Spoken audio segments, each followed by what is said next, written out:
Divided road to SSL. That's a long road. Might be infinite. Might just be infinite.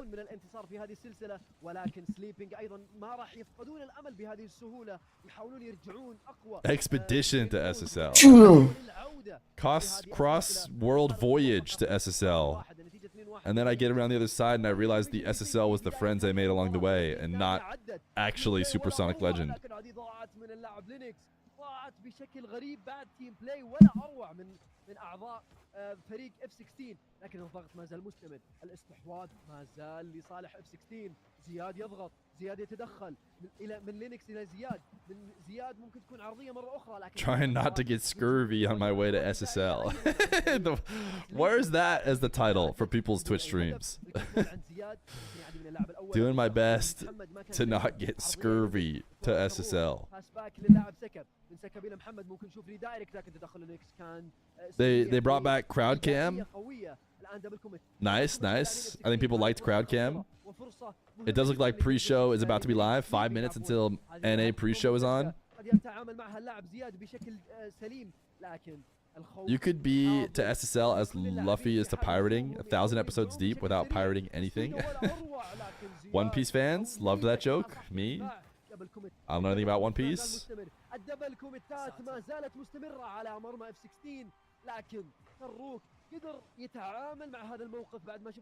I got a -2 because I said his name wrong.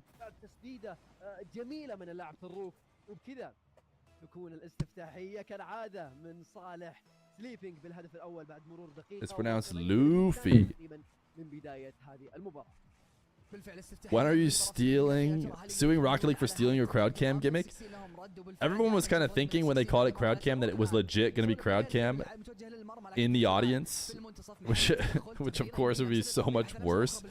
It would literally only be good for a slight joke and then it would be old. But it's just sideline cam, really. Did you know Muhammad and Nasik are brothers? I did not. Brothers are playing against each other? No, I did not know that.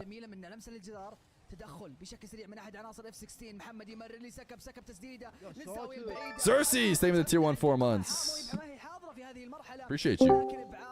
من F16 بشكل سريع ولكن ما يستكمل سكب تسديد على المرمى. لا مستحيل. استفهامات من عند F16.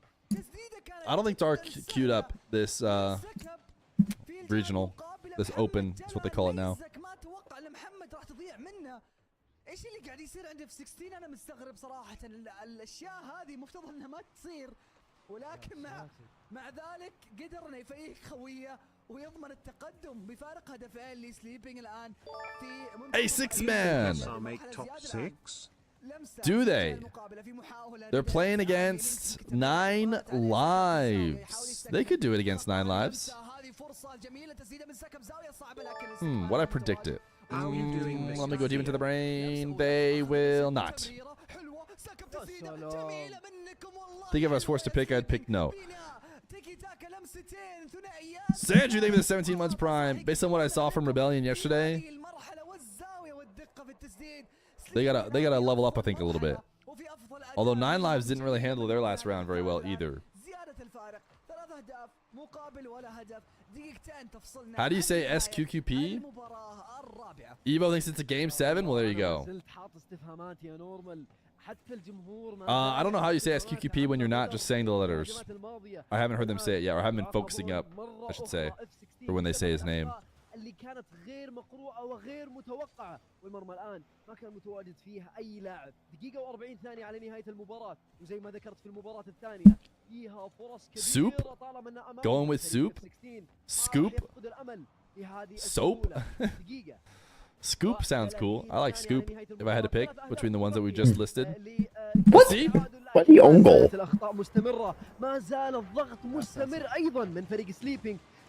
It just own gold. It wasn't even on. It was gonna bounce out. They didn't say. He just scored. I was listening to see if they. I don't think they said his name. But Saka is sounds like what chat is saying. They say it as.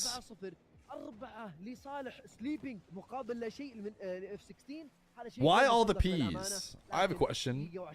On one hand, I get told there is no P in like the P sound in the Arabic language. And then on the other hand, I've got MENA players dropping P's in their name left and right.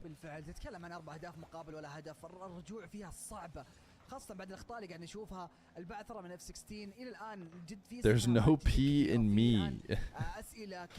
I have a question. Is there a P? I've been told there's not.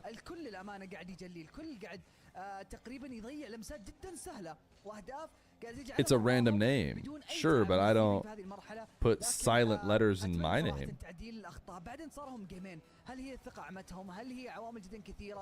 I barely understand my own language. Then you're not cool? Fair. You'd literally have a silent E? No, it'd be fur. That's why we call them killiers and not killers. Very important second E.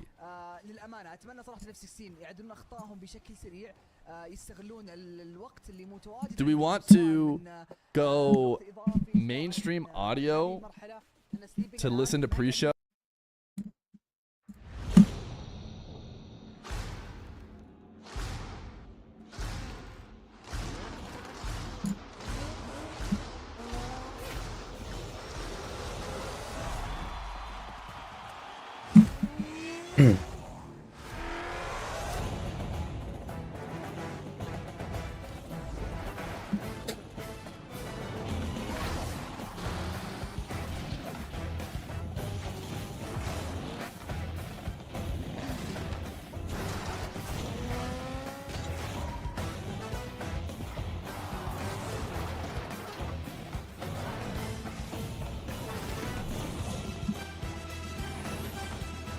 This audio sounds weird.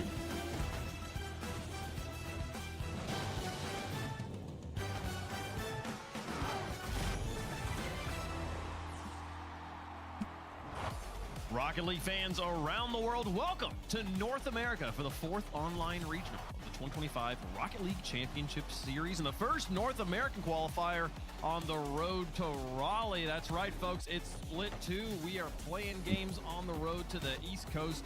Which 4 North American teams will represent our region in that international competition? The group stage yesterday was exciting. We'll get you caught up on everything that happened here on the pre-show. Welcome to the desk. We got 28 minutes to 25, 24, 23 seconds. The clock keeps changing. That's how clocks work here until we see Shopify kick off against 9 Lives, and we are ready to go. We have a full range of attire on our desk here. We have Jorby and I that just left the Rocket League gym.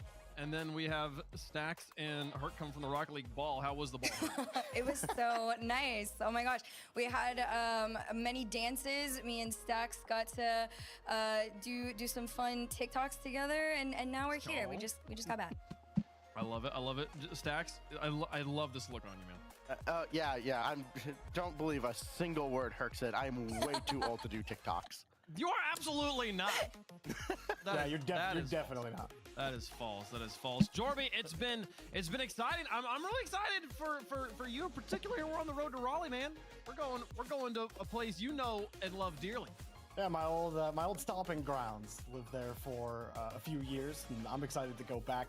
PNC, or it used to be called PNC Arena, is a great arena where the Carolina Hurricanes, a professional hockey team, play. It's a great arena. I've been there many times, and I'm excited that Rocket League actually goes. So I'm excited to go back to Raleigh. This is the second split of the 2025 season here. Open number 4 there at the most left-hand side of that orange bar. If this is the first time you're watching Rocket League Esports, picked a great time to start watching as we are building towards that World Championship in the end. But Raleigh, June 26th through 29th, going to be our next in-person event. If you want to go, you can get your tickets by scanning the QR code on your screen right now. I'm excited about it. I've been to the Carolinas a few times. Stacks, have you been to the Carolinas? I've been through the Carolinas. We've had a vested interest in the goings-on in North Carolina with Cooper Flagg and his one-year college career. But Okay. Other than that, no, I've not been there yet. So I'm very, very excited to see Raleigh. Herc, I mean, America's a big place. You can go a lot of places and still have. I've been all over this country. There's still states I've never been to. Oh no, I've actually been there. I've been to Charlotte though, and I think I've driven through other parts last year. It's really pretty. I can't lie to you guys. I know people downplay it and they're like, oh, it's like a tiny, like out of nowhere place. It's really pretty. So you should go. For Some sure. of the most out of the way places are the prettiest, and they don't. They try. They're like, yes, yes, yes. Pretend that we don't important. Don't come here. We want to keep it secret. I feel like Raleigh might be one of those places. Enough talking about where the lane's gonna be, though, folks.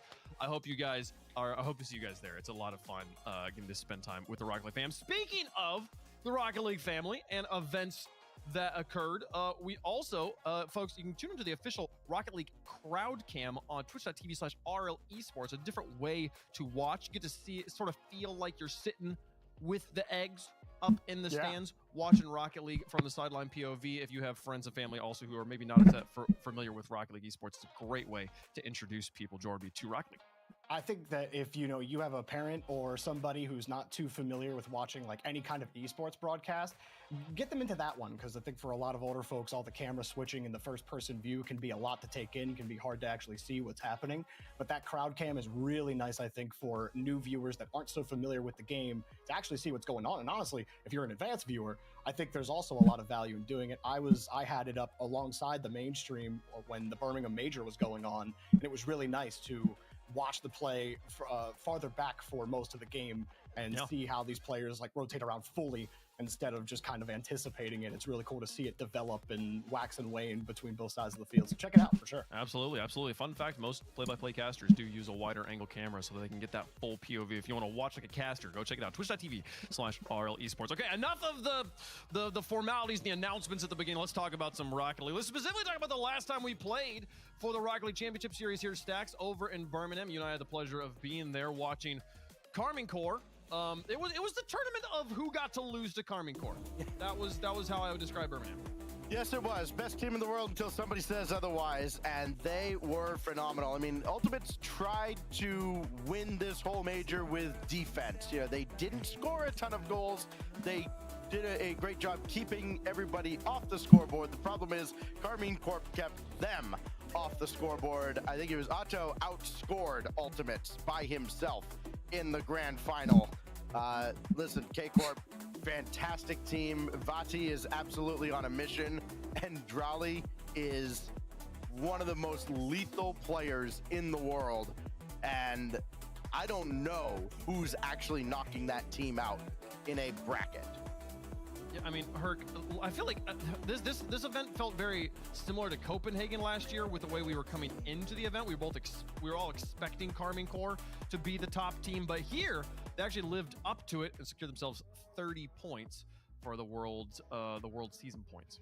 Yeah, that was definitely the redo land that I think Vatira wanted desperately to show everybody what should have been. Now it finally is. He got his land along with the rest of the team. I mean, Drali and Atau, if you want to talk about them, that was probably one of the absolute best performances we'd seen out of them as a whole, but individually they were nasty.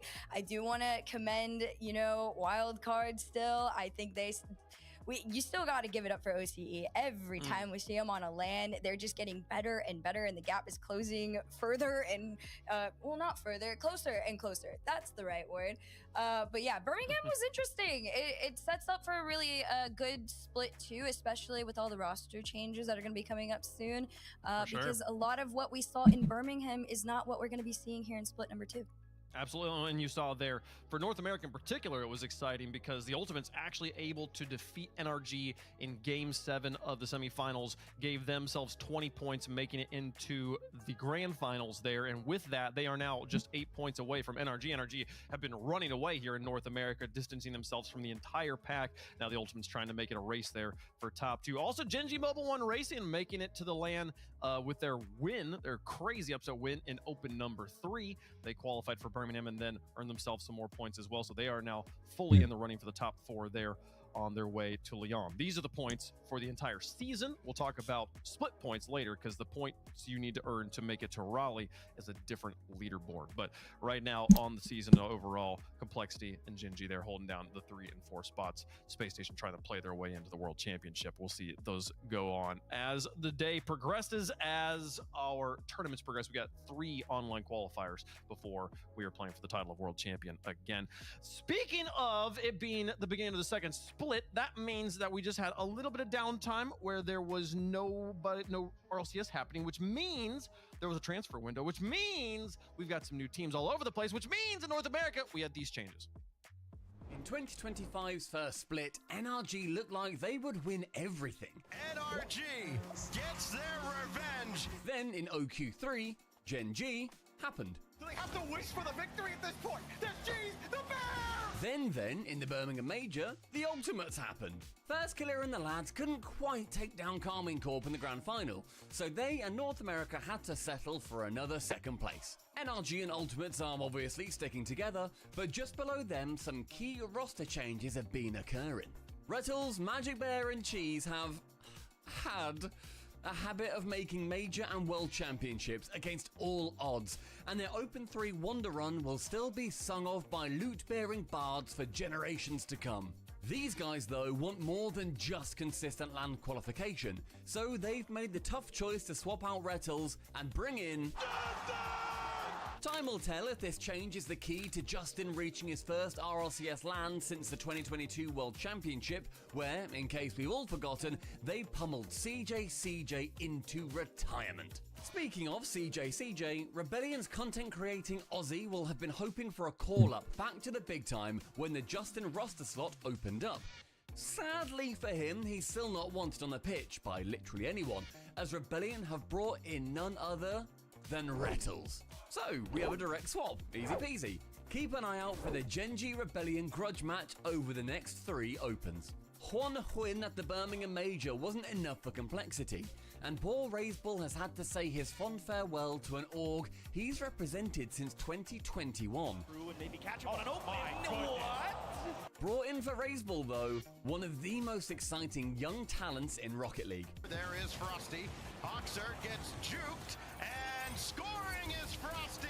Frosty will still be smarting over Space Station Gaming's failure to make Birmingham. If he has a revenge tour in his sights, Complexity could be a serious dark horse this split.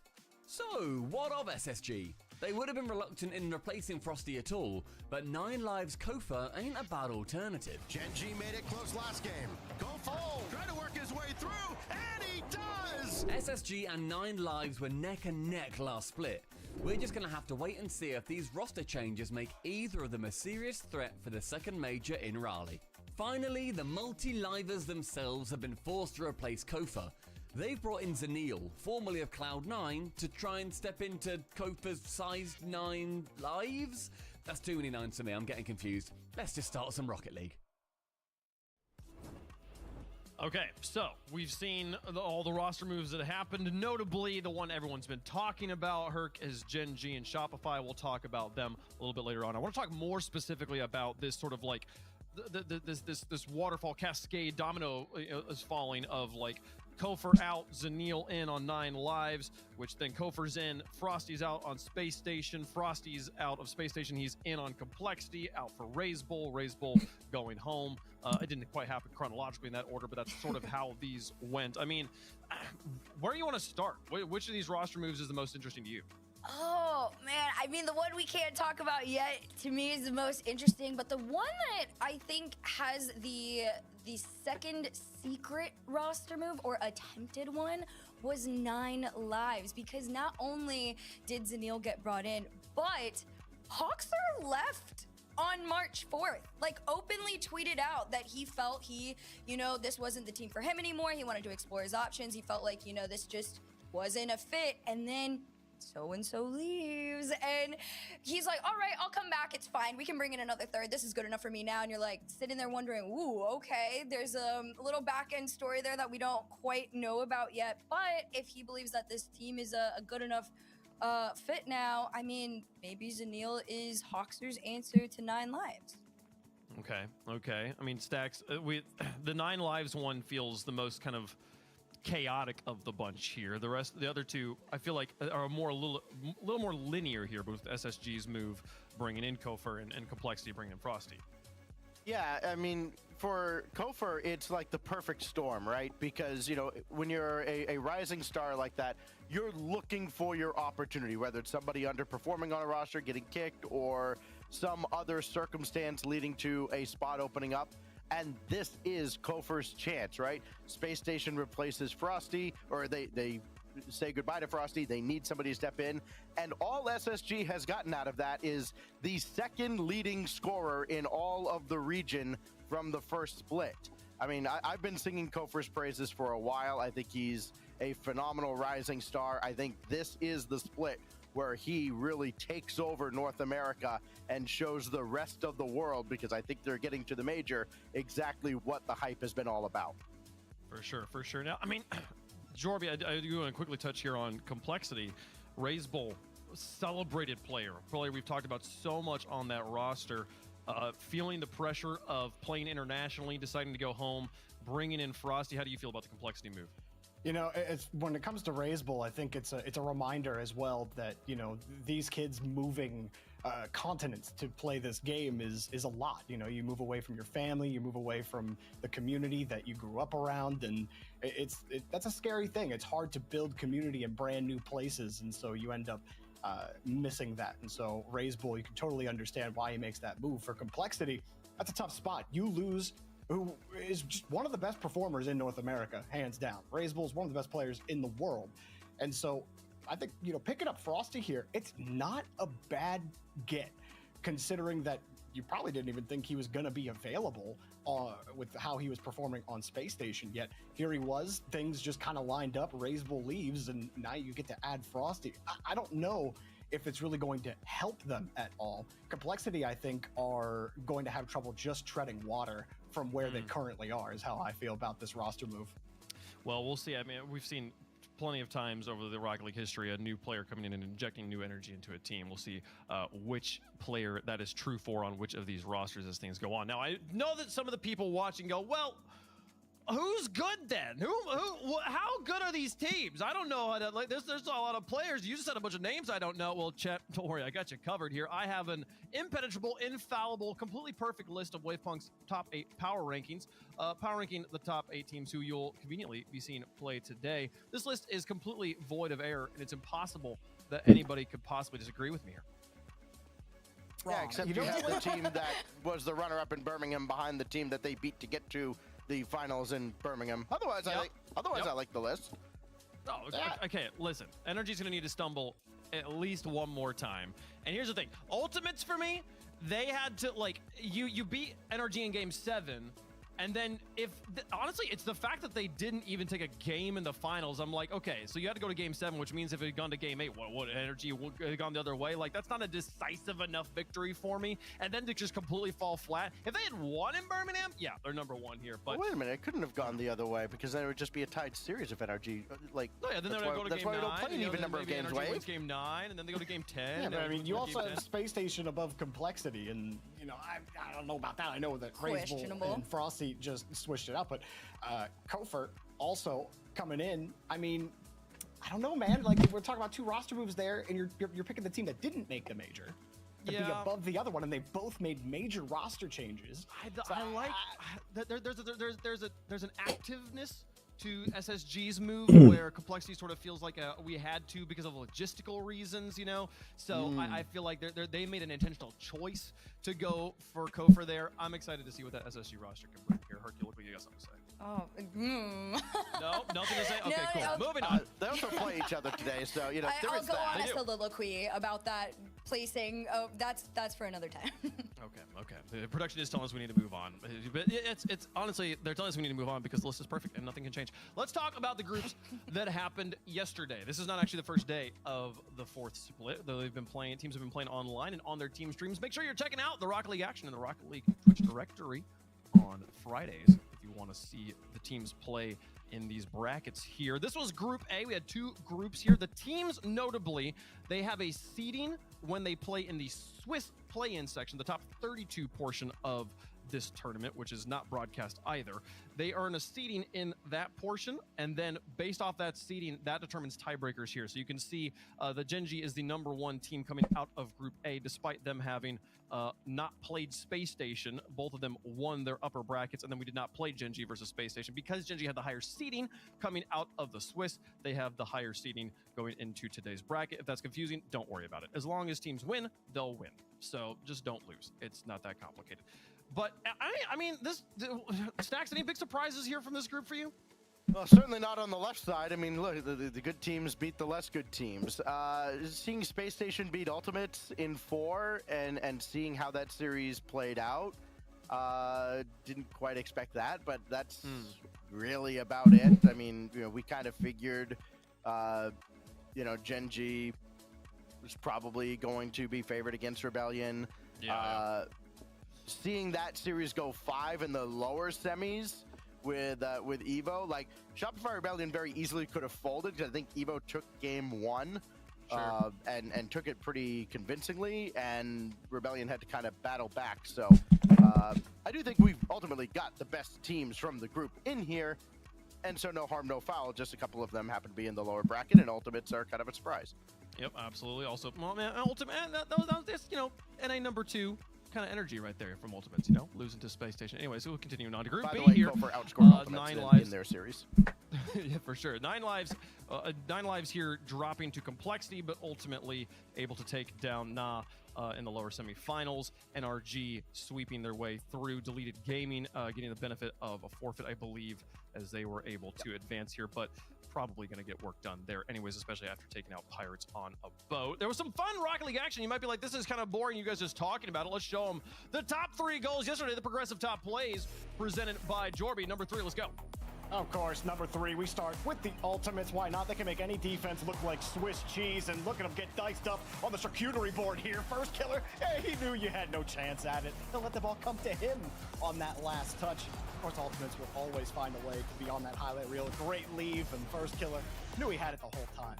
But you know what? Slicing defenses up isn't as fun as playing against no defense. Somebody jump for the ball! Bang. Why is a huge redirect like that going down the field for free in 2025? Somebody put a hand up, please! This one was too easy.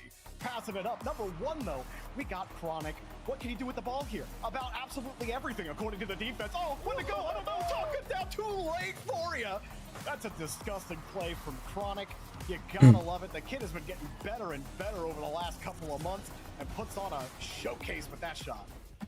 It's kind of a double fake as he's falling. He's like falling, and like the first player, he's like, oh, wait, no, wait. And then the next player like goes through the flip again. Oh, yeah, well, and then the third finally gets the flick off for the goal there. Great stuff from Chronic. Maybe we'll get to see more of that today here. Folks, we're 8 minutes away from kickoff, which means we have just enough time to play the 50-50. Everybody's favorite pre-show game here. The way this works is the analysts are going to be given situations, questions, statements that they have to defend the player in conflict with each other. They must defend opposite sides of the question, the statement.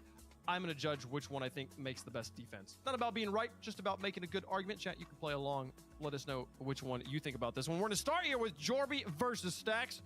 Jorby, you're going to get to go first. The question, finally, we're going to talk about this question everyone's been wondering about. Space Station or Gen.G? Who got the better deal? Jorby, are you ready? I am ready, Wavepunk. He's ready. And I know All they right. both start. I know Let's they get both into start with an S. Oh. All right, sorry. Oh, they do. They do. Yeah, you may begin in 3, 2, 1. Begin. Oh, between Rebellion and Gen.G, who got the better deal? It's literally no question. It's Justin, the guy who was leading in goals per game last split. Justin, getting older, but getting finer, getting better. The dude has played one of the best splits that he ever had last split, and you just paired him with Magic Bear? Everybody saw what Magic was doing on the pitch, okay? It's absolutely no question. Justin, Magic Bear, and Cheese, they got the better deal. Wavepunk, 5 seconds. I'm just here to glaze. I'll glaze Justin all day. Okay.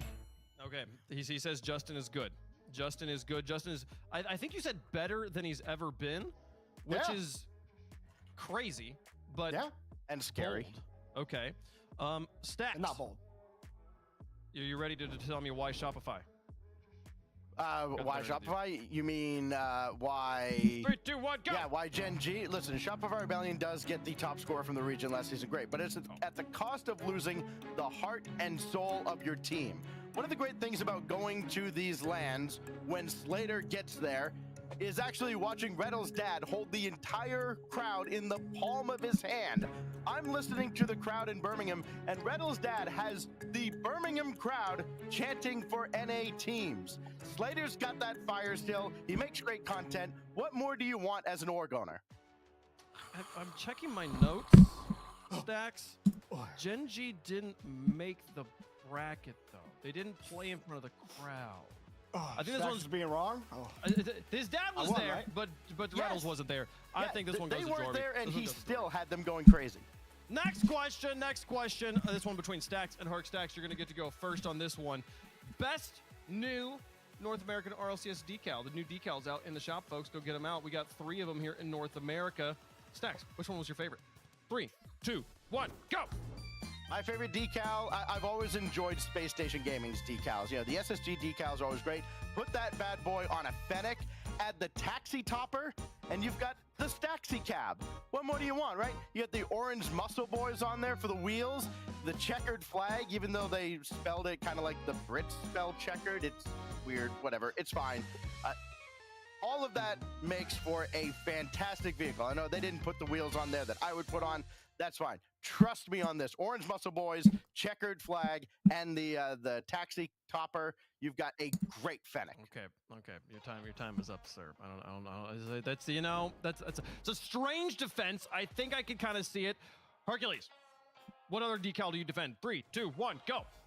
NRG. That's all I need to say. You want a winning team, you want a winning decal, you want to do pay to win, that is the decal for you. You want to know why SSG's decal looks like a taxi? Because that's what they have to take every time they have to go home and not make land from their boot camps. But NRG, they drive up and they roll up in style. Carbon fiber decal, nice and clean. Nobody looks like the NRG one right now. Why? Because nobody in NA plays like NRG. Stacks, I literally tweeted a tier list of the decals. I gave you the answer.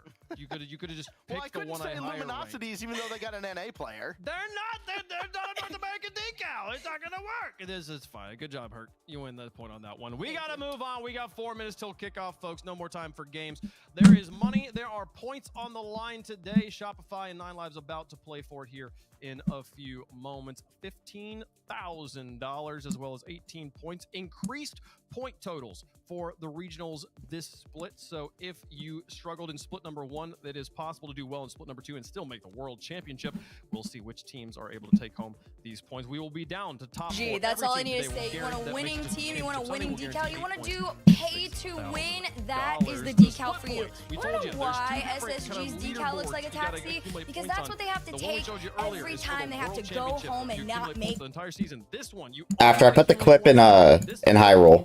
Put the clip in Hyrule. You can watch there. More points for the world championship. So the point totals have reset. Our teams that are guaranteed top 4 have made it to 5 points. The teams that have guaranteed top 8 have 3 points, so on and so forth. The teams on the right side of this graphic will have to wait till next week or next event to accumulate more points, folks. Here is the bracket for the day. We will play the match. Yo, Jarquit's Hunter just got drafted. Let's go. We'll play the remaining 5 with the quarterfinals, the semifinals, and the grands. When you move forward, if you lose in those 2 lower bracket round 1 matches, your day is over. Upper brackets have 2 lives until tomorrow, when everybody has just 1. 4 matches on the day. Which matches are coming first? Which matches are coming second? If you're a Complexity Gaming fan, come back in about 2 hours. You can watch them take on Space Station. We'll be closing out the day with NRG versus Gen G Mobile One Racing. But to kick things off, folks, it's time for the boys in Chartreuse versus the cats who just don't quit. 9 Lives taking on Shopify Rebellion here. And Herc, we got to talk earlier from Jorby and Stacks about who they thought won the roster move between Shopify and Gen G. I know you got feelings about it. How are you feeling about Rebellion? Oh, this roster move made me mad. It was so unnecessary, or at least it felt unnecessary. But that is because where Reddles was a team that usually likes to stick together. So to see change, That's actually crazy. Yeah. I have been asking for for change on Shopify Rebellion for so long. It was pretty I funny. did think it would have been Two-Piece or Parth to have been moved around, but the fact that they got, honestly, in my opinion, very lucky with the Reddles pickup. People need to understand that they really have been missing that like leadership quality. Not that Justin isn't a leader, but I don't think he had the capability to get these two to kind of get whipped into shape, sort of say, you know? I do feel like Two-Piece and Parth are gonna have a lot of respect for Reddles and what he can bring to the table. He's already proved we got the frozen face cam. ability to do that with teams. You saw it in Cheese and MB. Now it is just, you know, kind of just a watch party moment. I think that's JNaps in the background. I'm pretty sure this, either one of these two is JNaps. I don't know which one. Shopify Rebellion. I do think this is a slow burn kind of love with this team. And then the other's memory, obviously. No, I don't really know, because my eyes are on Two-Piece. Because when Justin was on this team, you know, Justin always playing. Where's the Reddles face cam, man? I want to see. Seemingly at the forefront. Two-Piece, this is a chance for him to be the center of this team, and we get to see him in that role. I don't think that this roster is as good without Justin on it. But I haven't seen a Two-Piece with support players like Reddles and Parth. Does that help take him to the next level that a lot of us have kind of been waiting for him to take? Has Shopify lost air power, or do Two-Piece and Parth now have room to breathe in the sky? Let us know what you think. The progressive fan vote, hashtag SR. Look for the mullet. Well, you can't see. How are you supposed to look for a mullet? You can only see the lower half of their body. Oh man, okay. I went back and forth on this. I do think, though, Unless it's a very long mullet. it'll be the one time they pull off an upset. So I'm going with Rebellion in the off chance that honeymoon phase gets them past. I feel like a puzzle. You said it was going to be a slow burn, but you think they start out strong? They made it in here. That's honeymoon enough for me. That's true. Stacks, who you got? I mean, both teams give up a significant number of scoring chances, but they also save most of them.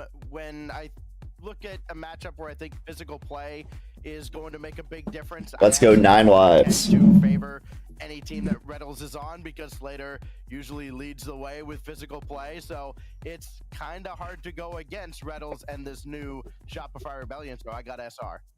Okay. Really? I know that this is a Reddles team because about Daniel breakout performance incoming? Maybe? Against teams that they shouldn't be going to game 5. Shopify sweeping? Seriously? I think 9 lives taking like 6. They went 3-2 against Gas. They went 3-2 against another team that you've never heard of. It's 9 lives all day. We got experience. We got the power. 9 lives are taking this one. They got some serious name power, some serious roster over there, but do they have the stability to take on the slow consistency of a Shopify now bolstered up by Reddles here? I think Shopify's going to take this one down, folks. So Shopify going to be the favorites on the desk. Maybe. Are they the favorites in chat though?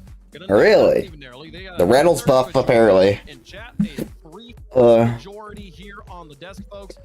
Get up and get loud. It's game day, folks. Let's kick off the North American Open number 4. We've got Shopify, the Rebellion on one side, the Cats on the other.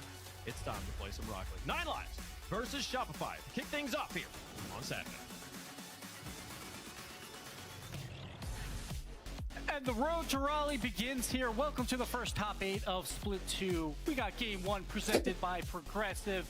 My name is Gibbs. You can't get rid of me, and I'm joined by Herc. And Herc, this is a battle of 2 teams trying to prove that they belong in that top 4 conversation. Oh, so I expected Gibbs casting. Oh yeah, this is Gibbs and Herc, what a duo. Are anticipating. I know most of us probably. You look at 9 lives on paper. Yes, they do kind of clear. Even with bringing Zanil in, I do actually still think they slightly clear. Dude, people hating on Zanil. He isn't called Zenil for a reason. For no reason, I guess. How to... Yeah.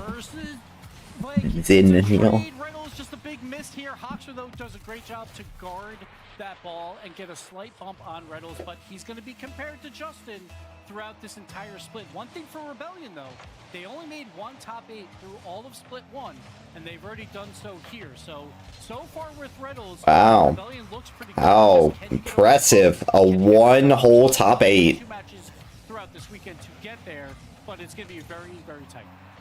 Yeah, a lot of their games too have been very close, but Rebellion did bring a lot of aggression throughout their qualification matches. Nine Lives, on the other hand, were fairly consistent up until their last one when they got dropped down to the lower bracket yesterday.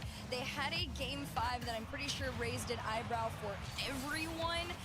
Torment talked about it on his stream that he felt like the match was fairly close, and well, I mean, for 9 lives, triple commits, and you know, things like that kind of put you back into Friday's mode of, all right, how long is it going to take for y'all to get back into the groove of things? Yeah, and that's tough, right? Because it's at the beginning of a new split. You've had tons of scrims over this past month, but it's not the same as when it's game day. And it's been a while for all these teams. You kind of have to get back in that groove. I think the first day of competition is always one that you kind of have to just throw it away. And you're like, as long as we survive, we're fine. It's the same for Rebellion. You know, they lose that dreaded rematch versus Reynolds' old team 3-0. But it doesn't matter. They're still here, like, in a top 8 spot. So now it's just about getting the job done today.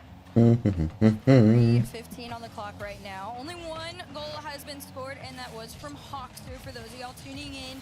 And that's usually a quieter player on that 9 lives roster, so to see him get involved is huge. But Rebellion, it's been a little quieter for them. No, Zanil. If Zanil got a good shot on that, it was open. Reynolds just booms it up. Parth takes it to the corner. Two-piece overcommitted. Two-piece, but red, and you can already see Chicago booming upfield, and that's what I'm going to be expecting a lot from 9 lives are these cheat-ups to try and beat out that Rebellion defense, because they know that that is a weak spot for this team. It's going to be interesting to see the physical play. Whenever we talk about a Reynolds, you know, we're expecting a lot of demos, but also for 9 lives, they had Kofer, #1 in demos per game. Right here's the chance. Bang! Slow and gets the goal on the 50-50. Great job for him to replace Kofer, who was the leading scorer on 9 lives. And Zanil's like, I can do it too. Great challenge there. Parth just could not get the rebound out to a corner. 2-0. A little dunk there. Yeah, Zanil's, he's had a couple of moments. We've seen him throughout CRL, and then we got to see him on Cloud9 for a little bit, and he's just really been trying to have his moment. He's not a bad player by any means. I think he just hasn't had, you know, the right King watch. around him, but 9 lives do allow him. I'll be watching. Sometimes, like you said, though, the physical aggression between these So far, 9 lives looking like the better team, which is not a shocker. Where's the follow-up? Two-piece. Where are we going? Teammates, he's always been so... I agree. I've always rated Zanil pretty highly. And you expect it out of Reynolds, right? He's supposed to be most upfield on his I've been a big Zanil fan for a while now, so I'm happy he also finally got a good team. I was really annoyed that he went back to Tomwood in the offseason. I felt like he could have gotten a team with, like, some... I mean, honestly, I didn't think he'd be able to get it with, like, Chicago and Hawkster. That's a huge level up in teammates, but... No, I thought he could probably, like, you know, get, like, an Aqua team, like, team with, like, Aqua, or... there. Great demo there. That was great by Chicago, I think. That, yeah, that'd be true, like... Zanil over Parts would be huge, because Zanil, like, is very consistent.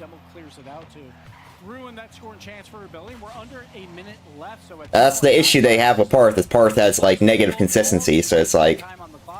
Why not get probably the most consistent... Or, not, like, most consistent, but, like, one of the more consistent players in... or in NA.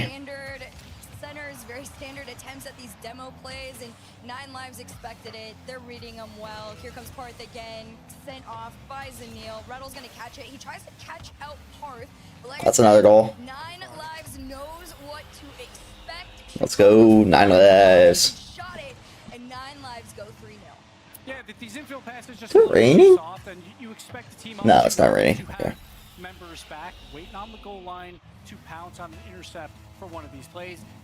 Alright, will the Steelers draft Shadur Sanders? Let's see right here, right now. Wow, that's another one. Where's the face cams at? I don't understand why we're not seeing player cams. This game's a wash. They're going to try some kickoff strats. It didn't work. Chicago just goes over the top and puts one home. So it looks like 9 Lives, a commanding game 1 victory. But again, it's a long, long series here.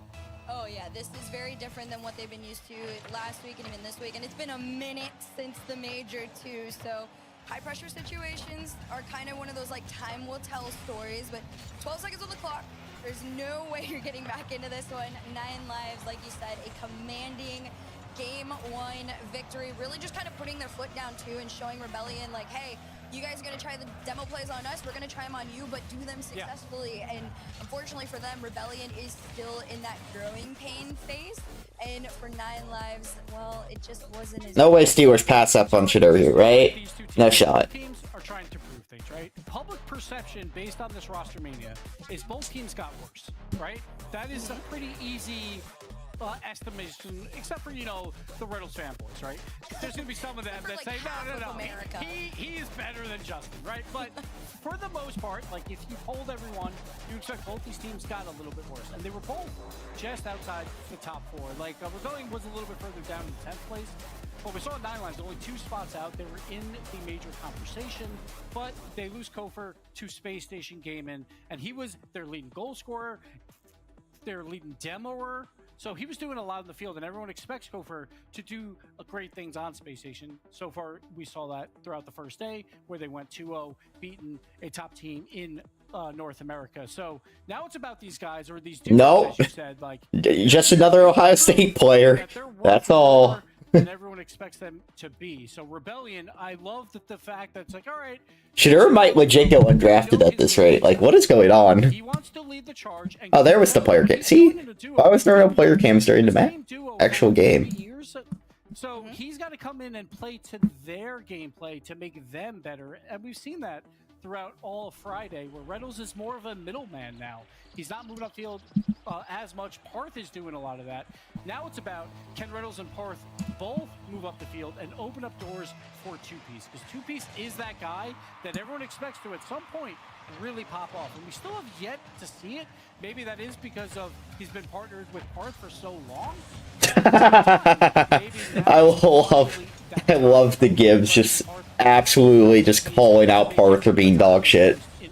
That's hilarious. And then on the flip side, you've got 9 Lives bringing in Zanil. Man, maybe it's Parth's fault that 2Piece can never actually live up to his potential. By any means, but he's above average unless you put him around. Holy bump. Can thrive, right? And I think Chicago and Hawkster really allow that from him. These are 2 long-standing players in the RLCS that can really allow Zanil to quickly rise to their level. You see the shot from the ceiling down to Chicago. There's great chemistry all the way around this 9 Lives team, which is the missing factor on Rebellion right now. They are building that team chemistry. 2Piece and Parth already have it, yes, but it doesn't matter. There's 3 people on a team, and Reynolds definitely slots in well. I think with these 2, it's a really good option. I think 2Piece and Parth really need to learn a little bit more like calculated aggression, and then they would just kind of soar. But for now, in the present real-time Gibbs, they are still down 1 in the series. Nobody's found anything off the rip in game number 2 here, but I will say 9 Lives has had some pretty consistent control on the offensive front. Yes, and also throughout game 1, the 50-50 game was all theirs, right? They would hit like every midfield pass or block right here. Bang! Let's go. What a pass. Being on the offense a lot so far, taking those shoes from Kofor.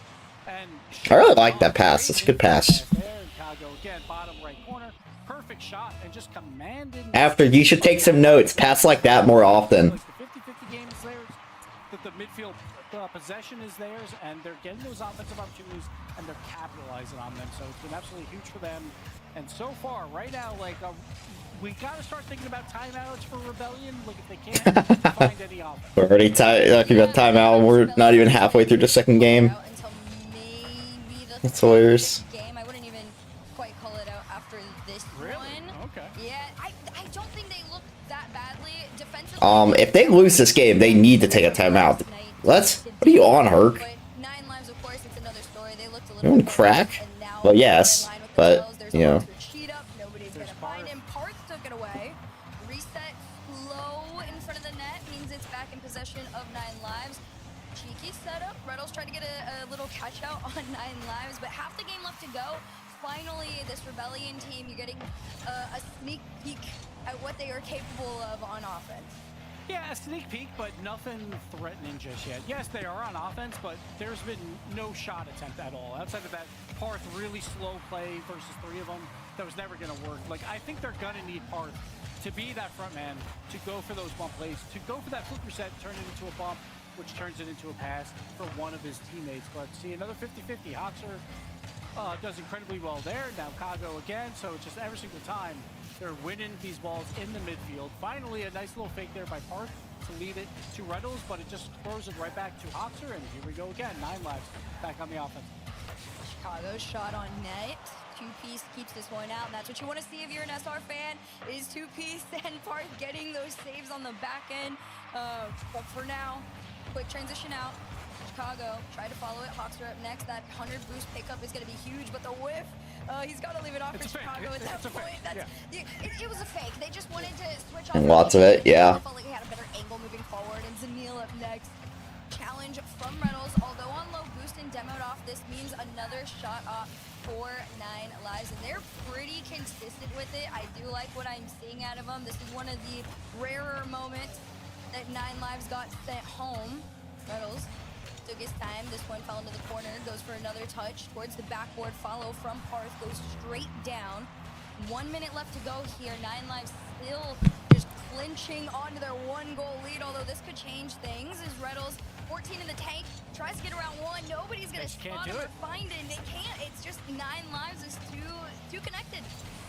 Every challenge is just going their way. We're 4 minutes in or past that. 1 shot for Rebellion so far, so they're not getting it done. They're playing a lot of corner ball when they're on offense, but they can't put any on net. Finally, shot number 2 comes out, but it was not threatening at all. Now we see a demo out by Reynolds, who had 3 demos per game yesterday. 2-piece. Shot from 2-piece goes wide. Are you kidding me? Those are the chances They finally 9 lives make 1 mistake, and it should have been a goal. And 2-piece has the stream up a little. They're gonna try and do the miracle run. Reynolds hand off over to 2-piece. 2-piece from the ceiling down. Parth shot on target, but sent off by Hoxer. Not gonna stop here though. Reynolds, 1 more center, 2. There you go, Shopify. Finally, you did something. Stays alive. Rebellion are gonna attempt to force the overtime. Rebellion threw 4+ minutes, had 1 shot, then they just threw 3 off back to back to back. Yeah, well, keeping possession. They had 1 misplay, but they didn't matter. They still got that infield pass out to Parth. They will tie this. They will be very happy to go to overtime. Can't shoot a fly. That first 4 minutes of play. Now can they keep hilarious. going and take game 2? I don't know where you came up with that, but that's hilarious. And it's all for nothing. The bump comes out. Zanil has the freest open, and 9 lives take it in 6. Oh, Parth just did a half flip back to try and reposition, but once he's in the air like that, Hoxer does not need boost to find him on the field because he's flat-footed. He has no momentum whatsoever, so great bump there by Hoxer right off the kickoff, and that's a brutal way to lose game 2. Like, Rebellion finally found something in the last half minute of play, and to lose it on a kickoff is brutal. Yeah, that's gotta have a little sting in your side there. We are gonna be getting our first timeout.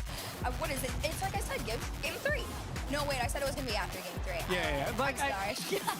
It's all right. It's right. Like, I feel like no matter what, like, even if you're playing better than a team in games 1 and 2, but you lose them both, you have to call it here because you can't go down 3-0. It's so difficult to come back.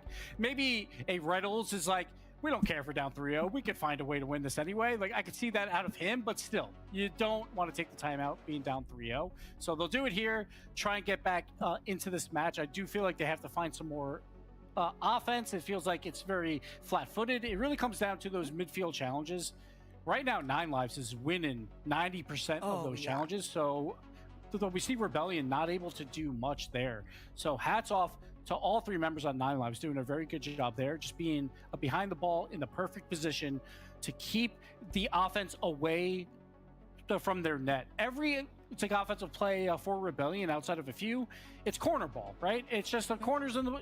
It's like it doesn't really matter because there's no pass coming out. We have another challenge like out of the corner. There's no 50-50s going midfield, which is great for 9 lives, and that's what they want to keep on doing. But Rebellion, I think, We say it all the time, but it feels like they do have to up that physical play, because if the challengers aren't working, delete. No, they just need a freaking third man who can shoot the ball. Might open the door just a bit more, but we always say that about teams with Reynolds on it. We'll see if that actually will happen. I think that is something for like later down the road where he's eventually going to have the time to be able to teach them that. I watched it in their qualifier run that he tried to be like, all right, I'm going to set these plays up and spoon feed them to you. I will go out in front and demo. All you have to do is score. Unfortunately for them, when you are faced against 9 lives who know that that is going to be the MO for this team the second that Reynolds got brought on, you are faced with a whole new challenge. They know that. Looks good. They just don't have a clinical offense. Yeah, their offense. Well, their defense looked better that game. The first game, their defense looked bad, but their offense looks just totally lifeless. Which is weird because you replaced their. You replaced Justin with a more offensive player. Maybe not like a more like mechanical or. You know, I think that's a good idea to try and not. Obviously, Reynolds can't just like 1v, 2 or 1v3 like Justin can, but it's like the offense should theoretically be better with a more offensive style player. What the? Great read by Reynolds anyway. That's crazy. But he still makes a redirect attempt at it, so well done for him to throw the ball onto the offensive side. And Rebellion will take a little bit of control. No, maybe can get a pass out to his teammate Parth. Again, though, Shopify were right in replacing Reynolds, or Gingy were right in replacing Reynolds. I thought, getting rid of Cheese would have been the right thing, but maybe not. I think everybody definitely recognizes that to win this series, you need to own the mid line, and Rebellion's like, all right, new approach to this team. Win your challenges in the mid. It doesn't even matter if the ball goes nowhere. You just need to break past the line so we can stop being forced to play defense for so long. Parth played the air game. Reynolds tried to catch it and shoot it. Unfortunately for them, what the? Goodbye, Hoxer. Another attempt here around the corner. 50's back, but Parth already in line to go. And this is what I was talking about, Gibbs. Rebellion's got to be really quick with these because they're going to have very few opportunities to stay in that 9 lives half and shoot. And there's another catch out. And there it is again. That midfield, they're just intercepting. What happened? Left and right here. This time it's just. What is Reynolds doing? Makes a bad read. He's third man back. So easy goal. Zanil again involved on the offense for 9 lives. Well, even on Gingy, on this team, they lose Kofer, who's been their like I thought Reynolds was. At least last season he was definitely better than Cheese. Maybe not this season, but it was debatable. They both had their issues. I don't think Reynolds has looked as good this season as he did last. Last season I thought he looked very good. Like I thought he was like debatably the best player on his team, but.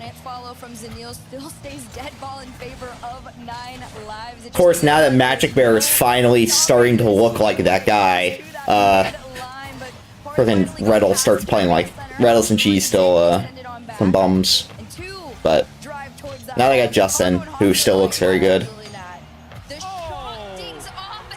Banger.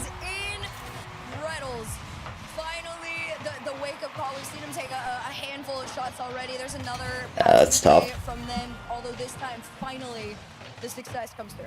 The post-to-post, coast-to-coast shot from Reynolds. Well, to place that absolutely perfect. You don't see that the Browns took another running back. They must be. They're probably moving on from Nick Chubb after this season, to be honest. They took 2 running backs, so they're probably cutting him after the season. Game, half to go. Rebellion has a moment where they slightly started to figure it out. These passing plays in the air, a double commit could be lethal. However, Chicago still stayed in control. Hart's going to go for another challenge. Hoxer sends it back. These follows are coming in a lot quicker for Rebellion. That's a good sign if you're a fan of them. The miss sick part or 2-piece sick. I don't know what has happened to 2-piece since last season, but dude has looked so much worse this season. And 9 lives have done a great job with the boost control through a majority of these first few games. When we get those dead ball challenges, it really comes down to which team has more boost so they can catch up to it.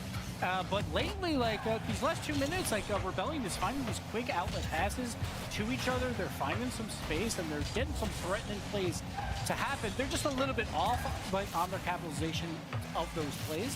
So we'll see here. Oh man, tries for the flick. Chicago almost cooked. Just a bit too high, and 9lives trying to put this into a 3-0 match. Nothing too threatening on that pass off the corner, but we'll go again. Chicago out to Hosser, who's got a shot opportunity. Throws it wide. Zanil! What is that shot, Zanil? Take back the lead. Rebellion's got to be happy about that. Oh, you definitely got to breathe a small sigh of relief because both of those shots should have found their way on in there. Just over a minute to go. Parth is going to do what he can on zero. Goes for the fake down. Reynolds with a shot. Oh, that's a goal. This one just over. Second. What the? Times, unfortunately, was not the charm.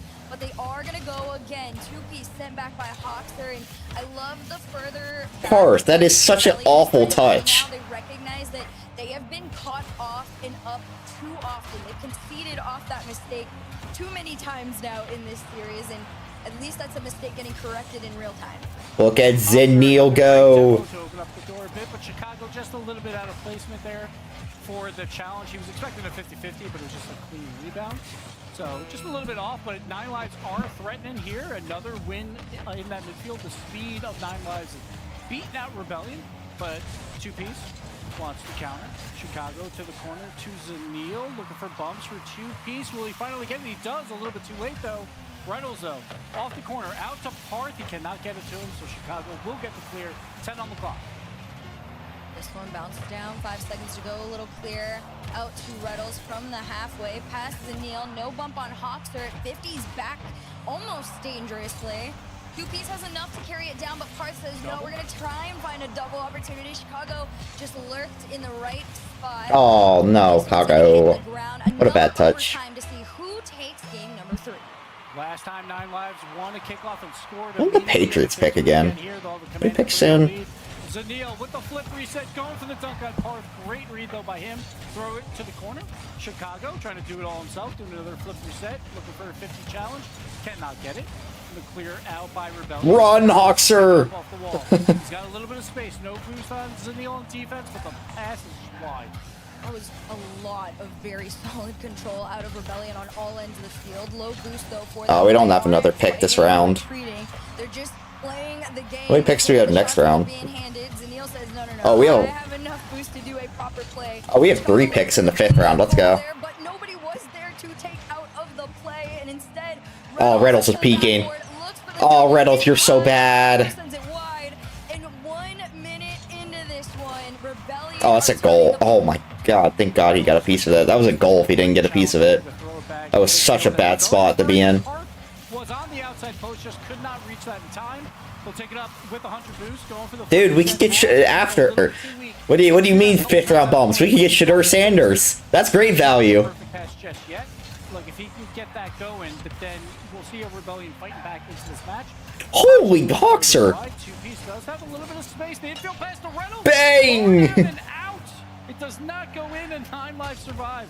There was just a free opportunity handed to them, and unfortunately that bar just sent it off. And now you go again. Hoxer flick over one. Chicago's going to be there to catch, but demoed off the play. And Rebellion for now, although low resources, are still managing to defend the double commit on that one. Kind of made Reynolds a little awkward, but he does recover smoothly. Hoxer's taking a shot. Far down, out. Far down, out. Zanil Sick. the No one can shoot. move that is proving that 9lives have made the right choice. It's so incredibly hard when you're backwards on your wall trying Zanil looks really good. between a touch, and Reynolds just throws it mid. Hoxer does a great job to just throw it off the crossbar twice. He probably wanted one of those to go in, but it kept it available for 9lives to score it. And this is what 9lives have been doing. They're just capitalizing on these small mistakes, trying to keep as much pressure as they can, wait for that mistake, and then capitalize. They're doing it throughout this entire match. Now, 3-0 lead for them, which is a very much a proven match between these two teams of, can either of these teams fight for a top 4 spot? Well, here's the chance to get that momentum going into the final day and see if you can grab it. And right now, it's like 9lives are taking full advantage of this moment. Oh yeah, I do gotta commend them. I want to give some flowers out to Zanil though. This player, like I made mention to before, he's been in the scene for a moment, right? We've seen him on a multitude of different teams and rosters. I personally feel like this is probably his best one yet. I think Chicago and Hoxer are two incredible players. Chicago Yeah, the first time Worlds reversed with Zanil. But Hoxer really has been on an up and up for me. When would I know what? People kind of When would the first time be? He wasn't on the Oxygen roster or the Face roster. He can be, but Zanil is finally, like I said, you gotta place him in a team where he feels safe enough to thrive, and I think that this 9 Lives roster hands that to him. He's been able to make 2 very important goals that have resulted in wins, both OTs, and now 9 Lives sits on a match point here in the lower round 1, looking to continue on. That's Toasty LJ Gimmick. What? When you have a new member on a team, when he's putting up about 2 goals, He wasn't on that team. Involved in 2 goals per game. Was he on a team? Your first match in the main event, top 8. That is fantastic momentum for this squad. Again, they were just 2 spots out of the major last time around. Zanil wasn't even making freaking main event. Hoxer Thirst is just a little bit too deep, so 2-piece can get the save and a good clear out to his teammate Reynolds, who will also do a little double tap off the steal. You know, but the only problem with these is it just gets thrown back right to Hoxer, turns it into almost a redirect by Zanil. Like if he hits that, then it's like, all right, this series is over. But still playing fantastic. It's just about trying to keep possession of the ball. Like, I like what I saw out of Rebellion through Game 3. A lot of quick infield passes. Right here, we get the dunk attempt. Wow. It sits on the goal line, though, and gets clear, but they still have possession. See if Parth can get this out to Reynolds into the midfield. He cannot. Reynolds just waiting back. They need to keep possession here and find a way to score. But boost control is not on their side. Both corners get taken away from Rebellion. So Toasty Zanil, what's the difference? I would personally say Zanil is a lot better than Toasty. The few moments where you're like, oh dang, Rebellion's really starting to get into it and break out and stay out kind of move. Hox was like, absolutely not. You guys have been here for way too long. And there he goes again. Holy. Another touch to the backboard instead. No, it's over. What is this, dude? Shopify suck. No. Hoxer's aura is enough that nobody can touch him or the ball. Oh, he got bumped by Parth as well there, and then he had to rechange where his car was. That might have actually helped him get enough momentum to get the bump onto 2-piece, but great floating shot where you expect that to hit the back wall. It just never does. It drops just below the bar. And again, 9 Lives with a Game 4 lead. They won the first 3. They're looking to end this quick. 2-piece. 2-piece, how? Touch on it. One of those where you're getting too antsy and you're like, I gotta go up as quickly as I can because we're getting beat to a lot of these balls, but then if you misread it, you're gonna look really dumb at times, and that is just... You do look very dumb, 2-piece, that's for sure. These mistakes will happen more and more, so I don't blame 2-piece for trying for it, but just a bit of a misread there. There's a couple of moments too where I've also seen Parth kind of morph into Reddles. And he tries to go for that opening bump play for somebody to follow up with a shot. And that's something I'm expecting from this Rebellion team. I talked about it on my stream where I said this is a slow burn team. This is They look so slow and like crazy honeymoon phase, or it is going to take them all the way until halfway through the second split. And like scared. They just hesitate on everything. To enter in, they've already made the playoffs on their first try. I mean, granted, they are trying to get 1 foot into a reverse sweep on 9 Lives, still down by 1, mind you. But it's not a bad showing. Unfortunately for them, Hoxer? just gotten it together quicker. Get Mecky with it. Towards net set off, followed from Chicago as a center to no man. Instead, Reynolds to 2-piece, 2-piece on target, and Rebellion sent off. I love the counter. Wait, it's a goal.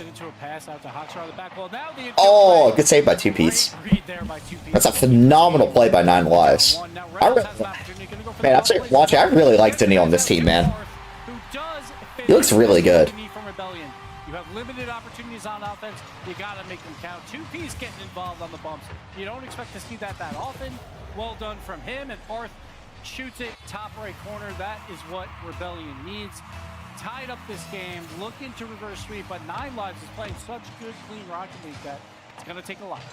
Oh yeah, again, this Nine Lives roster knows a lot about Parth and Two-Piece in their duo state, but they also know a lot about Reddles. They know he's gonna come in, try and teach him what he does best, which are those bump plays and those demo plays. So they anticipate what's gonna be thrown at them, and unfortunately for Rebellion, Nine Lives has done that successfully throughout the entirety of this series. Although, now that Rebellion is finally on the board and it's a tied game, looks a little different here off the backboard. Hawkster, no boost. Parth, great read. 50s out forward. Parth to center off the side. Two-Piece, no shot. But they are much quicker than they were in the past. The bump play, Two-Piece too slow. And again, we talked about Reynolds respecting this duo. He's playing a lot further back and just letting these two do their thing in this last minute. Wow, good speed, Zanil. Good read, good speed. 9 shots to 3 for Rebellion, so it's definitely a turn for the first few games. We get the flip reset. Oh, Rebellion's going crazy. Drain some boost. We see the boost grab there, but Parth gets the bump. So Two-Piece has a wide open flip reset, and he does the job. 1 goal lead, 54 in the clock. Rebellion fighting back. It's all a serious. matter of being able to close out this game now that you finally have a lead and some momentum on it. Oh, No yeah, that's bump, another goal. but a shot Oh, never mind. for one Good bump. isn't quite gonna sneak in. Dang. Rebellion is giving What us is going on? At what they are capable of. Two-Piece off the ceiling. No pinch on the ground because not enough boost to make the play, but Reynolds stayed far enough back to make the clear. Although this time it's a little bit too much power on it. Nobody We're really playing cares. the bang game. Oh, Hawkster. Oh my god, Hawkster almost cooked him. And here comes 9 lives. Oh, Hawkster's gonna cook him again. Oh, never mind. Play on defense after the pre-jump miss to get back in time.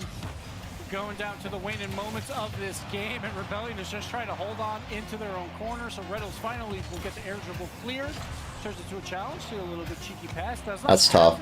For a little bit. Huh? The bump.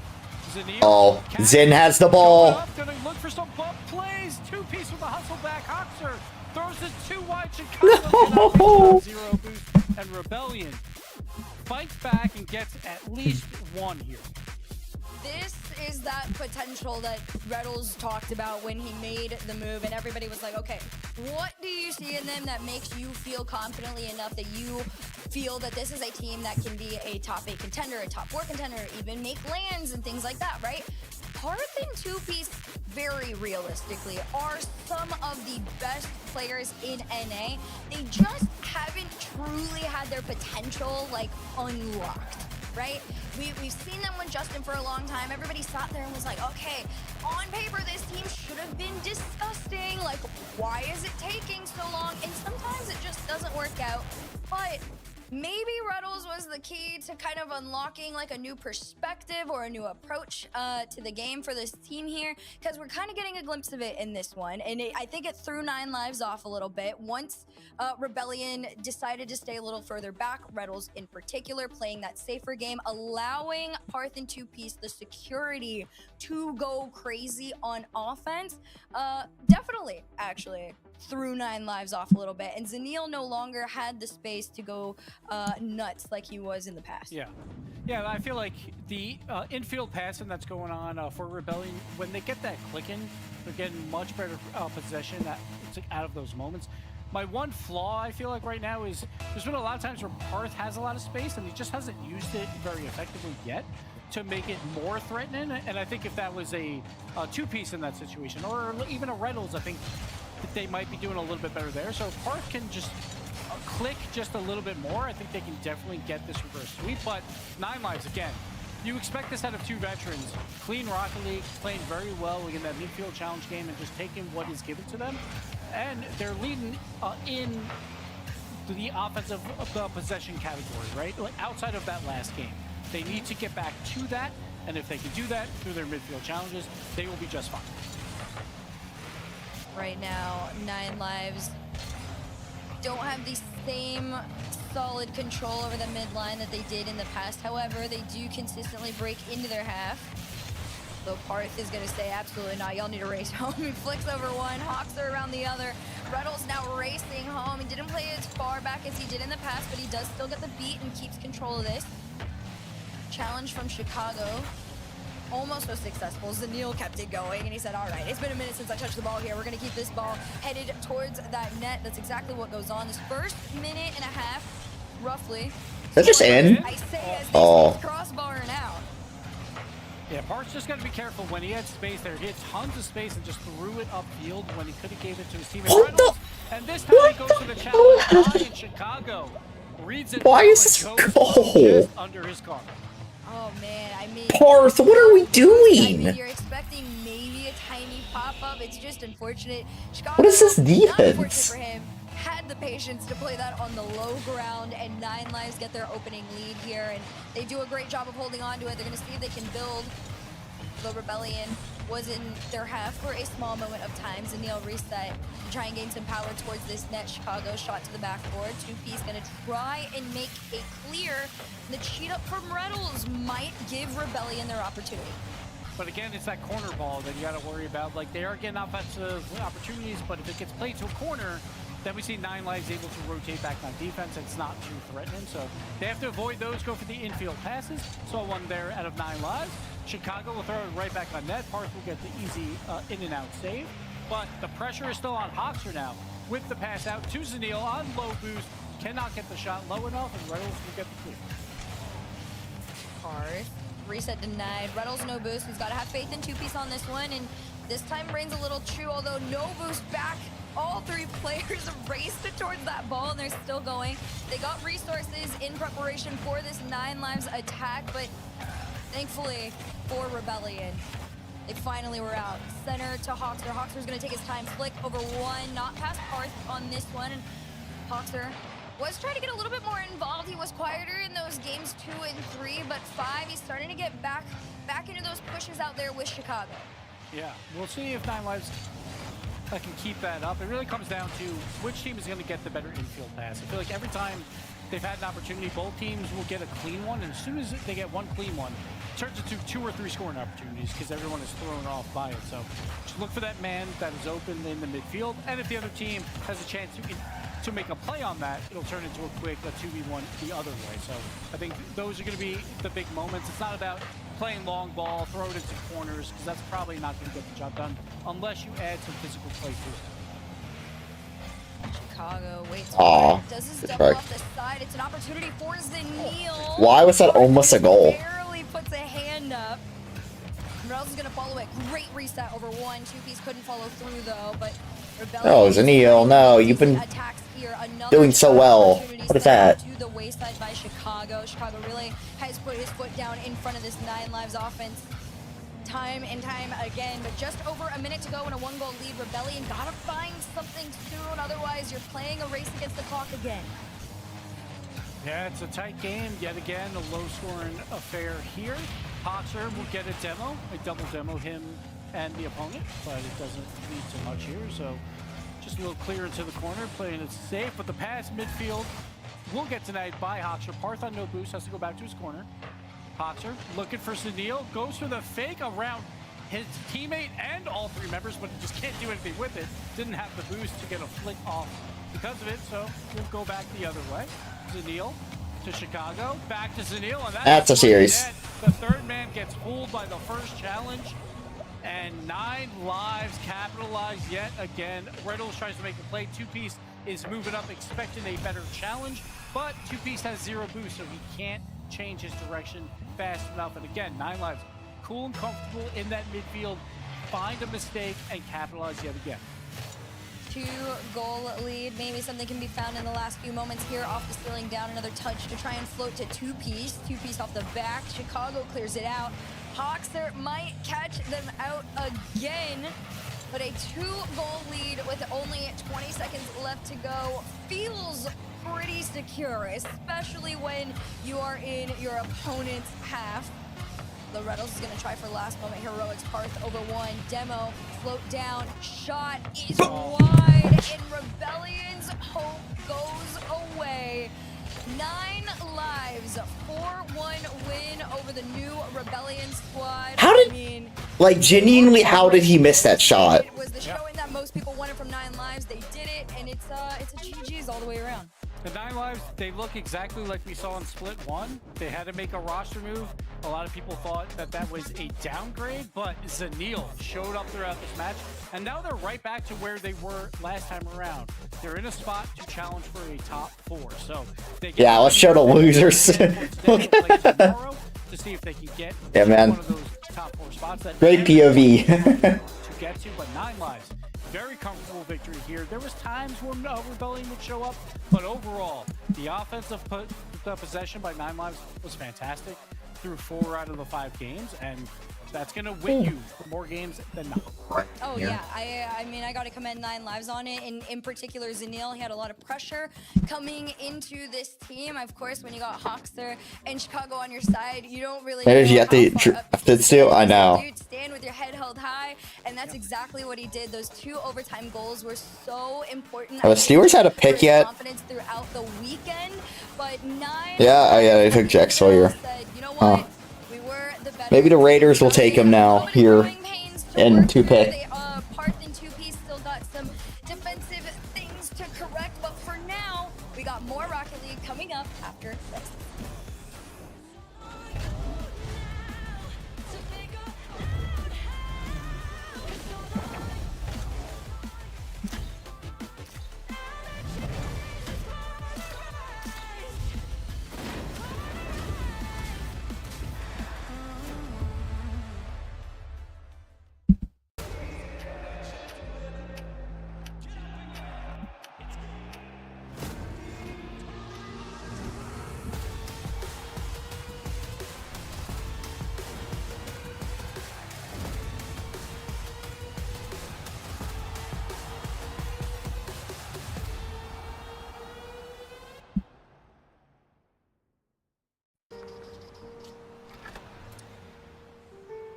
There's a reason they don't call them clean bikes, am I right? Yeah. Because it's dirt bike. Gas stations. Whew. You gotta start at the top and work your way down. You want me to do yours next? Oh, you're from Oklahoma. They have to fill the silence. The bathroom code's 9914. Progressive can't protect you from becoming your parents, but we can protect your home and auto when you bundle with us. Look at this hot rodder! After, I'm about to put a thing in Hyrule. Craziest statement.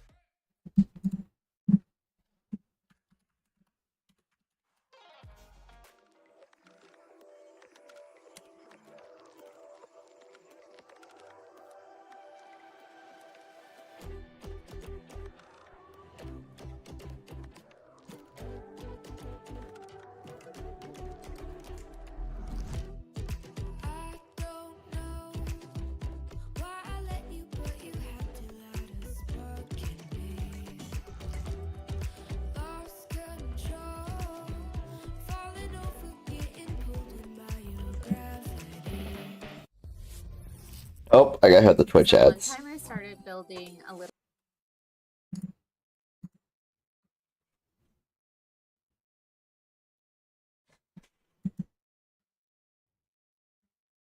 And the worst dressed. I don't want to be. That's fine. That's the kiss of death. Risk taking is the fun of it all. I have a relationship with my clients that they. عند الباك بورد الان بوم جميل من توكسيك لكن الجميع متراجع تحفظ كبير الان من نادي القادسيه. Wait a second, wait. What is this? Al Quesadilla? I'm calling Quesadilla from now. Al Quesadilla is up in the series. What?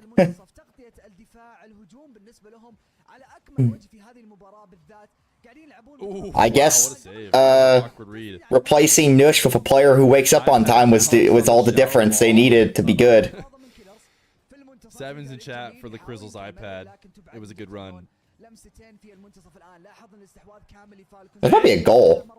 Ooh. Oh wow, good save. A little bit better than that.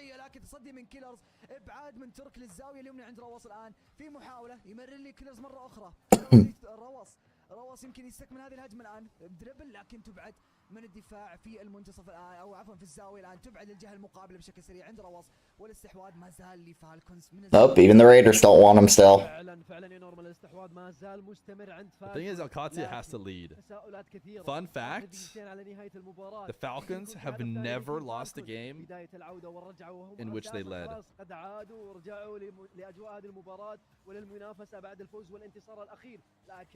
نادي القادسية أتوقع أنهم جالسين يفكرون باللي حصل بالمباراة الماضية، هل بيتأثرون بالخسارة الماضية ويندمون عليها وقد تؤثر عليهم في المباراة هذه، أو إنه بالعكس ممكن. Isn't that a crazy stat? المواجهة بالذات أن حماسهم عالي لأن انتصار وفوز واحد. Honest to God, after I honestly think Shadur's gonna go undrafted. I feel like if a team was gonna take him, they would have already drafted him. Like. Since at least a couple games ago. توكسيك بالطيران مرة أخرى رايح للبومب يا سلام عليك عالية وخطيرة فرصة لكن دبل كوميت الآن ما زال متكرر عند تيم فالكون. توكسيك بالطيران لكن تدخل سليم كان من اللاعب. I really want the quesadillas to come back here. I believe. لكن تدخلات لاعبين نادي القادسية ما زالت شنيعة. 1-0 لنادي أو لتيم فالكون، ما زالت 1-0. آخر 60 ثانية تقريبا على نهاية المباراة، مين اللي بيكون الحاصل على هذه الجولة؟ هل هو تيم فالكون ونروح جيم سابع أو بيكون نادي Talks cooking? It's too clean. The defense has been back. The foul clowns have figured it out once again. They're scoring again. The belief is at an all-time low. The belief was so high, and it's back to all-time lows.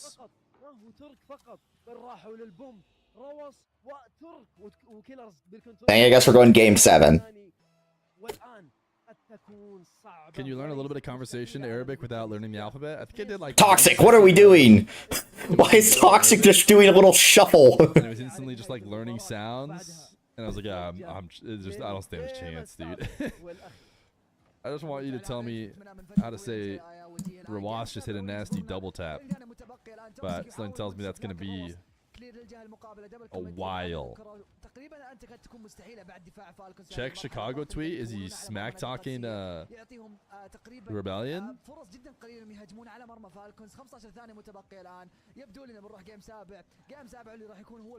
Watching the watch party. The watch party to the official stream. Well, yeah, we're shop this, shop that, 9 lives. We're on a break, so I decided to pull up the classic. That's a classic. Pull up the Mina, and I don't like watching streams in other languages, so I pull up the watch party instead.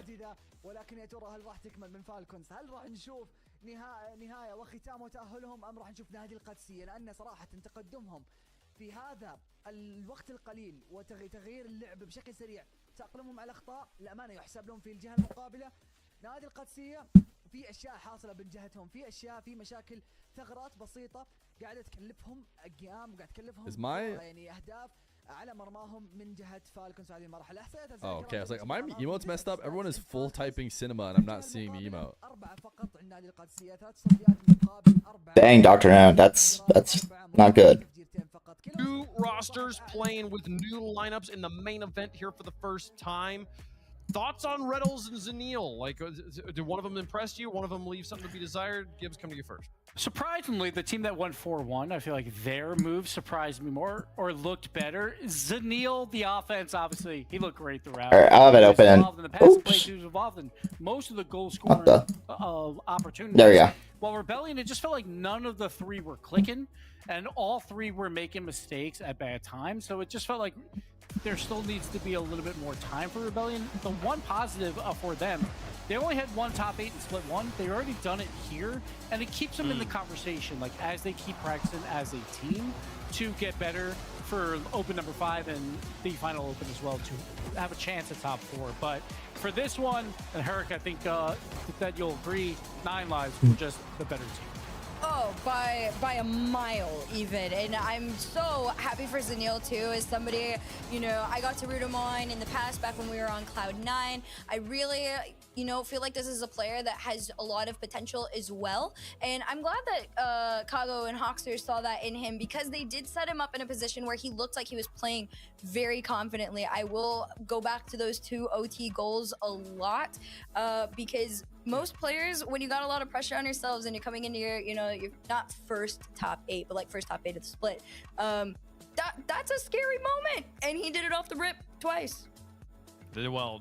Did well here. I love seeing Zanil pop up. Anytime I get to talk about a Torrent alumni, he made his RLCS debut on Torrent way back in the day. So cool to see him getting some success. We'll get to see him play on Championship Sunday as well, as we see 9 Lives advancing in the brackets. No burner today? I don't know. I don't know. He's been in my YouTube chat, but I don't know if he's going to join the call at all. That a little bit later on today.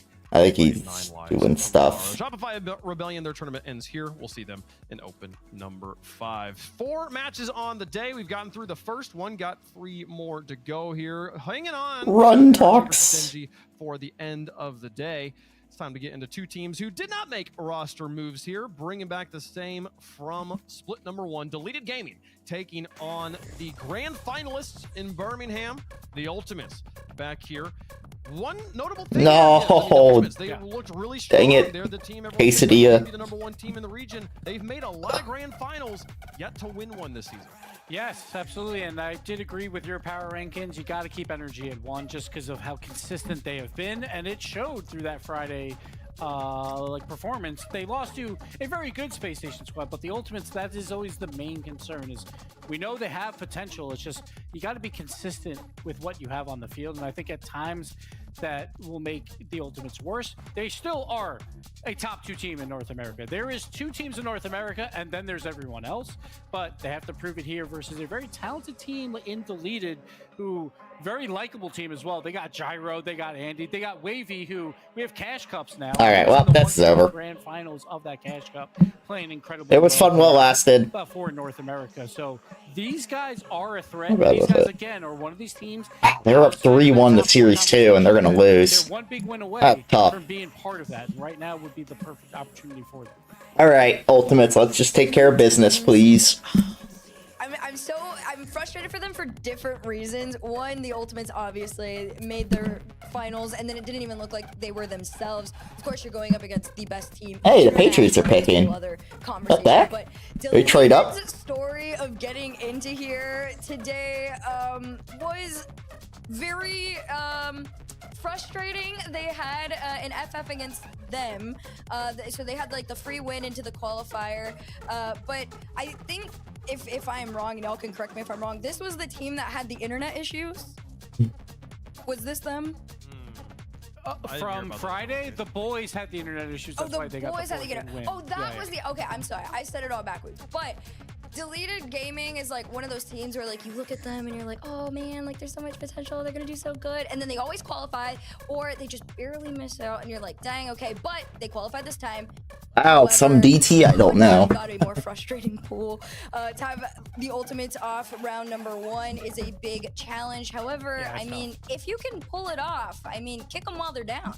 I think it's possible because they played Complexity round 1. They lost that in 5 games, so it shows that like they're getting up there. They're improving throughout this like off-season split or this break that we had, and they're looking fantastic. No roster moves on that squad, but they are improving. While Complexity were a top 3 team last split in North America, so to go to Game 5 is a great result from them. And then hey, they get a forfeit win to qualify. I think they probably would have qualified anyway, so I'm not too concerned about that. They just have to come in versus a team of Ultimates who.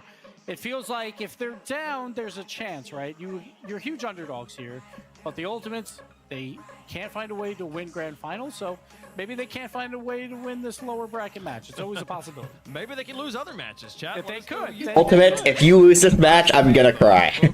I will not be a very happy camper if we lose this game. Deleted Gaming there. And I do think, I mean, Herc, I think this is a trap game for the Ultimates here. This is an uncharacteristic lower bracket round 1 match for them. Usually they're in the upper bracket where they can have the opportunity to lose and have it not in their tournament here. If Deleted were to come out of the gate swinging, we might see a surprise here. You never know what's going to happen. So let us know who you think is going to win, chat, and we'll make our predictions up here. Herc, who you got? Oh man, I mean, you can't not pick the Ultimates. Come on, they just came off the major. They made it into the finals. It's the obvious pick. This is Deleted Gaming's game to attempt to try and win. So I'm only legally contracted to hate on one North American team at a time, and usually that involves G2 or NRG, so I can't hate on my boy First Killer, obviously. First Killer, these guys are fantastic. They made it to the grand finals. They got over that hump of being the #2 team in North America, but they lose on Friday. They fall back down to it, but they want their revenge. They want to make a grand finals push here, so I'm going with the Ultimates. I appreciate you coming up with some other reason other than they're just a clear favorite to predict them here, because I'm also going to be going with the Ultimates on this one. It wouldn't be an upset truly unless we cast or cursed the Ultimates up here on the desk. So clearly, this is it's just so obviously their match to lose after how strong they've been of late. And the one place we see the Ultimates really struggle is in grand finals, not round 1. So fully expect them to win here on the desk. They're the favorites in chat as well. Deleted could do the funniest thing. Also, just the most amazing thing. What a match it would be. Let's see if they can make it happen, folks. Time for match number 2.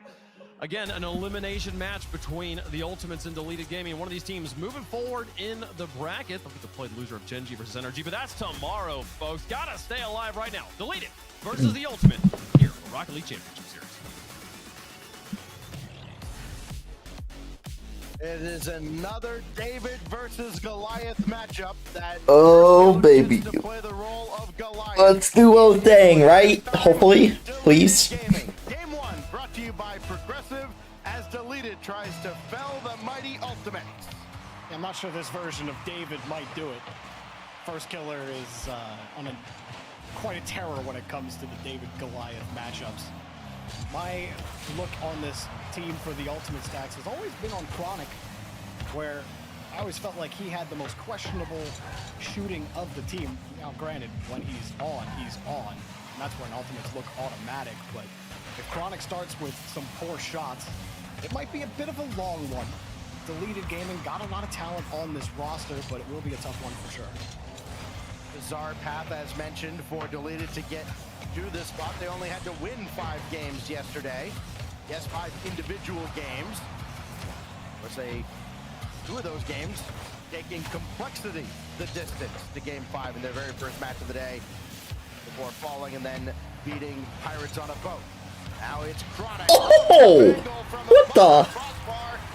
What is this angle? The Ultimates that strike first. I'm sorry, Deleted. No chance for you in this game. What a touch from LJ to give Chronic a chance at a shot there. That's a crazy angle. The ball and pumps it up to the ceiling. That was a great pass from LJ. And like you said, tight angle for Chronic. And if he's hitting those, well, there you go. I have my answer now. Deleted gonna have to show something a little different. LJ on this team, not just showing him his stuff, what he can do on the ball and scoring and striking, but just being a wonderful complement to the already terrifying First Killer on that attack. So a little bit of a showcase there. The Ultimates also had 2 of our top 3 plays heading into the day. This team is full of moxie. Oh, when they concede goals, things don't go so well for Deleted. Andy's still up at the backboard. He'll retreat as Gyro brings it across. And Wavy, kind of stuck flat-footed in the slot there. He will at least get that to the wall and nothing else. Andy will try to take over now. He's got plenty to work with in the tank, but he's got First Killer in the way. And back out to midfield it goes. Ultimate's content, just kind of send it back out to midfield and try to launch another counterattack. Just let him keep inviting them in and eventually play over the top as Chronic has tried to go here right at Andy. And Gyro skies it up and away.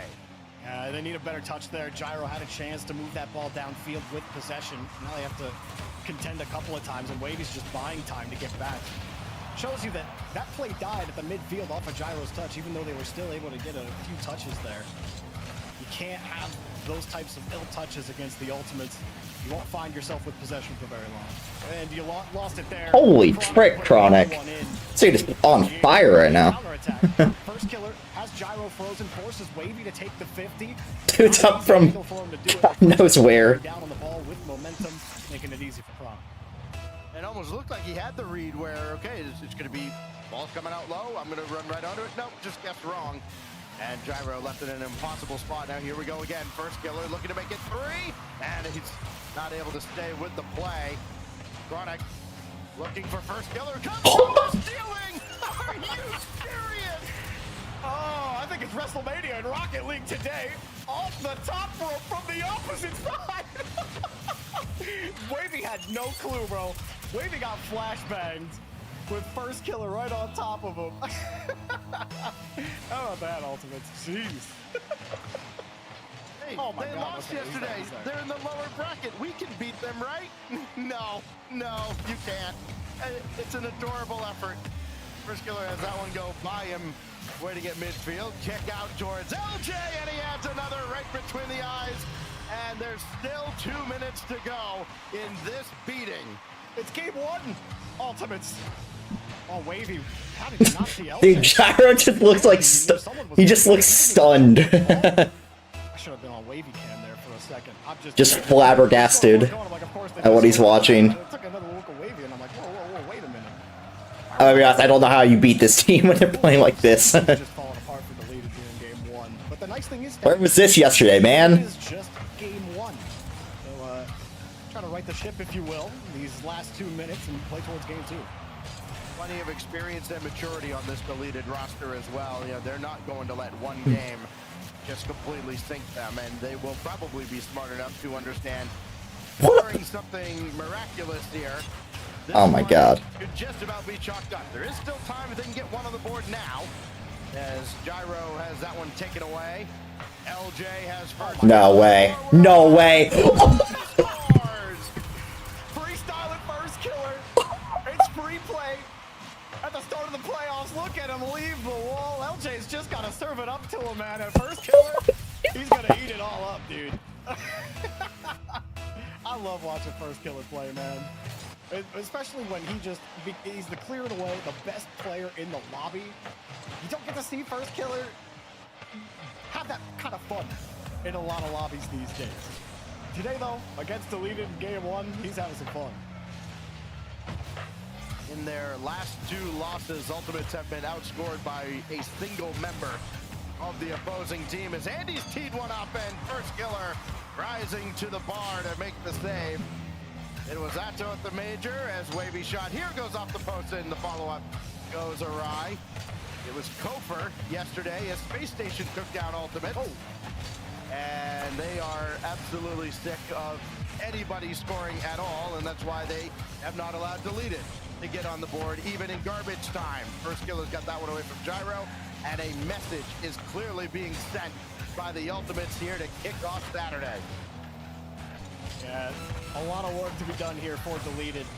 You can just erase this one from the memory, and you can just accept the fact that you're down 1 game. Try to start with something a little bit different. I think it was tough because the few time stacks that Deleted were able to get something going early in this game, they coughed up a mistouch that Ultimates just punished. They would take the ball away.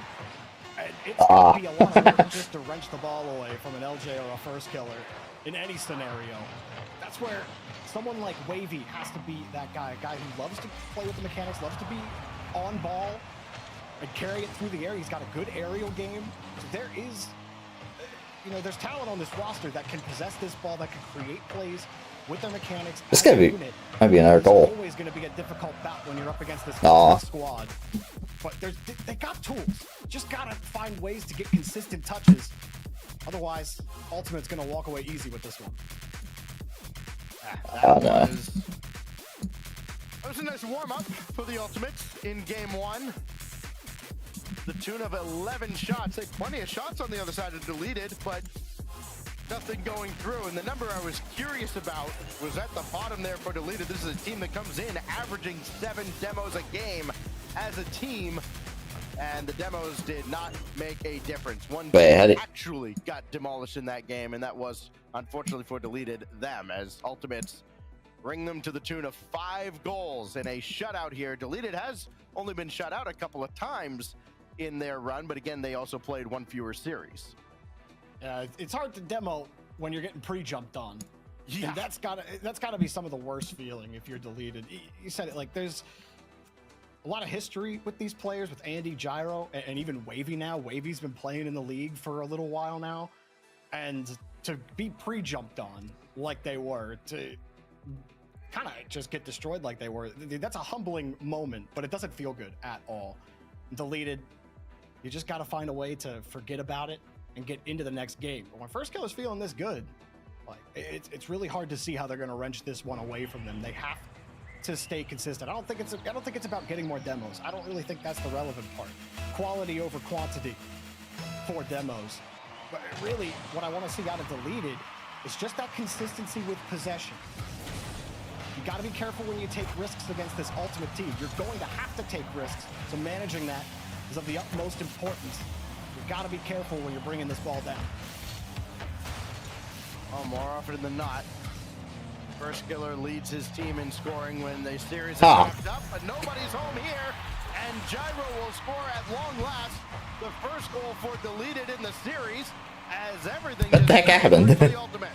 I'm not sure what LJ was seeing there. He had no boost, coming from a little slightly behind the play than Chronic was, and he just kind of jumps at the ball with Chronic thinking he had a good angle at it, Chronic thinking he had the better angle, but LJ was kind of in a worse spot there. And we, oh, never mind. LJ can't shoot.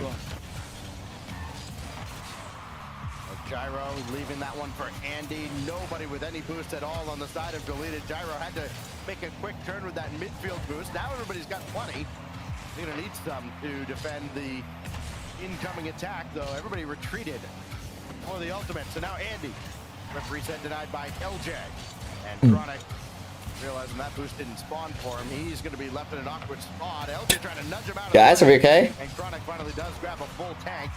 And he can use that to run forward with LJ feeding him. First Killer in behind. Got around Wavy, and the shot is nice. through. That's got to be so frustrating for Wavy, as this one just kept going through. They get through off the corner. Gyro. What are we talking about Wavy for? That's Andy. Mid play. Oh, shut up, after. Watching the play in the corner the whole time. LJ comes flying in on the right-hand side of his screen.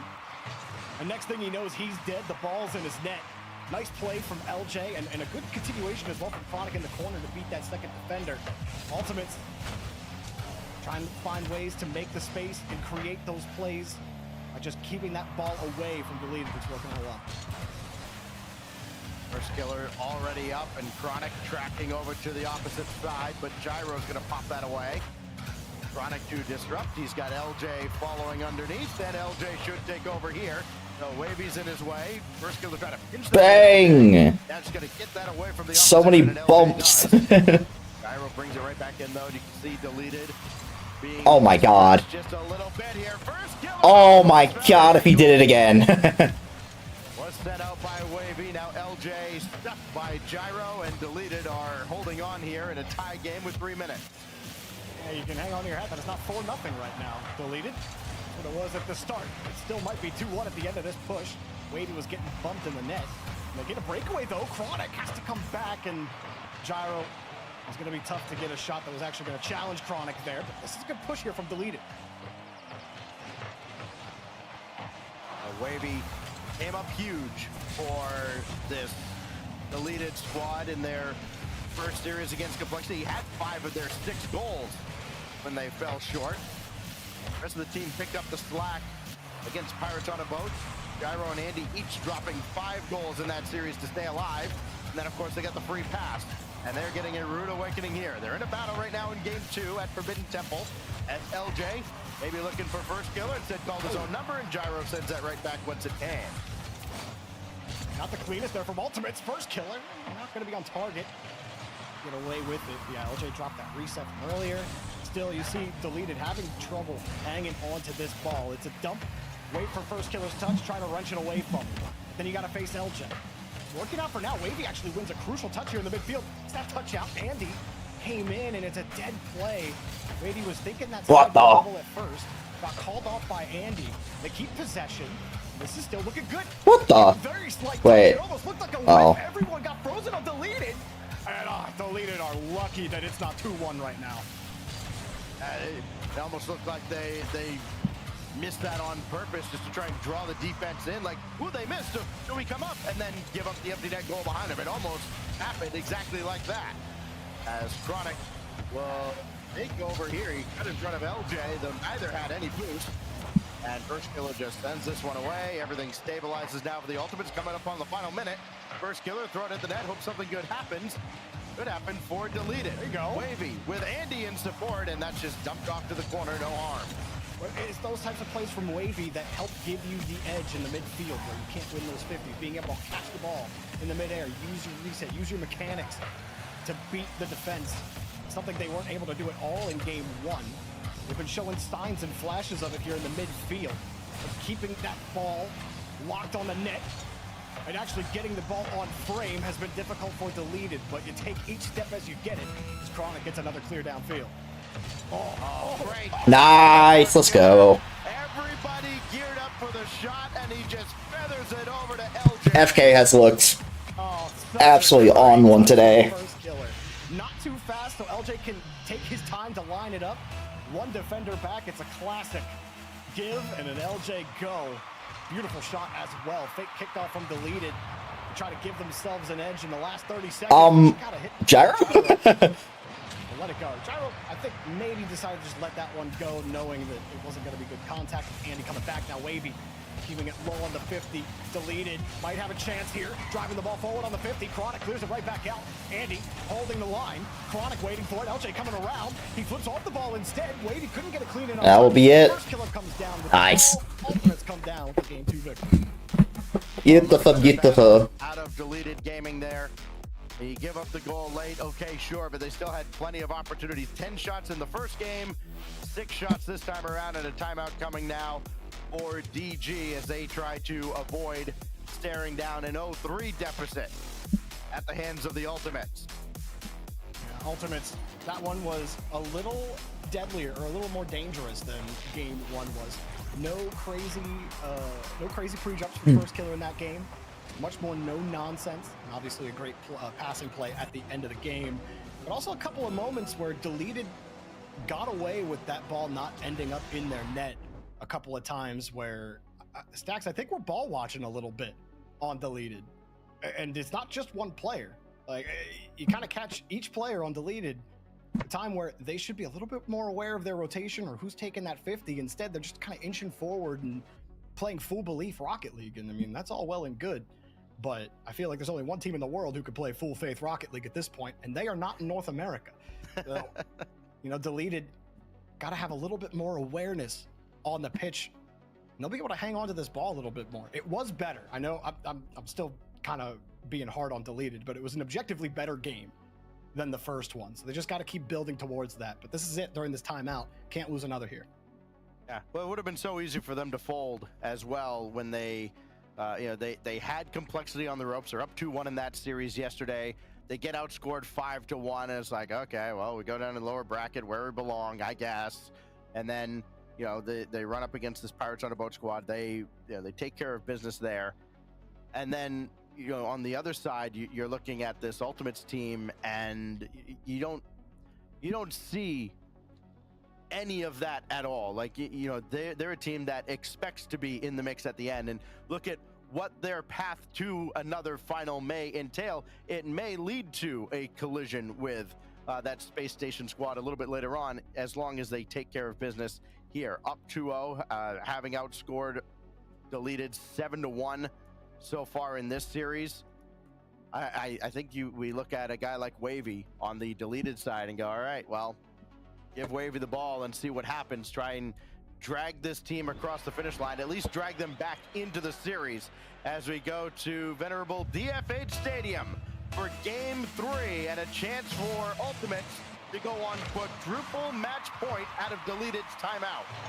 And they did try that too, right, Stacks? That last game, Wavy, I think, had a bit more control and chances than he did in that first game. They're going to have to keep finding ways to enable him and get him on the ball and creating opportunities. We just haven't seen that same kind of force out of Andy or Gyro. As this touch comes down, this might be a chance across. That's a tough ball for Gyro to handle. Just put it to safety. That's the difficulty. You see Andy playing way far back because Wavy was cutting across, and you just don't have a way to attack. You hope Andy wins that 50. Where are you going with this ball in the corner? Well, mechanics make a huge difference, and one of these teams a little bit tougher to defend than the other. You don't need me to tell you which one. Is LJ up the ladder here, and First Killer on his way back. Got the demo on Wavy. That kind of threw him off a little bit. Needed some help from Chronic. First Killer still into the play and got that one off of Andy forward. And everybody's just going to retreat again for Ultimates. You don't see this team overcommit much, the Ultimates. They will let you bring the ball into the zone. They're very confident in their own defense and turning that into offense of their own. Gyro, pop out. Nobody else over there. They're keeping the attack alive, but First Killer's there after Andy's deleted. Again, Andy, he's third man in that situation, and he doesn't go because he's unsure about that next touch, and if Ultimates are going to be right there for it, it is a risk for him to play forward and commit on the play. The touch came out so clean. It looks like he should have been there. From his perspective, to kind of understand with how the series has gone, playing it safe, but eventually you're going to have to take a risk like that, Stacks. You're going to have to just play the faith. And while that hasn't worked for Deleted, it's the management of taking those risks, right? So far, the risk management has not been up to snuff for Deleted, but they're surviving for now. It's right over LJ's head. Chronic in a tough spot. Probably the best 50 he could have by First Killer time. After he got drafted, the Browns drafted him. And as a result, nobody else could make up for it, and Chronic scores. We get caught together, watching on the midfield boost. Teammates rotating back, you run into each other. It becomes real easy for Chronic to take this one out. And again, you're not seeing far enough ahead into the play. You see First Killer moving downfield, but nobody's looking at Chronic. No one sees that go-ahead touch. They're just worried about getting in position and playing defense on wherever First Killer is going to go. They don't realize that First Killer is drop-off delivery, and now you're in danger and you're bumping each other. And what may be lost in all of that is in a normal rotation, Andy probably would have been on his way back. First Killer kind of checked him into the back wall. Interesting. Wait. Everything off. It doesn't always have to be demos. A bump is often good enough. Oh, Chronic. Get better at shooting, dude. They only have the 1-goal lead past the halfway mark of game 3. Deleted have looked a lot better as a unit from that first game. They have recovered well. Still very much in this game. They drop this one. It's going to be a hard press to find them getting back into this series. Everybody lets this one go by, and LJ's going to line one up, and Andy read the play well. Wavy kind of fooled himself because he thought First Killer was going straight for the ball, and he didn't have a ton of boost, so he's thinking, all right, I'm going to 50 First Killer really quick. First Killer just like, cool, I'm going to the wall. Now you look goofy. That's tough. You think you finally get the read, you feel like you just need to jump on every aerial 50 possible to actually break through this Ultimates team, and when you do, First Killer, he's playing chill right now. Almost impossible to break through, but some flashes still, Stacks. It's just 1-0, feels a lot like 4-0 from the first game. And it still could get there too. We've seen this team, the Ultimates, score in bunches. LJ outlet to First Killer. Wavy's in the way this time. Deleted have cut that off quite a bit. Gyro running ahead, trying to clear the way for Andy, and LJ right at his own goal line in the air makes the save into the final minute. Ultimates will look to double their lead, courtesy of First Killer. That goes off the post. Bang! Let's go. 2-0. Great save from LJ to start for sure, but First Killer gets this carry. Make sure that the ball gets into a playable spot. You see him make his car too big to beat to the right side into safety. He doesn't care where the ball goes. He doesn't even care if it goes in or not. He just cares that it bounces back to the top of the box, giving LJ a chance to shoot it. Great 50 from First Killer, and a great series from Ultimates. And showing you that Stacks, this LJ Chronic First Killer team is so good. Truly a team that I think will continue to compete against this NRG squad. I don't think their win against them in Open 3 was any kind of one-time thing.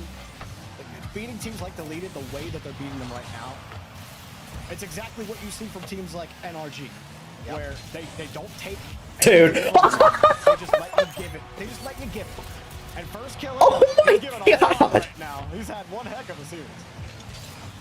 Dude. He's just embarrassing them. You know, like K-Corp struggle in the spring, and we're like, oh, well, you know, you don't see, you know, elite teams don't have those breakdowns like the old G2 now, NRG. And we're seeing that from the Ultimates now as well. They have joined that level of the Pantheon in North America, and dare I say the world, as time hits 0, and Ultimates are 1 win away from advancing to Sunday. That was a beautiful game from one perspective, and an ugly one from another. Depends what fan of whose team you are. For first killer, though, I mean, there's a reason why Gibbs is first killer's #1 fan. I'm 1B. I'll let Gibbs have the honor because of tenure, but regardless, man, Ultimates are just so clinical in these games, and that hasn't always been the case on first killer-led team stacks. We talk about that, and first killer not being able to look just far and away better than everybody else and consistent. They're now that type of team. Excited to see more of the Ultimates when they play the likes of NRG later on. You know, when I tell you that first killer more often than not this season has been the leading scorer when a series wraps up, you know, it hasn't surprised you in the past. Of course, he's had to be out of necessity in a lot of cases, or even if he hasn't had to be, he certainly has believed that he did.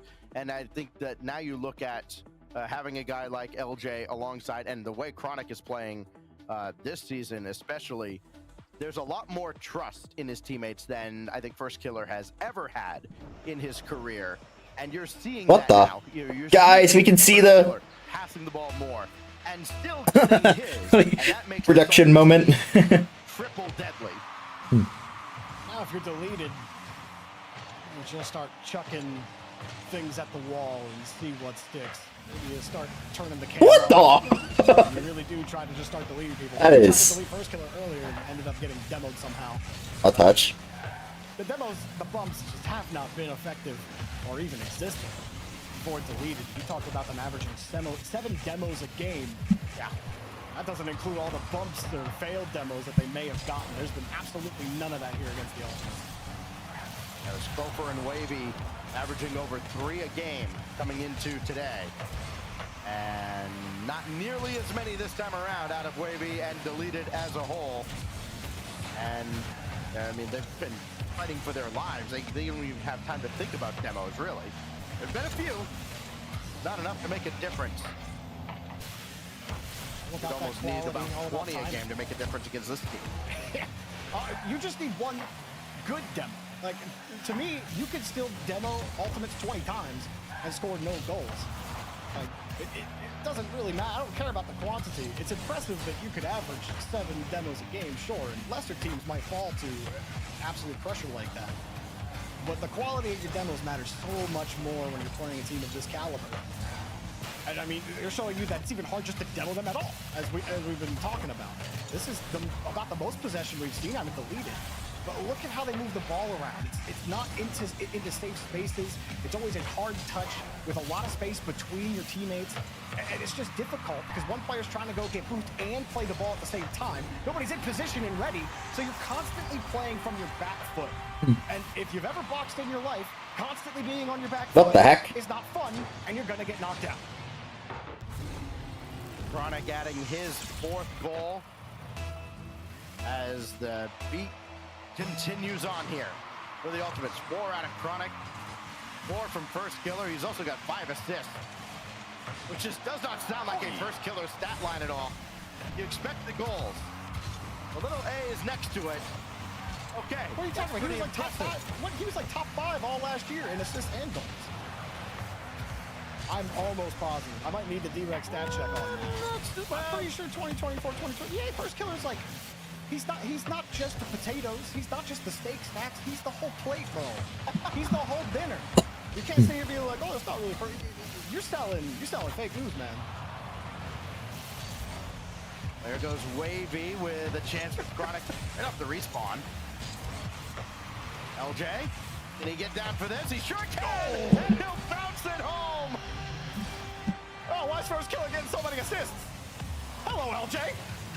Off the ceiling, off the backboard, with the reset that LJ gets off the ceiling, and that is a beaut. It's amazing what players do when they have all the space to go, but still, the pace at which LJ made that one happen, whew, pretty. It's just when you see this team firing like this, you go, how did this team end up in the lower bracket? And that might be a statement of just how good the new Space Station Gaming is. The deleted net. The last time it touched an Ultimates player had to be right here. Yeah, it was. Oh no. That started with a team bump too. Wavy bumped Andy back into position. And then he's like, oh crap, LJ's here. Wavy's like, oh no, I gotta avoid LJ. Wait, I'm getting bumped by my own team again. And the ball's in our net. When it rains, it pours, and all stacks absolutely flooded. And I don't think there's any way to drain it for deleted. Dominant performance through and through. Holy frick, man. Yeah. How many goals did they scored? So again, you're looking for One. of weakness if you're the underdog, right? Like, you know, you've got a team down in the lower bracket. You're like, okay, Yeah. what can we rely on? Nothing. Ultimates gave deleted absolutely nothing to draw any hope or inspiration from. You had the very early goal in game 2, and that has been the only goal in this series for deleted gaming. The JV perfect sweep, at least if the scoreline here holds. I mean, it's still something like the journey that First Killer's been on throughout the years. I think I talk about it more than Gibbs at this point, but like he doesn't have to carry the whole game anymore. It's amazing to see the Ultimates really come to form after they added LJ, an absolute threat to be the top dog in North America. And like you said, with how dominant they look in this game, makes you a little more excited to watch this new Space Station team as well. Oh my god, man. We are just embarrassing these dudes. See that team very Or Wavy. Minute 8 left here. Another 5 spot dropped by the Ultimates. They scored 5 in game 1. And they've still got a minute to do even more damage here. LJ tried to get the flip reset. And there's no mercy being shown at all by the Ultimates. They're not just kind of going, all right, yeah, let's take the foot off the gas now. He's got killer in his name. Let's get as many as we can. Let's put direct to work here throughout the rest of this series. Pop one up for LJ. There's no way he can actually get around on this, is there? No, as Andy sends it away. Pinch out, just a little slow on the follow-up. That little play right there has kind of encapsulated the lead its whole series. Not close, pretty far away.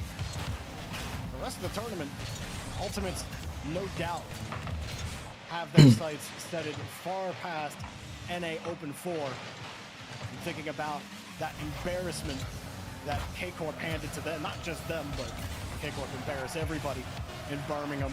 No doubt they want another Set in. Oh my god. LJ, it's just another step on the ladder on the journey to Raleigh. They're looking great so far at the start of the day. 11, 13, 16 to 1. This series for the Ultimates. And a little exclamation point put on at the end. The only question now, will they be afforded a 7th? First Killer in the way, spikes it down, and the Ultimates sweep their way into Championship Sunday. Dude, Chronic's got a mustache now. Revolving around here. Say like, this is the reason why Ultimates will, you know, beat NRG or not lose to Space Station this time. Because I got absolutely nothing about weaknesses or anything from Dude, he's got a goatee and a stash. Tiers above in that series. And, well, that's just how it goes, Stacks. Easy 4-0. Next up. Yeah, and next up will be the loser of one of our next couple of series here. It still feels weird mentioning that this team is in the lower bracket. I think they've taken all of that personally here as the Ultimates score early and score often and outscore Deleted Gaming 16-1 in a 4-0 sweep.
There we go.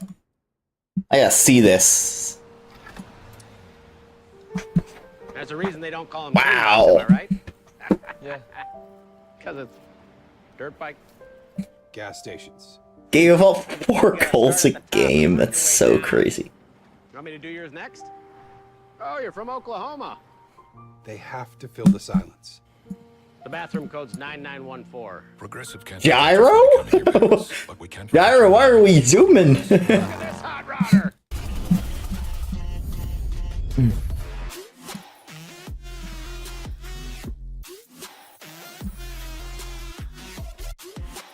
Aw.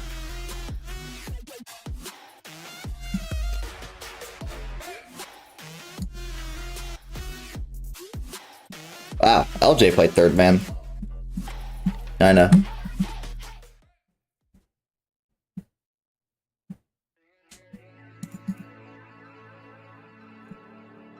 Ridiculous, dude.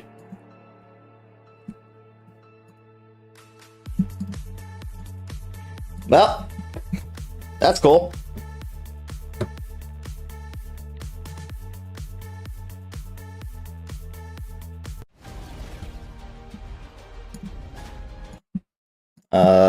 Fear.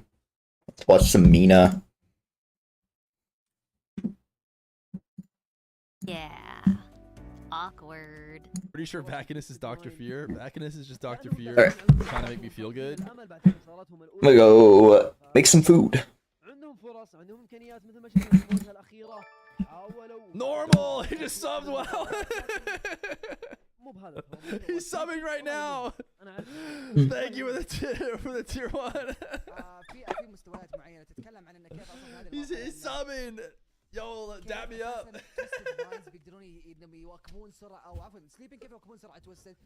Does he dap me up? That will go crazy. Somehow work it into your commentary. How is it?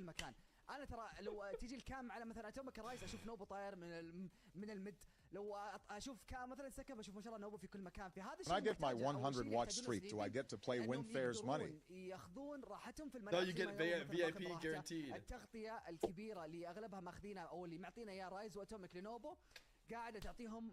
Oh, we didn't get it in time, dude. We didn't get to dap up. It's too bad. Shout out Normal for the tier 1 for 2 months. يقدر يصير في RLCS في هذه المرحله.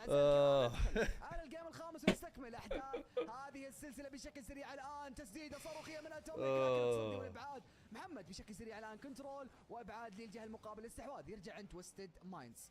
فعلا واضح فريق تويستد مايند داخلين بشراسه. What a legend, dude. He's just built different. He's just built different. الاستحواذ حاضر والضغط بشكل كبير بشكل مرعب. ما هم جالسين ياخذون راحتهم فريق. You can't get VIP? Oh, you'll just, as long as you keep the streak going, you'll get it back instantly once the VIPs are reset. You almost broke character. We saw. We saw you almost break character. Question, you only speak English, but I can make out words happening in two conversations at once. If you're multilingual, can people kind of parse languages in different languages? Yes, I've asked the people who can speak Arabic and English, and I think they make it sound like it's not like too invasive. It's just kind of like listening to two English conversations. هي حلوه من توستد مايند لكن الاحلى من سليبنج او العكس توستد مايند بدل لا يبلغون Oh, you're a mod. Oh, right. Of course. Yeah, you could. Has million fans. Then I'm one of them. Dot if Mina has one fan. Then I'm that one dot. If Mina has no fans, that means I'm dead. Imagine that TTS was sent by normal. If Mina dot. سريع من ناحيتهم لكن الى الان النتيجه 0-0 ما في اي اهداف.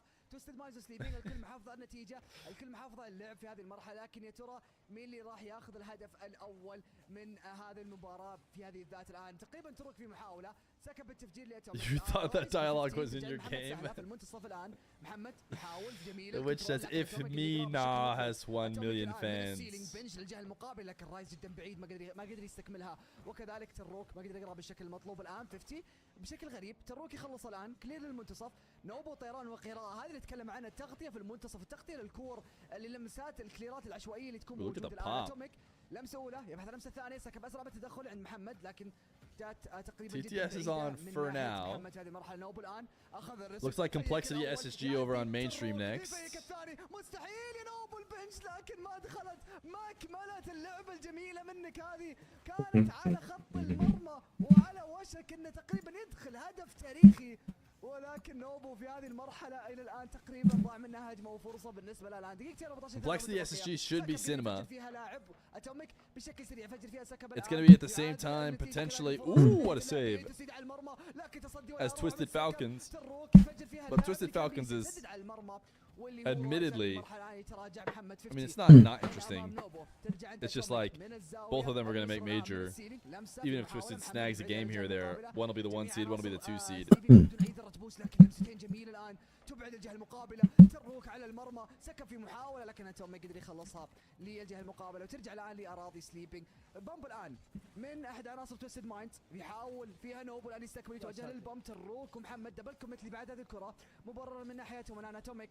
It is just a good game with good players and good fun. It is a higher level game. Most likely, like if it were a major, Falcons playing Twisted versus Complexity SSG. Am I going to the next major? I don't think I am.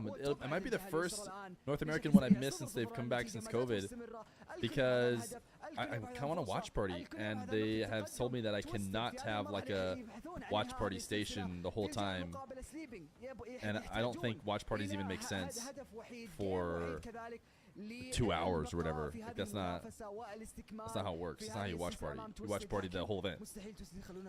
So we might end up staying home, which is kind of a bummer. I'd love to meet any Fear fans in Raleigh.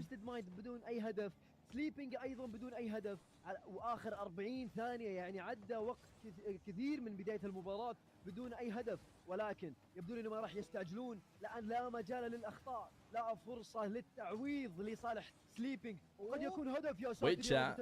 We are predicting on a series that isn't even decided yet. What if Sleeping come back?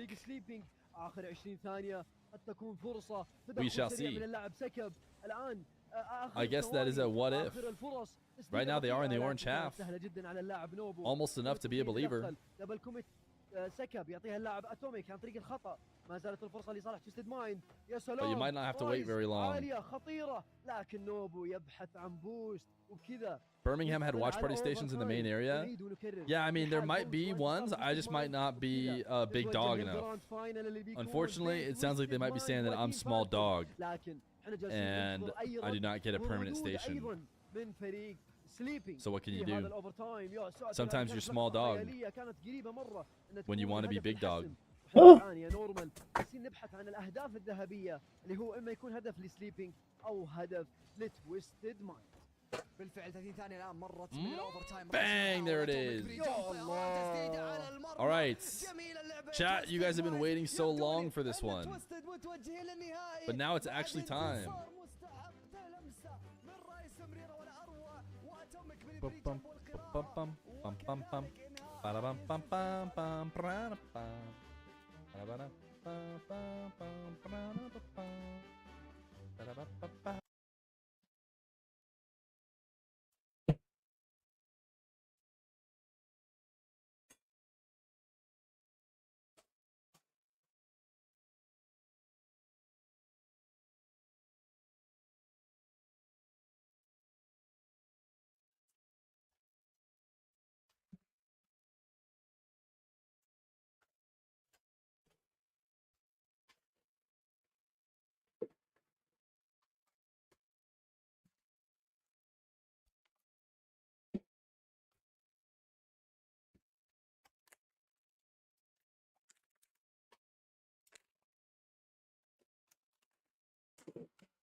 And if anybody was looking for a sign of weakness from this team, like, okay, yeah, you get the high of competing on the world, or, on the international stage in the grand finals to, okay, now you're playing back in your little NA sandbox. No, there's no let off the gas at all. And again, I think it comes back to that SSG team that beat them might actually be that good. Yeah, for sure. Oh, and chat, hey, I just want to let you know, if you're ever watching a match and you're like, I've seen this before, I know where this is going to go, I kind of would like to see something a little bit different, twitch.tv/RLEsports. You can watch Rocket League from a different perspective than you're used to. You sit with the eggs in the crowd. It's sort of like you're there on game day. Maybe check it out if you're looking for something new and fresh there. Ultimate's dominating round one. Nothing new or fresh about that. We've seen that a million times, and they continue on here. They will play against the loser of Gen G versus NRG a little bit later on today. We'll see them play tomorrow on Championship Sunday. 2 more matches to go here for our Saturday gameplay. We'll see Gen G versus NRG. We're just talking about that to close out the day. But before then, it's time for those Complexity fans I was talking about earlier. They're going to be taking on Space Station Gaming. Fascinating way that this bracket works out here, Gibbs. We had a few roster changes we were talking about earlier. We had a match. The first match of the day was between 2 teams who changed rosters. This one also, SSG bringing in Kofer for Frosty, and then Frosty jumping from that Space Station team over to Complexity here, replacing Razebull. And let's not forget a little beef between Frosty and Kofer as well. Frosty, when he was back on Energy, was like the one pro I don't want to see make it to the RLCS is Kofer as well. So not only does he want to beat his former team to prove that he's better, but he also, has a little bit of a small rivalry there as well. So we'll see how it all plays out. For Complexity, it was one of those things where we don't know the full story. Maybe they were looking to make a move. Razebull also wanted to go back to Sam. So they get a very talented player like in Frosty, though, to complement this team where they were considered the 3rd best in North America. They were technically the NA 4 seed through Split 1, but they're looking fantastic. They look good again here. A commanded win versus 9 lives to make it to the 2-0 round, now into the upper bracket quarterfinals. But going up against Space Station, the hype is off the chart, Stacks, for Space Station. The 2 times they qualified, they made at least top 4 through Split 1. Everyone expects them to do the same here. Yeah, for Space Station, adding a guy like Kofer is quite impressive when you look at, when you have to let a player of the caliber of Frosty go, because he's a very, very strong player. You go, okay, you have to add somebody that's at least as good. And what has been the difference so far between those two? Frosty scored a couple of goals so far this weekend. Kofer scored 10. And again, single-handedly outscored Ultimates earlier in the weekend when they beat them in 4 games. So when you're looking at immediate impact and trying to make a value judgment of, okay, where should the hype be? Well, all eyes are going to be on Kofer. All eyes on Kofer as well as Frosty, the 2 new players coming to the rosters. How do they do in their first main event appearance here? Let us know in chat who you think is going to win. We'll let you know who we think is going to win up here. Stacks, who's your pick? My pick here is, again, I go to that matchup of Kofer and Frosty, and, you have me pick one. I pick Kofer, and I pick SSG. Okay. We've been waiting a long time to have like another team to enter the upper echelon of North American Rocket League, and I think Space Station has the chance to do that. I don't know if it'll happen this weekend, but I think it happens over time, and I think Space Station is the better team today, so I'm picking them. Okay, I'm also picking Space Station here. I think it is maybe narrowly a better upgrade for Space Station, but again, it's gonna wait to be seen. These are new players, and how they're gonna settle in over time is gonna be the question.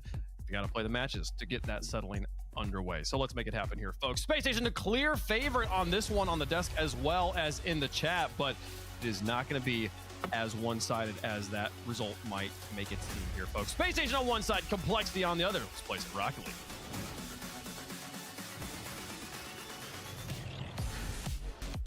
We get started with the third match of the day. Space Station taking on Complexity. 2 roster moves. We'll see which one pans out better for the other. Game 1 brought to you by Progressive. About to get underway. Frosty and Kofer, the new additions on each squad here, Hercules. Oh yeah, this is another really exciting matchup with a couple more roster moves. You get to see how people compete under pressure on, you know, the main stage, under the lights of the field here, and of course now in a best-of-7 setting, the longest they've had to endure this weekend so far. But I mean, like you said, and everybody has said, Jorby, Complexity lost one of the greatest players in North America that this roster's ever seen. But for them, I mean, they don't look too different off the rip. I mean, Frosty is probably one of the best players you could have picked up to replace Ray's Bull. CRR and Diaz. Diaz more and more is kind of taking the forefront of this roster, so Complexity not a roster to be slept on at all. CRR actually has a Frosty. Oh, jump, but Frosty almost nice push hooked. on the field. For Space Station, I mean, the most impressive thing for Kofer is where Awesome. he's sitting at the top of Oh, nice stat save by lines. Reveal. Across the board, he was last split second in goals per game. He was number 1 in Bang. percentage in North America, and also pretty high up on that list when it comes to shots per game. So he's an integral part Good of the work, offense, Scribbles. and that just helps Scribbles and company do that much more as they pick up the first goal. I mean, it's just high shooting percentages all the way around for this team, right? The fact that the ball even got into that half so quickly, great shout for SSG, but Scrib getting the double off the back, putting his foot down, letting Complexity know this is not a free game whatsoever. They are still themselves a mechanical. And Kofer with a shot of his own off that backboard. CRR, a little bit of a better save. Race to this ball, gets beat out by Reveal. Takes his time. Kofer behind him to try and follow, but Scrib's the one to go up next. Was the lurk down and the patience from Kofer that gives SSG their second goal. Scribbles does a great job. Look at him get the reset and fly past that first defender, and then the drop down. Easy does it for Kofer there. Scribbles is doing so much at the start of this game. That's exactly how Space Station want to start it. Scribbles, probably more of a backseater for Space Station when Frosty was on this team. But with Frosty gone, Frosty, a notorious cutter of the rotation when he was on this Space Station team. CRR ended up letting go of the ball there. Now, might be able to see a little bit more of Scribbles' action with Kofer, not just on the ball, but also loving those demos. He averaged 3 demos a game last split, which was best for first in North America. So there's lots of things to like about that Space Station roster for sure. 2 minutes into this, Oh my God, Kofer, go off. resets forward. It's pretty much just been a nice attempt of shots towards this net for SSG. They've had a lot of control in this one of the fewer moments that Complexity's been able to break out. Diaz tried to slow it off, but Reveal better read off this. CRR past 1, too slow. Those Scribbles up to Reveal. Reveal enough to make the double, Wow. but not on target. Unfortunate, but good patience. And Space Station, I mean, they just honestly look like the more cohesive and cleaner team. Gotten those clean chances. It just comes off the Scribbles playing a really great solo effort on that first goal that he had with good control and pace. And then that second one, again, utilizing his mechanics off the backboard. He's been the X factor in game number 1 by and large for Space Station. Now, all Space Station have to do is lock them down. Diaz faking the touch, couldn't really do much more. Might be a chance for CRR. He's got lead on the ball. Wins the next 50, beats Scrib on it. That one has to be on target, but denied by Reveal. A pot shot that is no chance. Bang! Bumping teammates out here. Diaz trying to shake him off the ball. Frosty underneath, but it rolls up the wall and keeps safety for Space Station. A desperate try there from Complexity to find a goal, and they came away empty. That is some top 4 defense. Reveal and Scribbles both were in that top 4 for the end of the qualifiers here. And now, on the flip side, trying to take another shot off this one, but Space Station defensively are one of the better teams right now across North America, and it is showing for good reason. Minute 23 on the clock, though. Reveal just trying to deadball this one. Everybody from Complexity has thrown themselves at this ball. There we go. Finally will force themselves through Frosty to put Complexity out onto the board. You know, we mentioned the stats of Space Station and Kofer, what he's bringing to this team. But Frosty also near the top in a lot of those same categories. Frosty in that goals per game, looked it up, I believe he was like top 5 at the very least. Actually, not top 5 in the goals per game, but up there in the assists per game shot percentage. He took more shots than anybody else per game last split. That makes sense. You watch Frosty play, he loves to be on the ball. He loves to be making plays with his mechanics. He wants to be the guy. That's what he tried to be on Space Station a lot of times. I think for Frosty, his growth on this team has to be a little more team-oriented and a little more disciplined in rotation. And if he can find that, I think he'll find CRR and Diaz extremely valuable teammates. Complexity have been able to hang on to the ball this last minute. It's just actually getting this on frame will be the difficult part. CRR there. That will give you a little bit of consistency. Diaz dives back with no boost. Hanging up high, gets the demo. Complexity, though, could not find a way in. Frosty shot off and away. Space Station hanging on to the lead. We got 18 seconds to find something here, and here comes Reveal just bodying this ball to keep it out from going towards his net. A good clear here gives a little bit of room, but it's immediately pinballed back. Scribbles taking his time. 4 seconds on the clock here in the air. Pass over to CRR. Enough to work with towards the backboard. Can he sneak it in?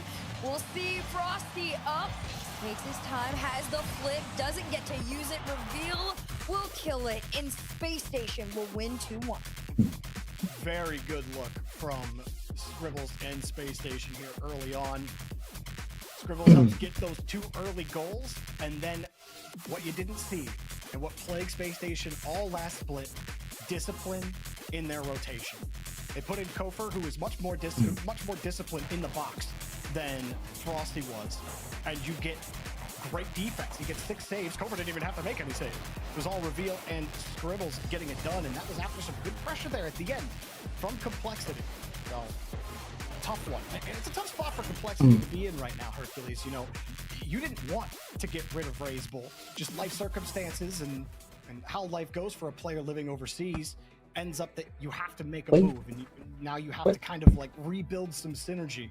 Because CRR and Ray's Bull have played together for such a long time, and with Diaz as well. I mean, this is an interesting roster, not just from a gameplay standpoint, but also from a personality and nationality standpoint.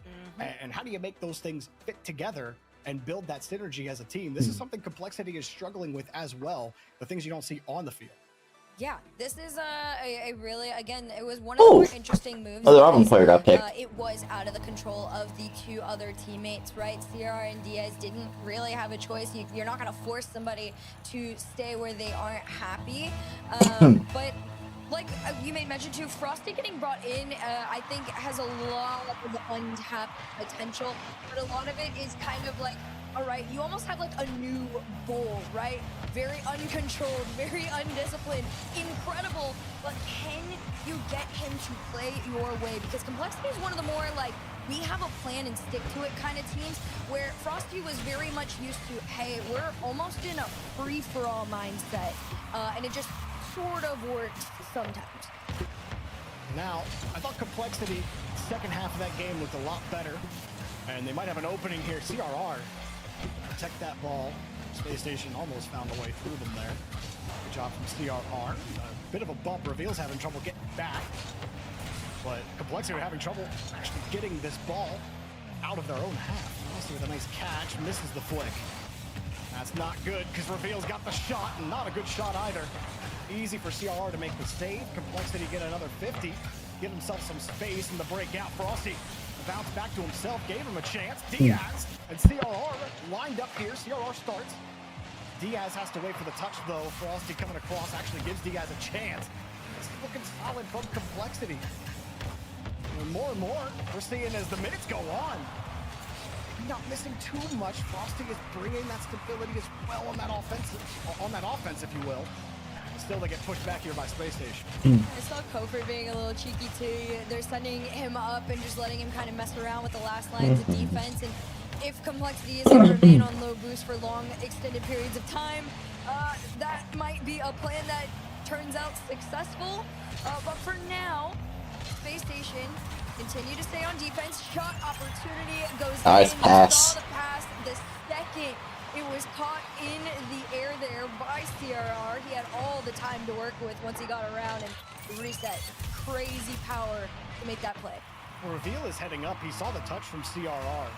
Gave him the respect for it, but he's first on the ball there. Everybody else was on the opposite side, rotating back. That was after a long sequence where Complexity were happy to go back. Holy Kofor. Jesus Christ, Kofor. You would have hit that. Back to their half, trying to fight for possession again, and they kept getting it. Space Station are now the ones having that trouble actually commanding the ball here on offense. Frosty with a little bit of pace. Kofor chasing him down. CRR went for the quick hit. Wasn't the greatest touch. Scribb gets right on top of it. And Frosty following up his own touch. Diaz in the area as well, and decides to let Space Station give up the ball and give CRR a free angle. Down the corner, Scribbles took his challenge on it, just kind of pinballed it around, but not really realizing his teammates are on extremely low boost. I don't think that's something you'd communicate that quickly, so possession goes back in favor of Complexity, although almost immediately gets lost. But of course, having the resource advantage allows Complexity to break into that half there. They are going to try and take a shot. CRR floats this one out to Diaz. Diaz shot on target. Scribbles in the tank, enough to send it out. Second shot still headed towards that net. They're not going to stop trying here, but that top four defense of SSG, it still continues to reign tried and true. High touch, but nobody can follow. Kofor just hoping for that boost spawn for Reveal as he drove over it. Space Station managing for now. Kofor gives him a huge angle out, but look at CRR steal. Forces Reveal to take the challenge. Scribb also midair, and that was through a smoke screen. Ball falls right back down to him. Another pot shot. Kofor takes that away. 1 second, it looks like Space Station are going to break out, and the next, CRR's creating a play out of nothing. Now Space Station, Kofor trying to give it back to Scribb, but Scribb landed in the corner. No passing play, no offense for Space Station as Frosty chucks it downfield, and Complexity starting to lose that composure on offense as Space Station trying to get possession of this one, and a nice little back touch there from Kofor. Give Reveal a chance at it. On the way, Space Station are seeing that rotation, but they still can't get the ball away from Complexity. Off camera, CRR's getting demos. Diaz steals the ball away. Everyone getting bunched up, but Kofor gets another solid touch. There's been several here, Hercules, where Kofor stops the bleeding quickly enough to help the rest of his team get boosted up and get back on offense. Someone's got to touch the ball here. Yeah, there's no follow-up that's coming in quick enough for this to turn into an actual play. It's like you said, it's more like you're doing something to stop the bleeding, but are you actually healing your wound? And right now the answer is no. Kofor low boost sends this down, maybe. Great play. Kofor looks super good on this team. Space Station have tied up the game. 34 seconds into this. Yeah, Kofor got vertical. He started, that ball didn't have a lot of height on it. Boost straight up into it. It doesn't get away from him. It's a great touch to follow up on it. You saw Diaz. He's going up. He doesn't have any boost. And when you're trying to go up with no momentum, you got no boost, good luck winning that 50. Kofor showing his value, and Diaz unfortunately couldn't create any there as Space Station slowly turned the table on Complexity in this game. Frosty got bumped out of the way. Scribb could buy time. Kofor needed it. He was on the opposite side of the midfield. Diaz, though, comes down with it. CRR right with him in stride, picking up every single pad, trying to find a bumper, a demo, or anything. But now Frosty's left to defend against Kofor. No boost. An easy stop. Maybe headed to OT unless Scribb can create a little bit of magic. 50 goes right down to Frosty. Frosty wants to play ball. Nope, they do not. Scribb decides we're going to overtime. They'll play ball, but they'll play ball in a much more high-pressure situation. One goal ends it all right here. Frosty over to Diaz. Pops this one up. CR tried to get the beat on reveal, but he won't. Instead, it drops down almost to Kofer, but Diaz got a catch out. Oh, what a demo. But CR, he played as far back third as he possibly could, and that is a corrective mistake on Complexity's defense that I'm loving to see, because sometimes they get caught out in the worst possible time. As pass, reveal somehow comes away with the save. Frosty tries to use the mech. Oh no, CRR is just a little too close. It was a goal if CRR wasn't too close. He gets bumped out of the way.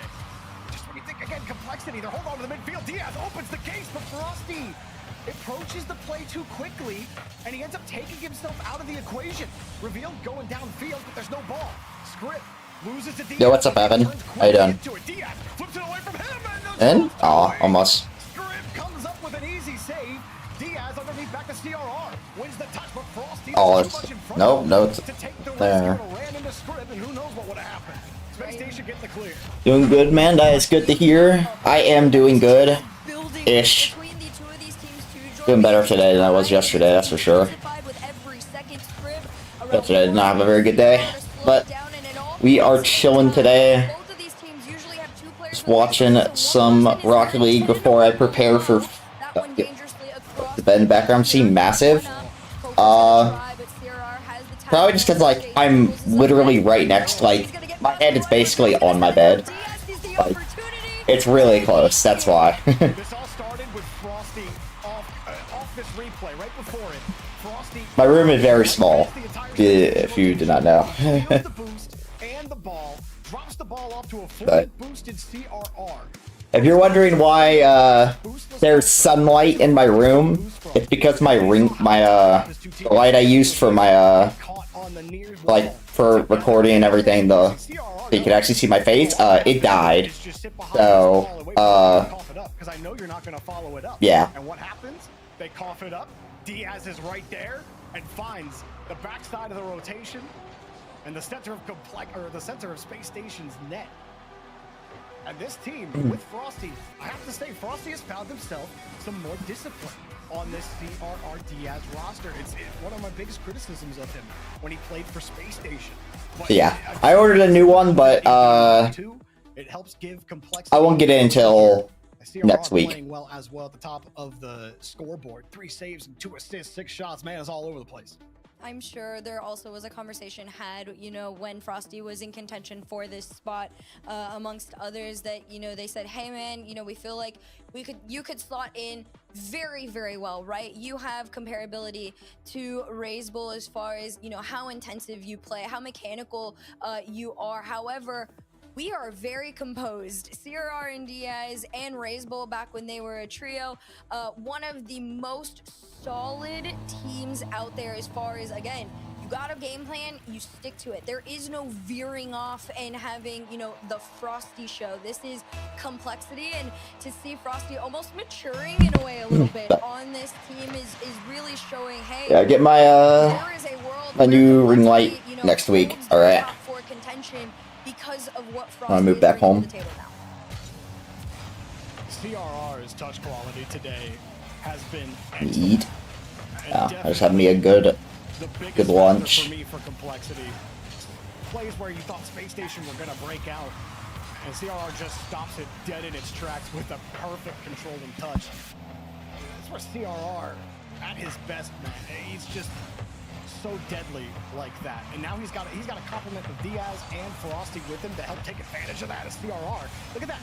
Perfect touch to follow it up. You couldn't ask for much better in a tight spot, sitting on the near wall, and you catch it like that, you get the follow-up 50. That's stability. Going off the backboard, a little scrimmed redirect on back, straight into the hands of SSG though. It scribbles Sends it to Reveal. Minute into this one, we are scoreless. Demos on the back ends, attempted passes towards an open net. It's a little bit of an awkward shot just because Complexity was completely low on boost in that moment, and SSG recognized it. They just set the ball upfield and are continuing to try and play this one touch at a time. The script gets sent down into the corner once again. Complexity playing a very patient and composed defensive line. Diaz takes the space. Not the greatest touch, follow-up touch though. Bounces away from him. Wait for him, he's got some backup high on the back wall. Frosty actually gets a follow-up 50 there as well. Complexity get to set it up. Diaz forces Kofer to absolutely smash that ball, and he does, but still free ball. Diaz, he cut in. That ball had a little too much height on it. His initial position, I thought he's going straight up for it. They got a shot, but he was just a little in on the angle. Frosty picks up a demo. Diaz holding the ball. CRR playing the tight angle, but no 50 comes his way, and Space Station break back out. Man, playing a patient game. Reveal has to call himself off of that one there. There could have been a follow-up, but unfortunately for SSG, they had both committed to that initial shot. Now Complexity has all three lined up, ready to go. Kofer gonna try and follow up his first touch here. Does get a small angle. We've seen him try to do it twice. He just hasn't quite made connect on it. But I see the vision. And bang! For you, Diaz's vision is 20/20, and he was lasering that in from midfield. This one breaks through. Reveal. He sees Diaz about to get bumped, and Diaz does get chipped a little bit. That baits Reveal into turning into that ball because he thinks, okay, Diaz, he's gonna spin out. But really, Diaz was just put into position, and he slips right through Reveal. That's an unfortunate one if you're Reveal, because you were initially in position, and you think Diaz is gonna get bumped, you get burnt. Unfortunate. Now you just gotta try and get back into it too. If you're SSG, of course, they had a lot of control and stability in that game number one, but as time goes on, they're losing it to Complexity. Like we've said, everybody was kind of curious, like, does Frosty slot in the same way that Raze Bull did? And for now, I think he got caught up to speed fairly quickly here. CRR gonna try and solo this one around one. Frosty to follow up to two. It centers out into the hands of Scribbles, and here comes the SSG transition out, and it's denied by Diaz. Speaking of Scribbles, aside of those first two goals, where has this Space Station offense been? Complexity have completely locked them down. Haven't seen many Space Station opportunities since that first game. Now Reveal. Trying to keep this ball away. Kofer trying to give him some space with a demo as well. Diaz overshoots his position, takes the ball away, gives Frosty a chance at it, but he gave it up. Somebody's ready though. Reveal was still covering. Scrib was also not positioned for that touch. Missed, might have given Reveal the shot, denied by CRR with no boost left. Kofer still has a chance though, avoids the bump. Frosty sitting on the near post, gets the touch. Space Station, this is the most offense they've had in about, what, 9 minutes? And still finding the frame is difficult as they come around the corner. And CRR says, come and screw this ball away from me. Scribbles, he's got the screwdriver. Unfortunately, couldn't hold it in hand.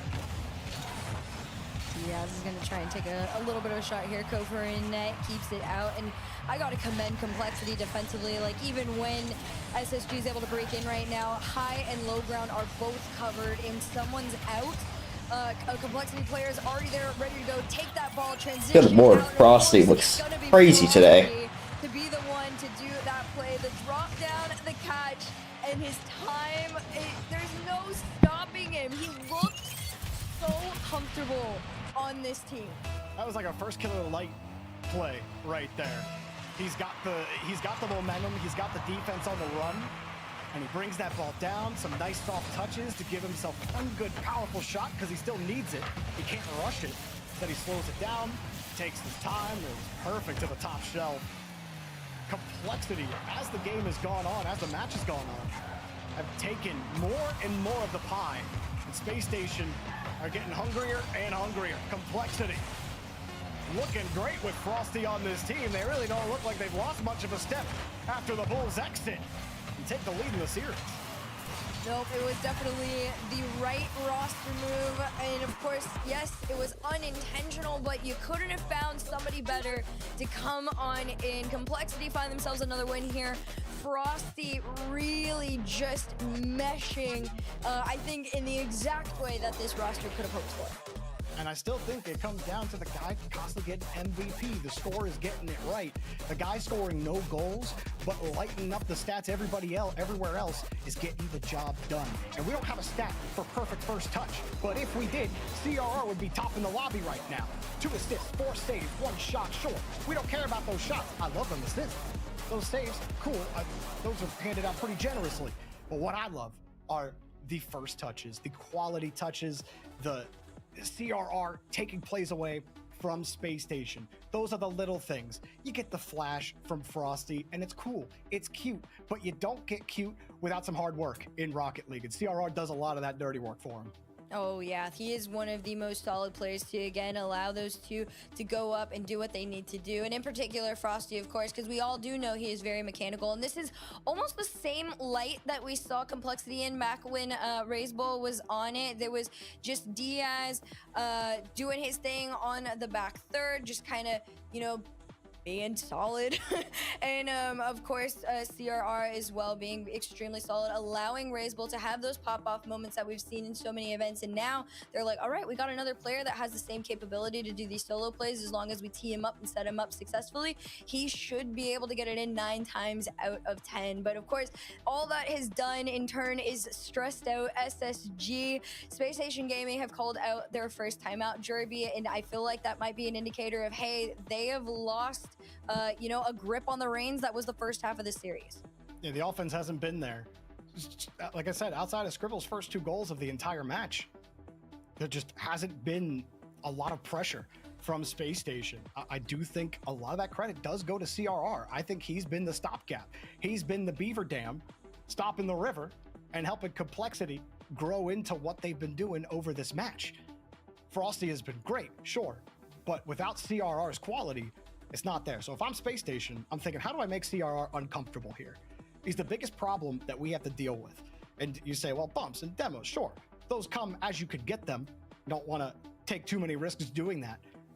But respecting CRR and his touchability and expecting that quality, finding ways to shake him off that ball, put some more pressure on Frosty and Diaz to bring that stability.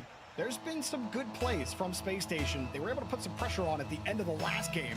Now they got to capitalize on it.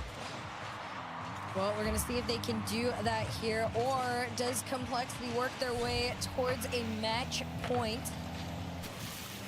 They head on in to this half here, past the DS. CRR to try and clean up off the backboard. No double in sight for them, but a quick rotation and a pass over to Frosty. Gets past one, maybe pass reveal. Diaz almost had the time and space, but not the boost. Diaz gets bumped off that corner boost. A good 50 for Kofor to handle. Again, right there. The touch from Diaz gives CRR a chance. Frosty gets the 50 and Complexity cleared away. Not just forcing the 50 for the sake of it, trying to get that ball back into free space. That shows Diaz's growth as well as a player. Complexity growing quite well. Frosty trying for the bump. He had to really stretch for that one. Scribble avoid him easily.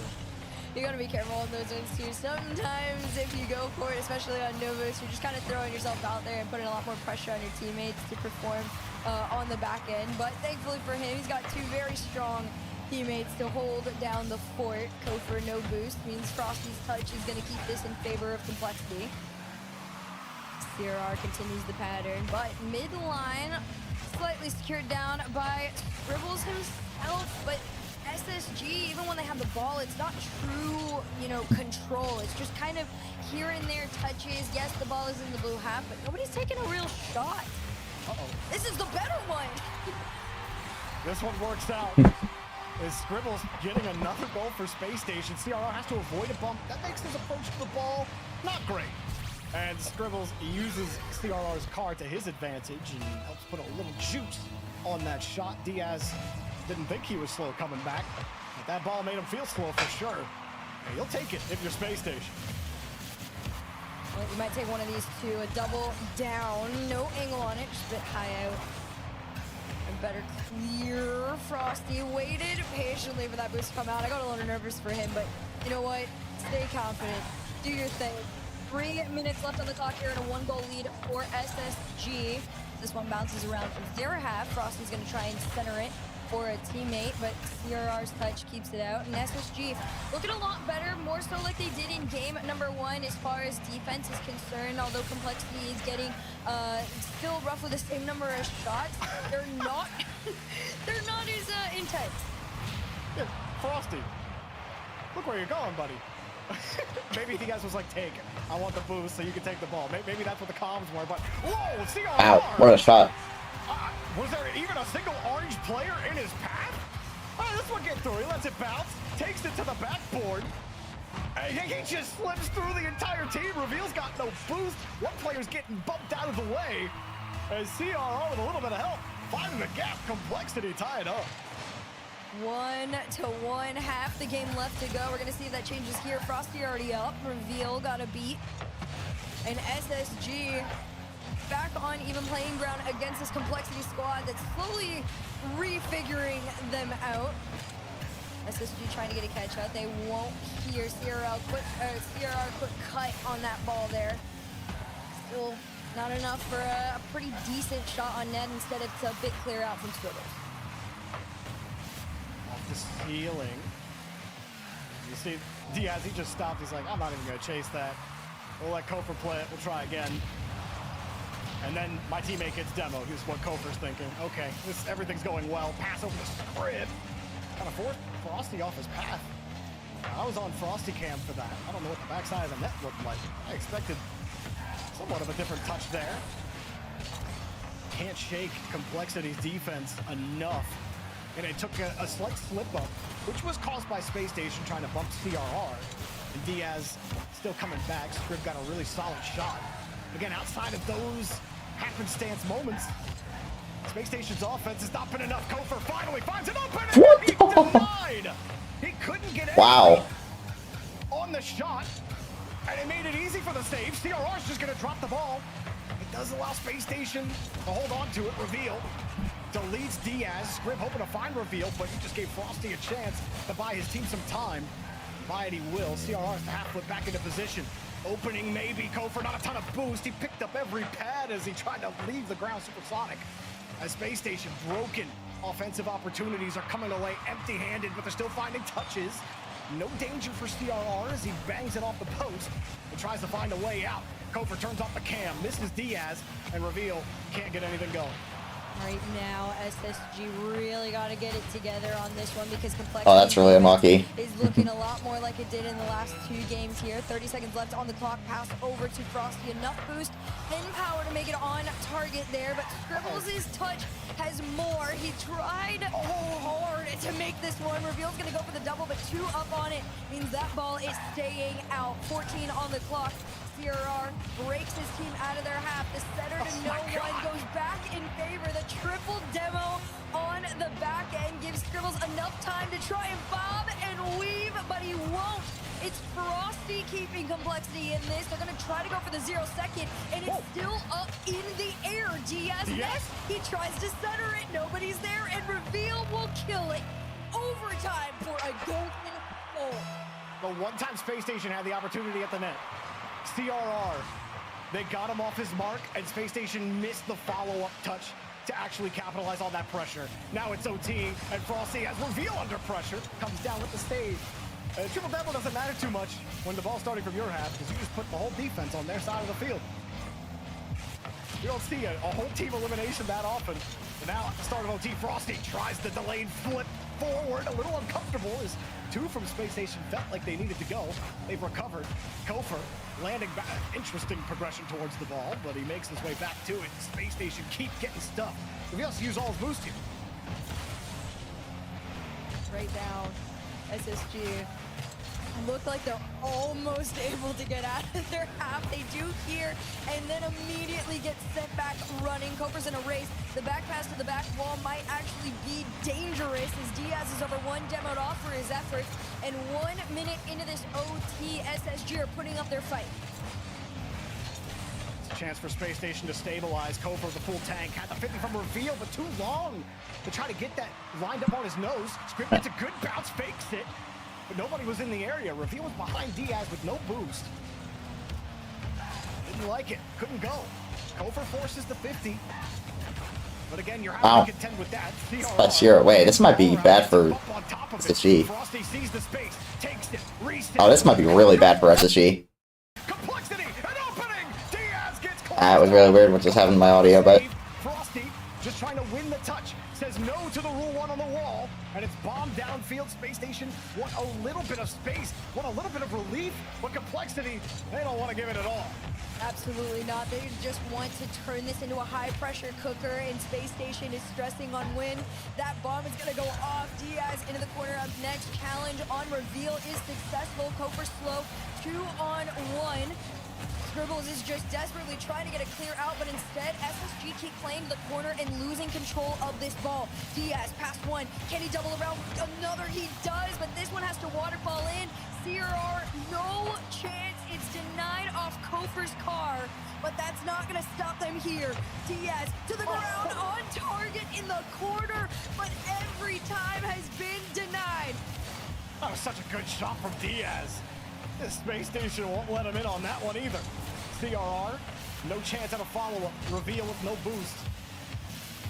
Frosty holding the ball. Diaz is getting harassed by Reveal on the back end. And he's got a full tank of boost. Diaz off the backboard. All that harassment didn't matter. As Frosty, no problem. CRR's there to help you out, but now you're in some trouble. Oh, this is a goal. Never mind, Diaz actually got the backboard quick. That avoidance just didn't let him get the controlling touch he wanted. Frosty had to dive back. Diaz, a bit uncomfortable there. CRR only about 30 in the tank, hoping Frosty can find a That's touch. a really good fucking pass. CRR takes it himself. Diaz waiting for a 50. Able to find a good counter. As Reveal takes it again, and Space Station trying to reel. Oh. Musty, a little weak, but Kofer add a little strength, and Frosty takes the ball away. He's still going, no Musty of his own. Instead, it's just off the sidewall, but no boost means no power to center it back. And Diaz tried to send it towards that net, but everything has been wide. The desperation to try and put anything on target is being clearly shown by Complexity right now. Diaz, another corner play here, sent off by Kofer. Space Station is doing a much better job of winning these challenges in these corners here. Zerard knows Diaz was there, took the shot for himself anyway, and Scribbles is the one to take it off. Space Station, that's a good touch from Kofer, and a great response from Complexity to take him out of the play. Otherwise, Kofer had an angle out, maybe could have set something up for Space Station. CRR, it's a heavy touch. He goes for the bump instead. Space Station finding ways to get behind the ball. Dude, how does Frosty get that over him? Oh, that's it.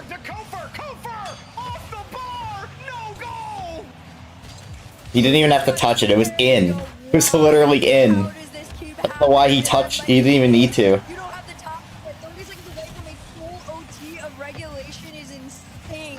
But yeah, I mean, he should have scored that anyways. This one is going to be on a high. Frosty down to CRR. Back over to Frosty.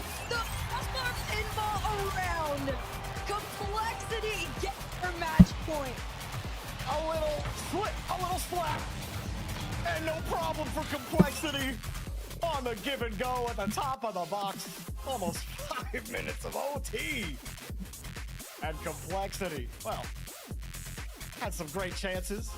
And Space Station, no doubt, are going to be kicking themselves. Kofer, how could you not kick yourself a little bit when you had the game-winning goal?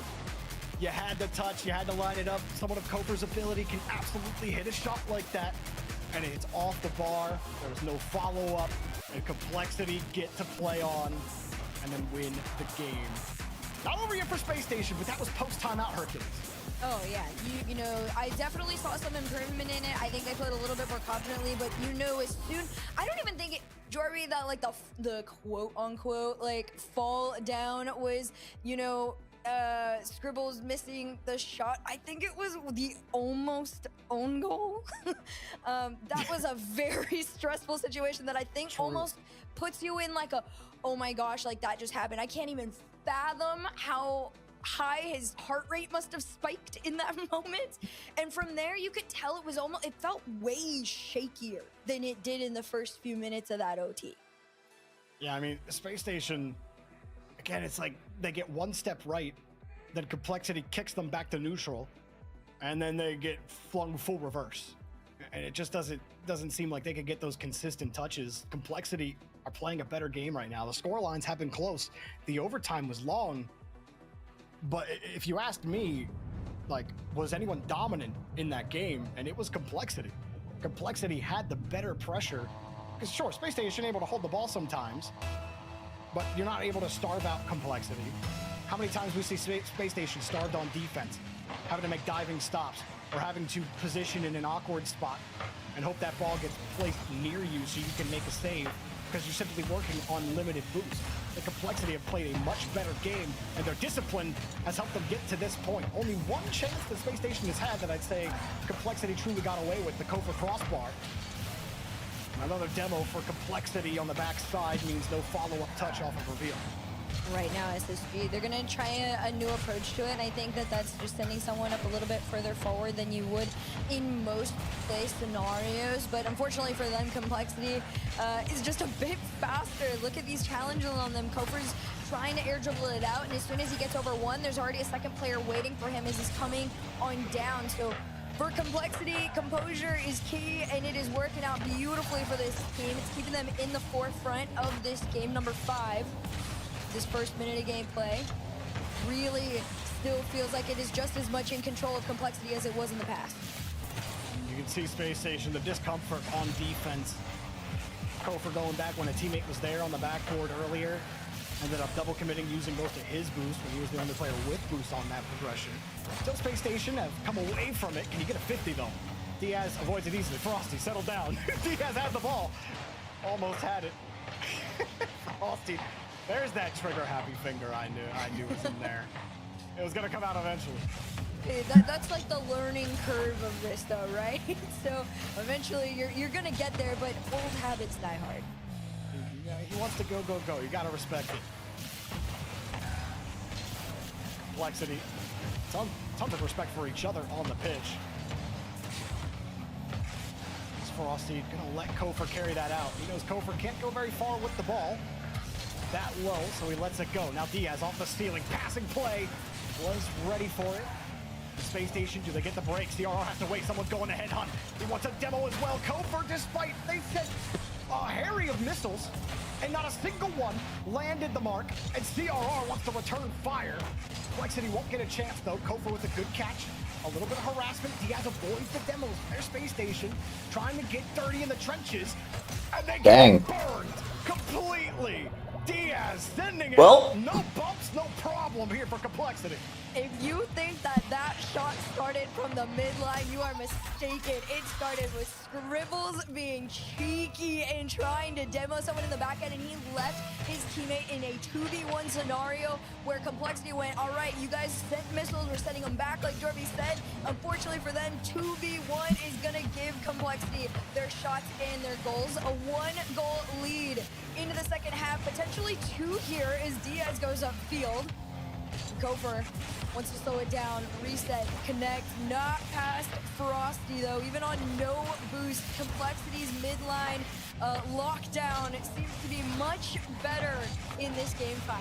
I mean, Hercules, Space Station, they 3-0'd Ultimates. Yep. I mean, we just saw what Ultimates did that deleted. Rest in peace. Crazy, it's like Ultimates played like shit yesterday. What Complexity are doing now is these tough games, these 1-goal games, I mean, NRG fans, or XG2 and NRG fans know it well, is that... Dude, how is Diaz avoid? There's no way Diaz gets this goal. That's crazy. Oh my god, dude, I was dying. I was just matrixing around them. By multiple goals a game, they get this goal, and then it's just so hard for Space Station to do anything on offense. Look, they go around the pitch, and what do they do around the corner there? There's no one on a follow-up. Scribbles generates the best chance there, but just a pop shot. And now you hope you can get a 50 on Frosty, and they're not. They're not even getting a touch on the ball as CRR gets the clear. Yeah, right now, I mean, Complexity is still holding on to their same play or similar play style to what they had with Raise Bull, and that is once you get that lead, you become one of the What is Scribble's doing? defensively. Also, can we just talk about why this goal felt like it was truly in slow motion? What's Scribble's doing? Jump away from the ball. Wave dash. This ball's gonna be with pace towards the box. No, he just stops. The ball doesn't move. It was absolutely slow-mo. CRR is disgusting today. If he could play like that every day, Complexity would be right up there with NRG for competing for the top of North America. The problem is CRR doesn't play like this every game. Oh my god. But if he did that, it'd be hard to shake this Complexity team off of any team you put them up against. That's the difference, I suppose. The CRR still works towards that consistency. Space Station, by the way, is 3-1. It's not 3-0 if my series score is correct, but really it doesn't change my point at all, Hercules. As this one goes in, and it is multiple goals, and it's a beatdown in Game 5 wow. of Complexity. 3-1 Ultimates, 3-0 now on SSG. All right, it's tomato kind of thing right now. 26 seconds left. Complexity are 1 away. What are you even saying? Taking down SSG in the upper round. It won't be the end for the SSG fans. Do have another chance here. But for Complexity, I mean, everybody wondered, you know, they were always in the conversation for top 4, Jordy, right? And when all the roster move domino effects started going on in between the major and now, the Complexity one was the one that kind of had a lot of people like, can you live up to these standards of Raise Bull? And the answer is yes. Frosty has slotted in beautiful. Maybe it's because Raise Bull was kind of bad last split, so not hard to live up to their standards. It really is a great showcase on Saturday when everyone's tuned in and watching. It's like, okay, Frosty, you're a good player. Let's see what you can do, because you're stepping into some big shoes with El Toro gone. And I mean, like you said, Complexity against a Space Station team that we are not sleeping on, and they handled them businesslike. It was an excellent first showing here in the playoffs for Complexity. I'm excited to watch them as they progress through the tournament. Players all very happy about that result, no doubt. It's got to feel great having a new player come in and immediately get some results that you can absolutely be proud of. Oh yeah, and also not on Champ Sunday, it's towards Champ Sunday. Complexity is one step closer to their way there, but it's a little bit of a journey ahead of them. But for now, it is 1 foot in the right direction. Unfortunately for SSG though, a little bit rougher of a start here in your playoffs, but not bad overall. We've got more Rocket League coming up for you guys right after this.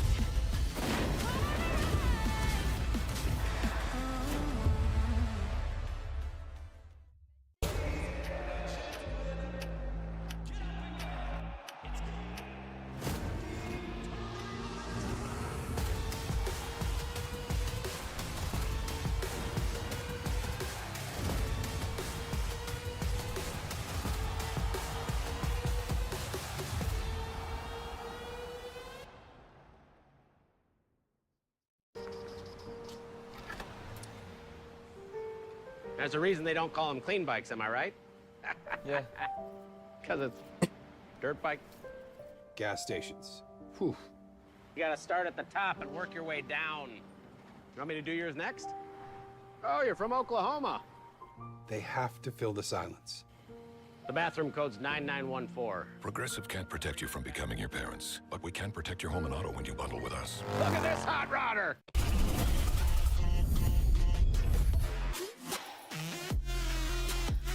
I totally forgot that the other one was going on. Oh? Interesting, interesting. Will Falcons come back from another 3-1 deficit? Hello?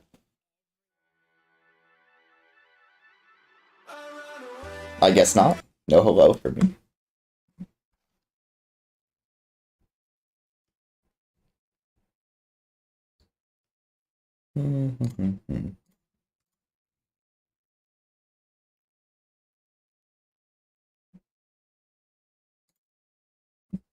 Doctor? Are you there? Organized. I've experienced this myself, and it's called chronic impulse control.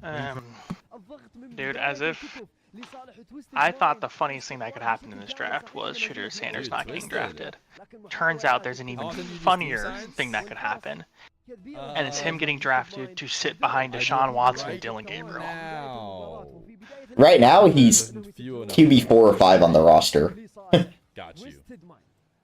He might, honest to God, get cut in the preseason. Like, it's actually... Well, I mean, there's no way... Okay, there's no way they... Dylan Gabriel's definitely getting cut. I don't think they keep him. I don't understand that. If you like, the thing I can't wrap my head around is if they think Shadur is better than Dylan, why didn't they grab Shadur earlier? Yeah, I don't really understand. I haven't signed it. It's all fresh. I didn't understand the Dylan Gabriel pick before. Now, I really don't understand a Dylan Gabriel pick. But... it makes 0 sense, but honestly, at this point, I am here for it. It is so funny to me. Also, Quick Minds is blowing out Falcons. Yeah, I'm watching. I'm watching it in between series. But it's like, they can't get rid of Deshaun Watson yet. They have to keep him for, I think, 2 more seasons. What, before it's if you play massive Steam, dead cap? You can comment on their profile. That's what Steam signs are. Well, I think after 2 seasons, they can actually afford to get rid of him. You'd get on a basketball from a player. But, so they have to keep him for, I think, 2 more seasons. And then, and gamers. They're not going to get rid of Joe Flacco, I don't think. I think they want him because he's a good veteran backup. I mean, and then the other 3 quarterbacks are Shadur, Dylan Gabriel, and Kenny Pickett. Kenny Pickett is, I think, getting cut for sure. There is okay, no limit. So if they were to cut Deshaun Watson, it's $167 million in dead cap between the next 2 seasons. Yeah, that's why they're not going to cut him until, I think, after these 2 seasons. So it's like and then they're going to get rid of him. No, it's nothing. But I think they are going to try to bench, like, get rid of... I think they're trying to find their QB. Dude, it doesn't really get much better, because... So here's how it works out. If they cut him right now, they lose out... So actually, the way his contract is so bad. So this is how it's actually structured. If they cut him right now, he's being paid $167 million left on his contract. They cut him right now, it's $131 million in dead cap. Split between the next 2 seasons. If they cut him next season, it's $50 million in dead cap. And then if they cut him in 2027, it's $24 million in dead cap. Yeah, that's why I think they're going to cut him after this 2 seasons. Because 24, I think they can afford. I don't think they can. See, honest to God, their biggest... They can't build a championship level... Wait. Actually, no, okay, never mind. 2027 is a void year, so they might be able to cut him without any... and bypass the penalty. I mean, they... I don't know when they... Oh, they couldn't cut him till preseason. Once preseason hits, they could cut him and not... Oh, there we go. Good pass by whoever that was. What was that? Atomic. Great pass by Atomic. But, yeah, I mean... The contract obviously was a god-awful decision. And then they actually made their situation worse by keeping Myles Garrett. Like, obviously having that, superstar pass rusher is nice and all, but now they literally cannot build a team around him. They have no money to. And they don't have a quarterback, which is the problem. I would have traded Myles Garrett and then just, like, try to build everything around. The problem is they just structured it wrong. They structured his... Yeah, they backloaded it. If they front-loaded it, honestly, I'm here for it. Like, if they did it that way... Well, the point with the backloading is because they wanted like, play to win it all immediately. The problem is their team was not good immediately, and also Deshaun Watson is god-awful. Because we all know Mina...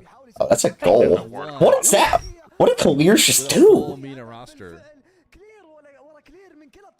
But just never got over the edge. Wow, dude, he just got some stupid power on that. Hold on to. Nice long shot. These breaks feel like they're going back to They sick, but played in the beginning of their career. Right now, But, they're really split. yeah, I don't know. Browns are in a terrible spot. They're lucky because I think they drafted very well. It's always been Outside of their quarterbacks. The quarterbacks was bad, but I think they're just trying to take as many quarterbacks as possible to try to find a QB. Just try and find a QB of their future. Guaranteed, like pray to God one of them is good. Yeah. They just need something, because... Problem is, out of all the top QBs, they drafted the one with the lowest ceiling in Sanders. I think out of all the top Carr and Ward. I actually don't think he has the low. I don't think he has the lowest ceiling. I think he has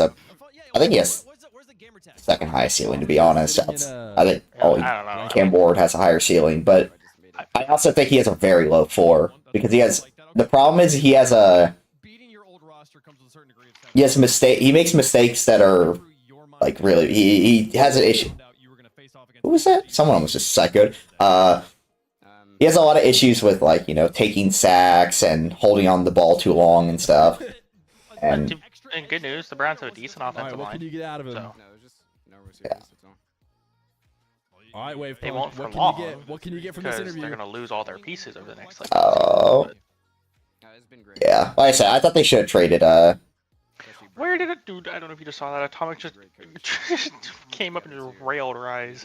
Yeah, I thought they should have traded Myles Garrett and just stack picks, try to build everything around the QB position, and then find a QB, get a QB and build a spot. Oh, you can do. Dude, it's too bad. Is that Frosty? I mean, That's Frosty. Why does Frosty look like freaking like a Make-A-Wish rally? I don't even have that name on them. Just go to my stream for a second and look at the last and you'll see it. I got a glib, It did in a blanket. I know. With freaking Snoopy on it. Or is that the dog's name? I think it's the dog's name. Probably.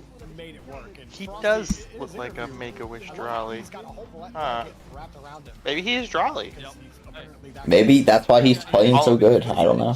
All I could do was hear the series. I couldn't watch the series. Yeah.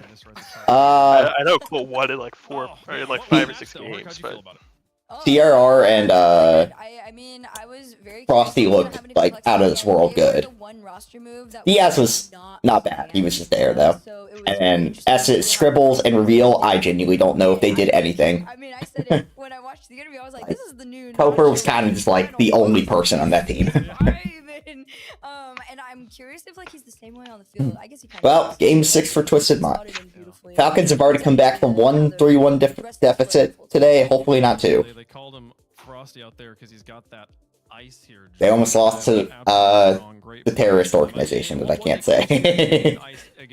You can, you just can't mess it up. I don't know how to say it correctly, so I just started calling him Al Quesadilla.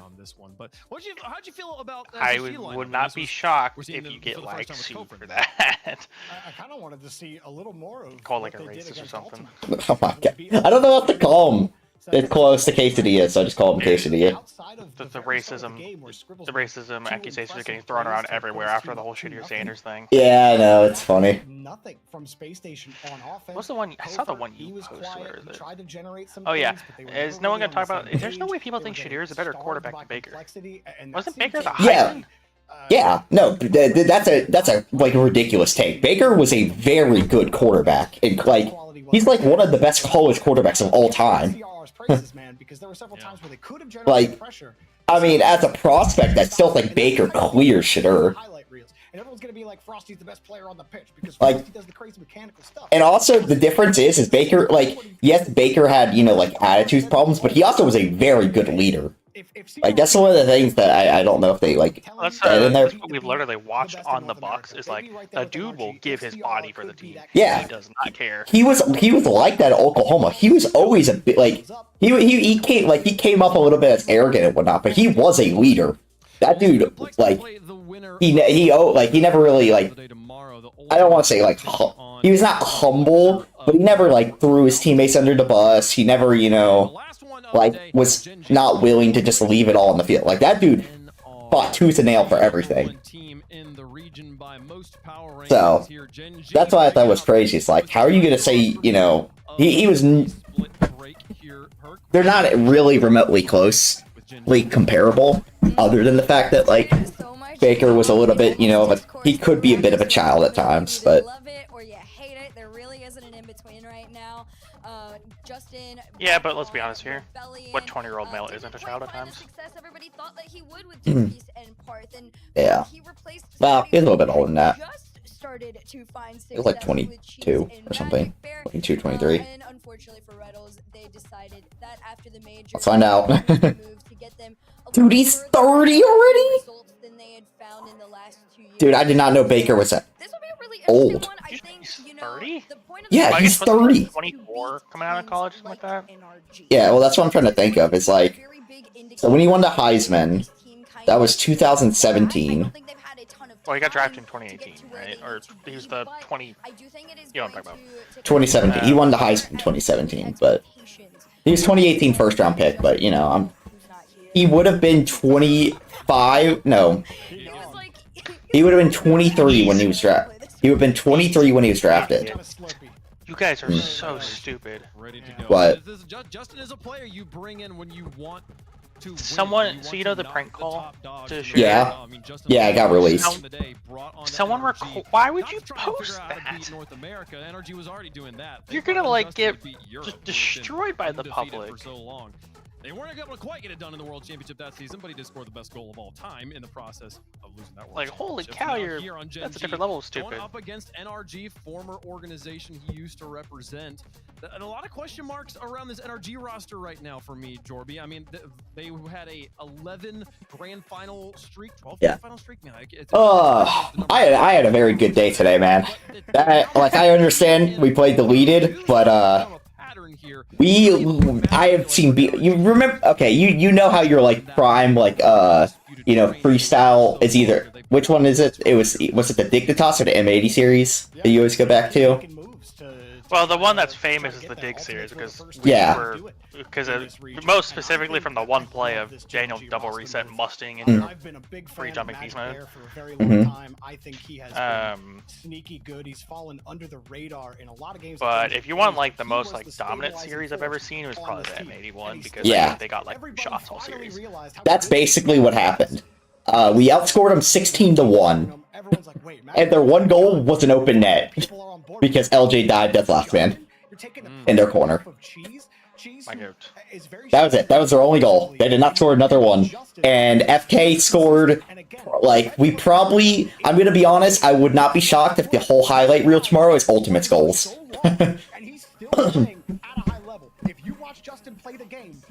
I think in game 1 alone, we scored like 4 highlight goals. It was ridiculous. Ultimates versus deleted gaming. I love this matchup. I see the shot differential. I actually isn't even really that high. Yeah, well, to be fair, I mean, if you know what, like, I mean, to be fair, we're a team who, like, we give up a lot of shots. That's just kind of how we are, but... Jorby, this is NRG is the favorite on second regional? But man, maybe no, 4th. It was the 4th. No, I'm talking about the spring split. You said it was what, the first regional spring split, or? Yeah. The second split was the first regional because the second one is when y'all lost to them in Swiss. Let's go, Atomic! Oh, did they start? I missed it. No, not that Atomic. Other Atomic. Oh, okay. I was about to say, it's like, this is not good. I'm missing both. I can't watch both at the same time. I'm a Genji believer, I'm a Genji lover, but I'm starting to try and become more realistic, and I do think NRG takes this one. However, yeah, the way we played today, we'd probably win the regional. Now, I'm not saying we will play like that tomorrow, but... Okay, so it's up to interpretation of how you want to take this. So Ultimates kind of, you have to remember, Prime G2, they were never the, we're going to drop 8 goals on your head kind of team like KC or even like Ultimates do to bad teams. They kind of just hold you in your half and just freestyle on you till you're dead. Yeah. So they outscored them 8-1. They outshot them 10-4. play tomorrow. But Yeah, that's kind of ridiculous. Yeah, I mean, we scored them 16-1. Which that last, like the first and the last game of the series were just stupidly ridiculous. Like, I've seen beatdowns in my life before, but it genuinely felt like if the ultimates were on the ball, it was a goal immediately every time. Like, and the goals they were scoring were stupid. Like, I mean, you saw the clip. Yeah, I saw that. Well, I was able to see some of the first game, so I saw like the free jump play or whatever. Like this is like the main difference between like Prime G2 and even like this roster. Like, so you see the defensive third percentages. I mean, you guys, it's actually pretty relatively even in terms of field pressure, at least in terms of where the players are on the field. But then you go over here. That's crazy. Yeah, it was really weird. I mean, like I said, I'll always kind of give it to the fact that, like, I mean, if you watch us play, we like to, you know, we're a very counterattack heavy kind of team. We like to wait. We just kind of we're very comfortable on defense. You guys remind me a lot of winner split G2 last season. You guys are kind of just like the first split. Just like rely on being the best goal line defenders in the world plus solo play machines. That's exactly kind of our.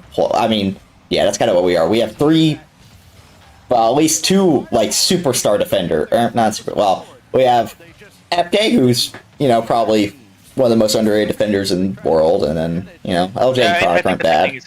You don't have anyone on your team that like comes close to Daniel in terms of like goal line defense.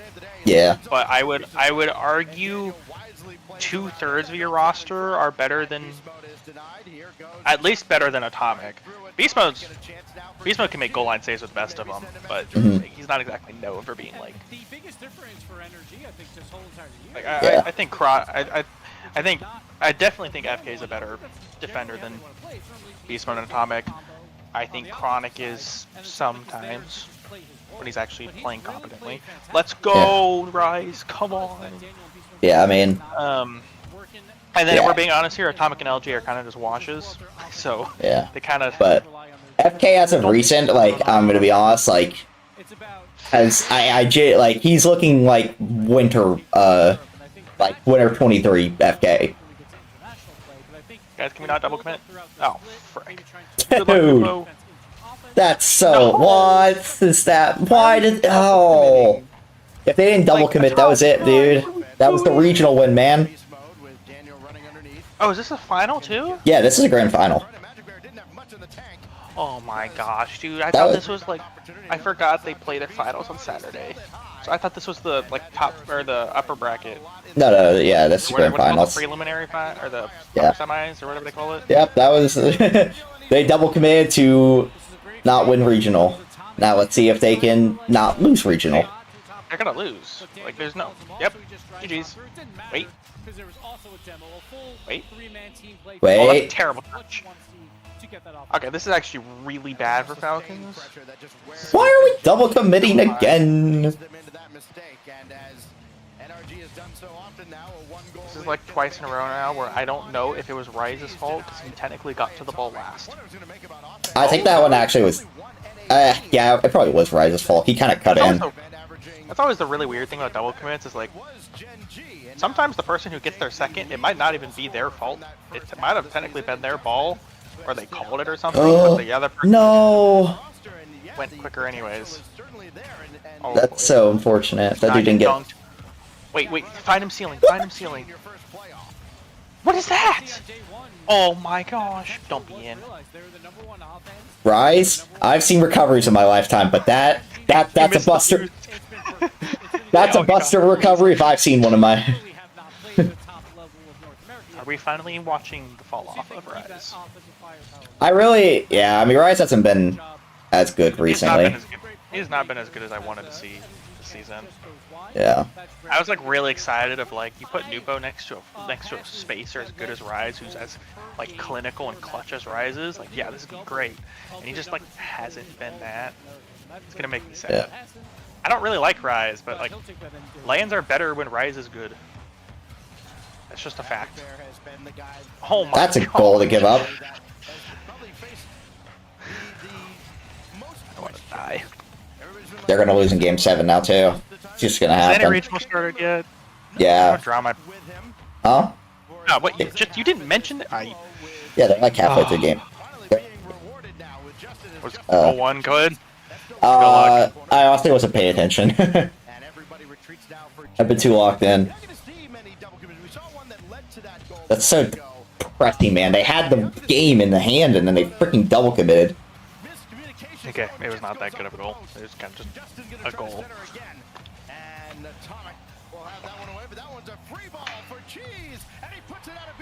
This is really bad then. I like this. Okay, apparently TRK is just having like an all-time legendary performance, I guess. What the? Holy crap! I look over, dude. As a Rawat has 182 points, while TRK's on like 800. Hey, that's 741 just casually. I mean, last game too, he had like 600 something. They haven't had to do it until that last minute of action where they were on offense for so long, so that was great to see. But now I'm very interested to see how Justin does on this team. Now, unfortunately for me, I actually have to hope to God y'all win this because I don't want to play y'all first thing in the morning. So.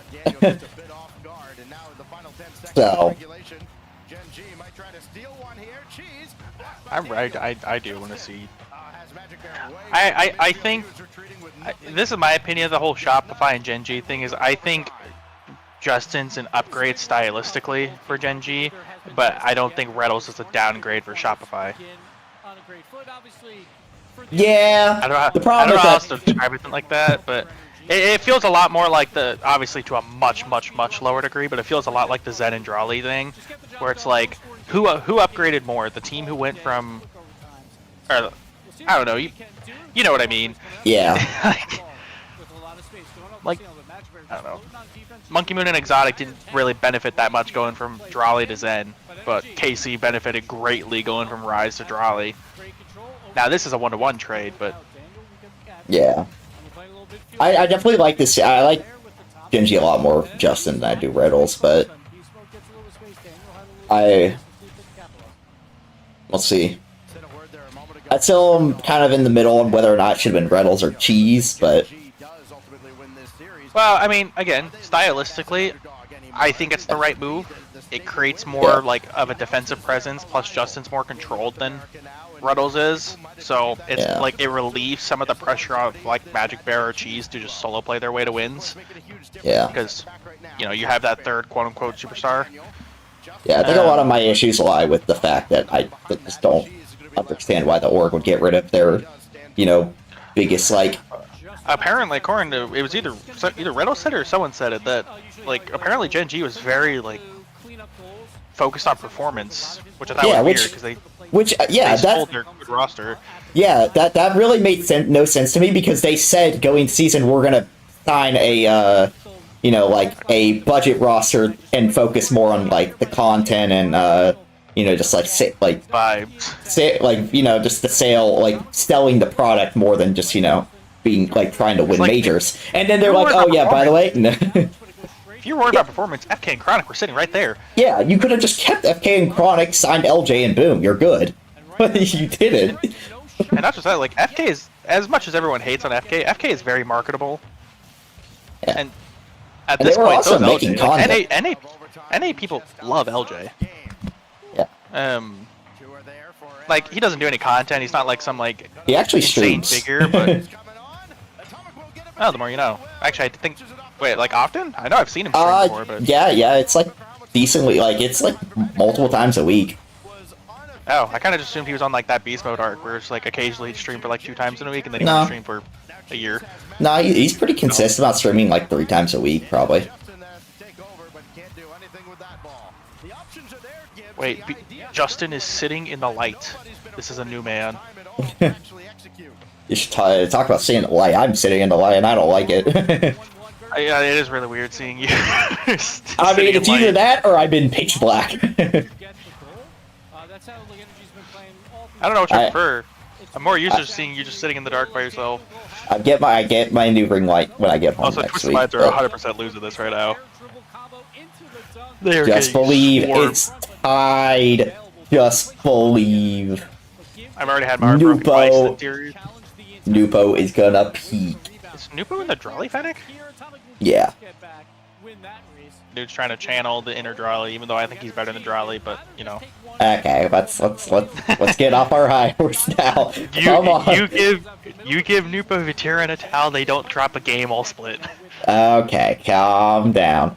I'm like Nupo too. I also am a little realistically. Guys, realistic, you know what I mean. Energy, I'm like, for the love of God and my, sanity tomorrow, please do not lose this series. I don't want to play y'all. Beast Punch is own gold. Pretty sure Beast Punch is own gold. I can't do this, man. It's fine. We are historically terrible in game 1, so that is not a joke. I'm pretty sure. Daniel dropped 800 points. Pretty sure even last season at our peak, we were still pretty bad in game 1. Huh? Oh. Nupo? That's such a bad touch, Nupo. Oh wait. Oh, never mind. Clears his control. Get a 50 rise? Nice, nice. Go quick. Shoot it, Atomic. Nupo? Okay, get a bump, get a bump, get a bump. Oh, so close. Wait, where's the follow-up? Do not jinx again. Oh, that is such a bad touch. You had to jinx it after! You had to jinx it! I freaking hate you. Atomic would do that! What is that? We drafted a kicker after. A kicker. Let's go. I freaking hate you, man. You literally jinxed it. So as soon as you said that, I'm like, dude, they're gonna score. You know that, right? Oh, the balls. Where did Atomic just go? He was playing the Gentlemates and then the ball stopped. That is the worst way to lose I've seen in a while. They literally had the double committing like game 6 literally just cost them the regional. Like they would have won that game if they didn't double commit, because Rawatts had like nothing basically. All they had to do was just challenge Rawatts real quick, and then that's game, and then they win the regional. Wow. I'm pretty sure Rise was killing it. Because Atomic's the one who got the touch. I'm pretty sure Rise was just clearing it over Ross's head. It was going to be down. Like, what has happened to the Rise we knew and loved? Man has negative eyes now. I don't know if that was Rice's fault. The double commit? I think it was. Yeah. Well, I mean, we'll never know, because God knows what their comms were, but... Yeah. Let him make the save and then wait for the rebound. It's a great idea by Cheese. A lot of people would jump for that as well, because it's so close to your goal line that you just don't trust it. But Cheese, flat-footed, waited for his play to get the rebound out. So very smart plays on defense by Gen G. They're keeping their boost as well. Their corner boost. That's such a good first touch, Daniel. How do you catch it that well?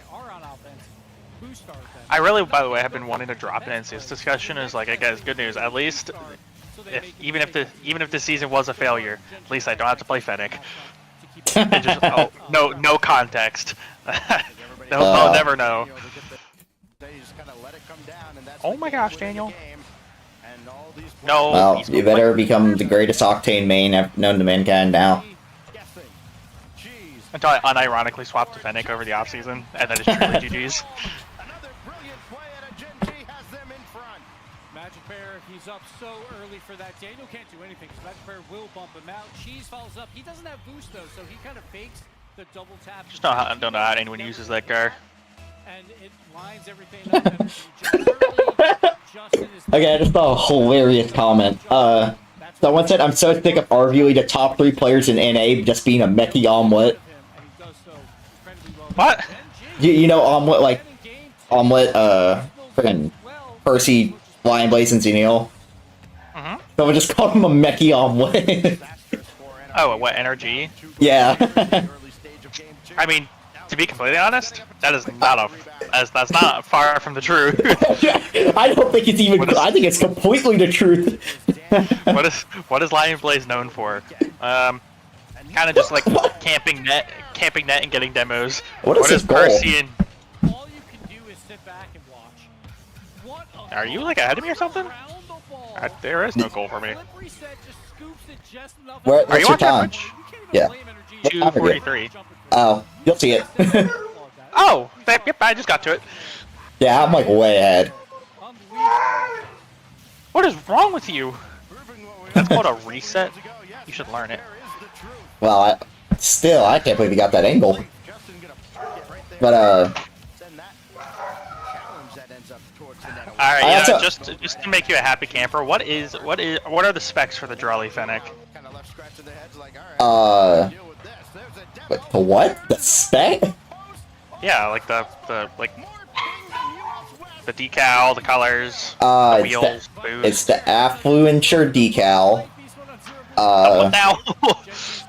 You have to block it. Screen share. Give me a screen share. Affluent? That's not an option. Oh, it's 2 Fs. Yeah. Affluenter. Yeah. What paint? Give screen share. Do the and do the not the application one, the actual so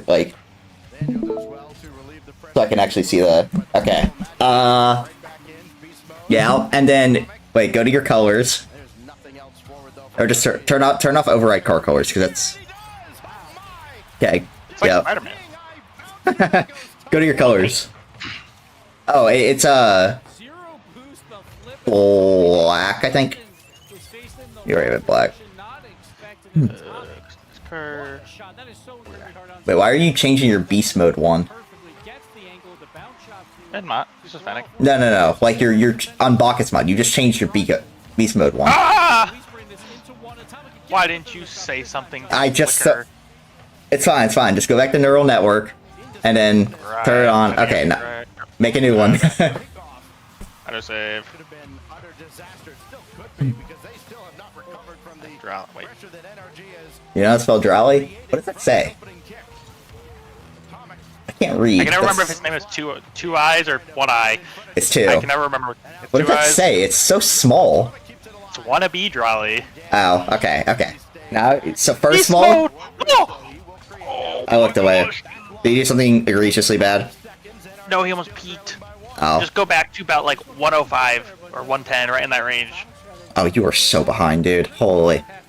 Okay, I'm gonna swap to Twitch. Wait, 110? It's like 110-ish.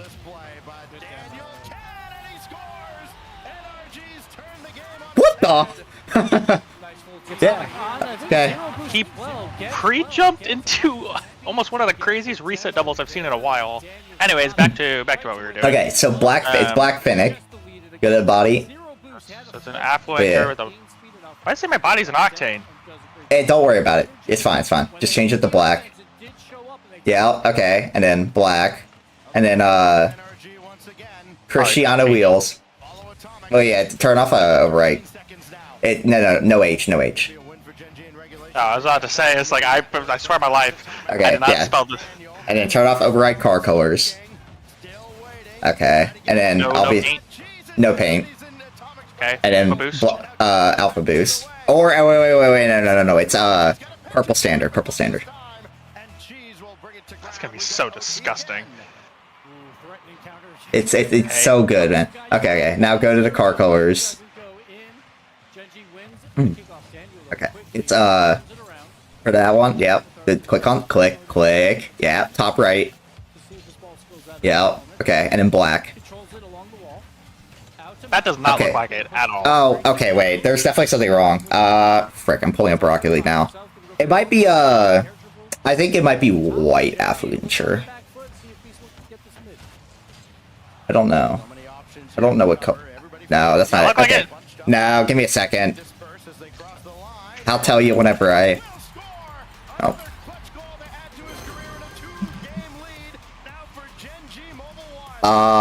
Oh, it's sky blue. Affluencer? Yeah, sky blue. Yeah, there we go. Okay, that's right. Alright, orange. Yeah. And then top right. Again. And then black. There we go. Does that look right? Yep, that's it. And his anodized pearl. Well, that doesn't matter, because I don't think it matters. I'm pretty sure the decal overrides it. I don't know if I like this. This is kind of ugly. Okay, well, it does look right in the replay. Yeah. I don't understand people use the scar. Dude, I'm telling you, you'll feel like a bot, but like you'll feel just smarter. At least that's how it feels for me. For me, I feel like a. I don't know, man. I don't know how to I can't wave dash. Yeah. For some reason, anytime I use standard boost, I feel like a bot, but it like makes me smarter.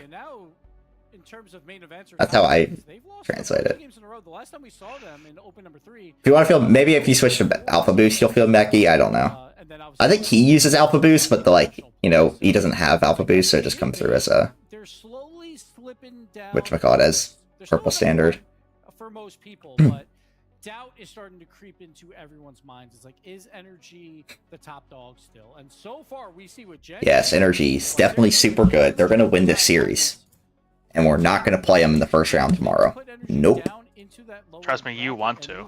I don't, because then you're gonna peak on us because you own us, and we're gonna go out top 6 again. It's weird. Is I remember losing in like 6 games. I'm like, oh no, actually we didn't even make uppers. Wait, no, this is just inverted of the first split. You lost to SSG in upper semis to fall down. Yeah, we're gonna fall down from uppers to play you, and you're gonna beat us in top 6. Yeah,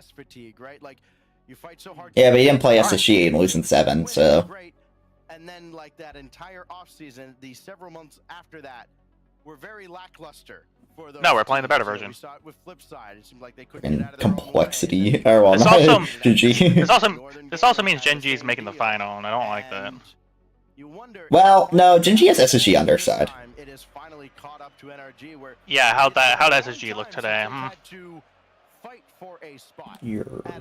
Well, you have a point. Dude, our side of the bracket's about to be so unbelievably stacked. It's gonna be us, Energy, and friggin' Complexity. I swear, it's like I feel so chunky. I don't know how else to describe it other than I just feel big. This is what I imagine being overweight feels like. That's crazy.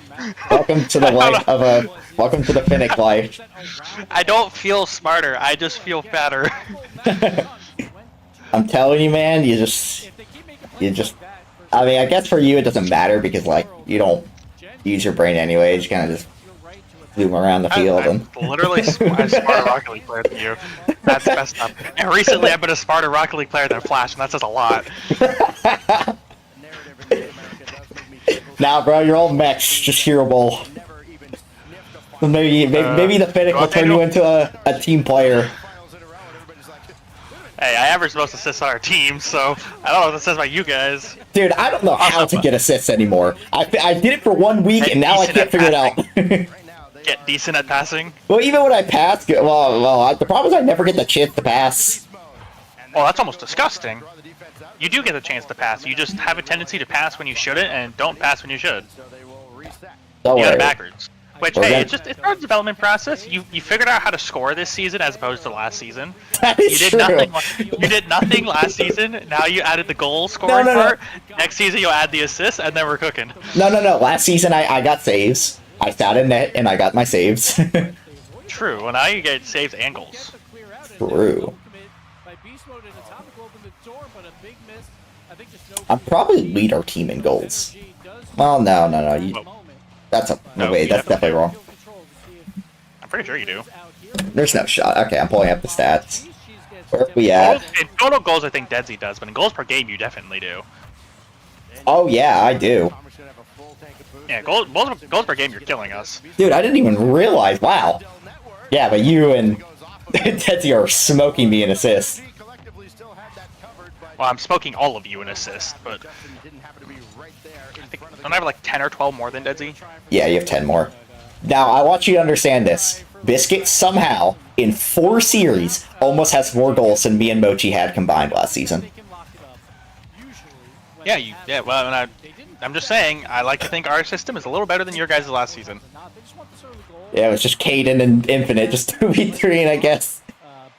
Yeah, because they wouldn't let you do anything else. That's crazy. And then, That's open, Daniel. Shoot it quick! Bang! No, that's actually yeah. kind of smart. That's actually Yeah. a really. I don't know if he did that on purpose, but if he did, that is actually a really smart flick. I'm about to play Week 8 in a Fennec, just to shock the world. Oh my god. Wow. Wait a second. I thought I had a lot of saves, but you and Detsy are kind of smoking me in that department. Well, yeah, I smoke literally. I don't even I don't play a lot of defense. Apparently I just get saves because I led our team and I've led every team I've ever been on in saves, and that is not a joke. The only exception is Infinite, and that's because Infinite, the back half of the season, just sat in net and looked pretty. Oh. The Ravens drafted a kicker. Finding their. Oh, because Justin Tucker's gone. Well, or will be gone. Yeah, Will is definitely the use here. I hate that, such a, no, is renowned the word? I don't know. Such a... Yeah, well-renowned. Yeah, such a well-renowned kicker. Probably the GOAT of all kickers. What the? The GOAT, the future GOAT of kickers just happened to be a piece of shit. Welcome to the league. I don't understand this car because it feels like initially I'm turning slowly and then just out of the anytime I go to hit the ball, suddenly it feels like my car's turning really quickly. I don't know how to describe it other than that. I don't know. I'm telling you, man, mechanics in this car are hard, but the brains, you just feel like a smarter human being. No, the mechanics don't feel that hard. The mechanics feel honestly about the same. Okay, I feel like a literal bot when I'm in that car. Okay, what am I watching? Are y'all gonna get swept by Gen G? Hey, dude, Justin's a different beast. Is this the true downfall of NRG? They seem to have a problem with spring. I mean, NRG's never been a good spring split team. I'm telling you, man. We had the chance to get Frosting, and we said no. Oh. Could have dropped Daniel. Yeah, man. I don't even know whose fault this series has been. I don't either. It's just, I don't know. I think it really just comes down to there is a stylistic issue with this team, with NRG, and I don't know why, because this issue did not exist. Something happened over the off season that it feels like they're trying to play Monkey Moon Ball, and it's not working. They were guys, just go for double resets. I just want to see a couple double resets, just for the heck of it. They just need, they literally just have to just watch back your split 2 form and copy that. Do that again. A lot of it's can we be creative? I watched them on the freaking qualifier. They look like the best team I've ever seen in my life because they were just doing crap. Oh my gosh, Daniel. Yeah. See, it's also, by the way, it's really funny because I watched the freaking video and it was talking about people. I don't remember if I shared it with you. It was players that are to look out for next split or something or like that, or 8 interesting players. And one of them was first killer was you can start to debate that he's within the top 3 of NA, and I'm like, debate? My brother in Christ, have you watched him this season? I think he's the... I mean, I would tell you he's the best player in NA at this point, but I'm like, how are you debating top 3? Guys, can we get freaking NRG a little bit off their pedestal? Can we get with times? Yeah, it's a reverse sweep time, though. It's all part of the plan. When they make this roster move, I think people were starting to believe, alright. What did I just do? Oh, I guess I gotta pay attention to what you just scored. What is this? Banger. I gotta reset off that. But yeah, I mean, I don't know. It's really funny because I sit here and I watch. I'm like, guys, have we watched how First Killer's been playing the last ever since Regional 2? I don't really understand how it's a discussion. He's not at least in a good discussion for top 1. I think he's 2. Didn't show it today so far, but Gen G was one of Who are you putting something beast mode at 1? No. It's not beast mode. Oh, are you putting Atomic, who's done basically nothing since the first 2 regionals? Oh, better. You're putting Daniel, who scores 25 goals in 34 games, or was it? Or 25 out of 34 goals? It was 36. 36. No, it's Staffy. Or no, it's Magic Bear. Yep. The bear is cooking. To be fair, Magic Bear in the last introduced to this team. 2 months has gone from, whatever, you know, he's a washed prospect who's never gonna get to that level 2.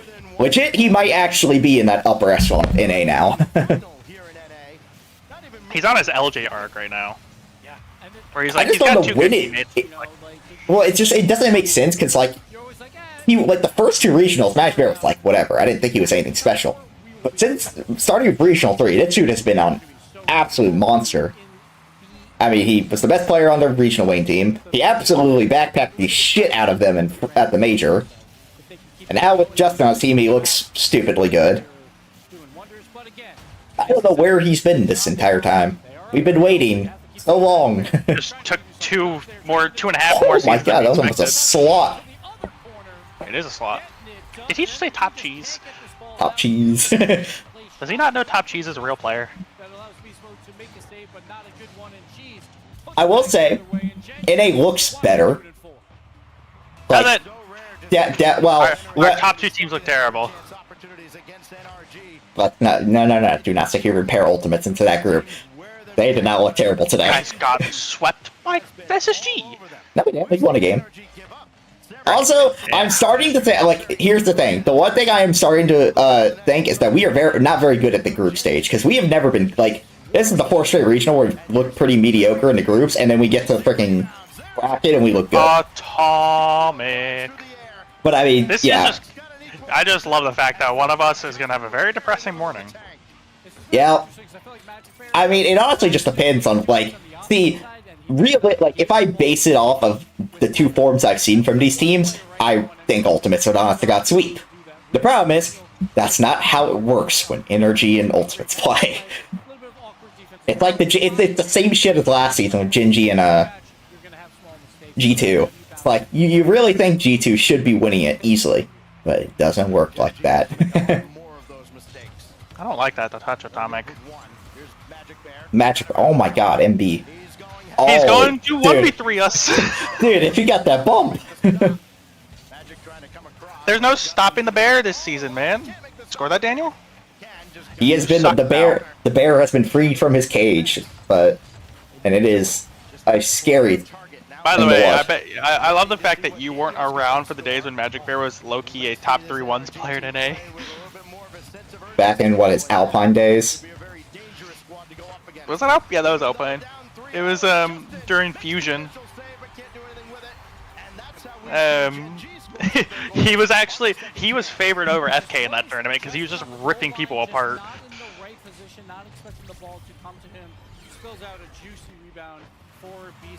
I still can't believe people think that Shopify won the straight.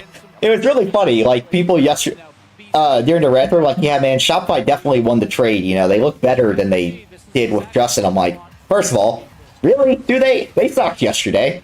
Second of all, I think they look the same, honestly. Yeah. Also, Genji looks significantly better.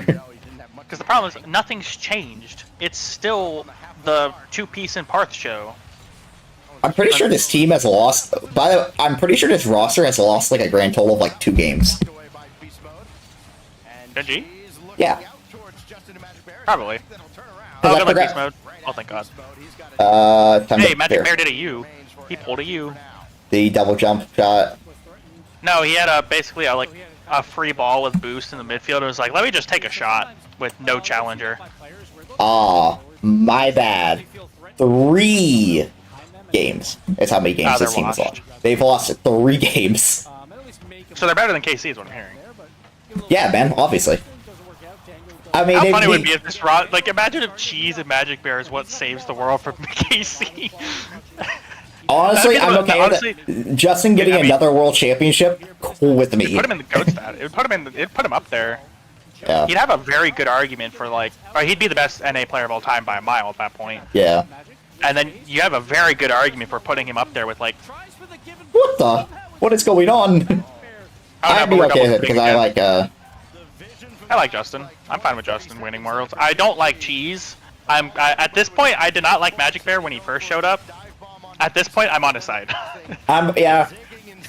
He's backpacked enough teams. I'm like, I'm here for it. He's just looked so good recently. Well, they're gonna lose 4 games, so unfortunate. You know, the most mechanical players in the world all use Fennec, so maybe I just gotta get along with the page. Except, maybe I gotta, like, well, Beast Mode, you know. Well, actually, whoa. Mr. FK over here is playing Octane recently. Yeah, but he's not in my top 5, so. I mean, have you seen his mechanics recently? Like, honestly, it's really crazy. Every time I watch him play, dude, I am, like, I have been very impressed with how... There's a different level. Like, don't get me wrong, if we were to rank the most efficient players in the world, we can put him up there. Because, like, I don't think Beast Mode was one of the most mechanical players. Well, yeah. I don't think Beast Mode was a top 3 mechanical player last season. He was just unholy amounts of efficient and the most creative player of all time. Yeah, he wasn't, really... but like I mean, there was no question. Daniel was always the most mechanical player on the team. Yeah. Well, yeah, I don't disagree with that. But it's like it's the same thing with FK. But FK's been very. He's a top 10. He's a top 10 mechanical player in the world. But there's a 4-player tier that I think are a tier of their own, and it's Dupo, Drawley, Daniel, and Zen. No one else compares to those 4. Yeah, that's fair enough.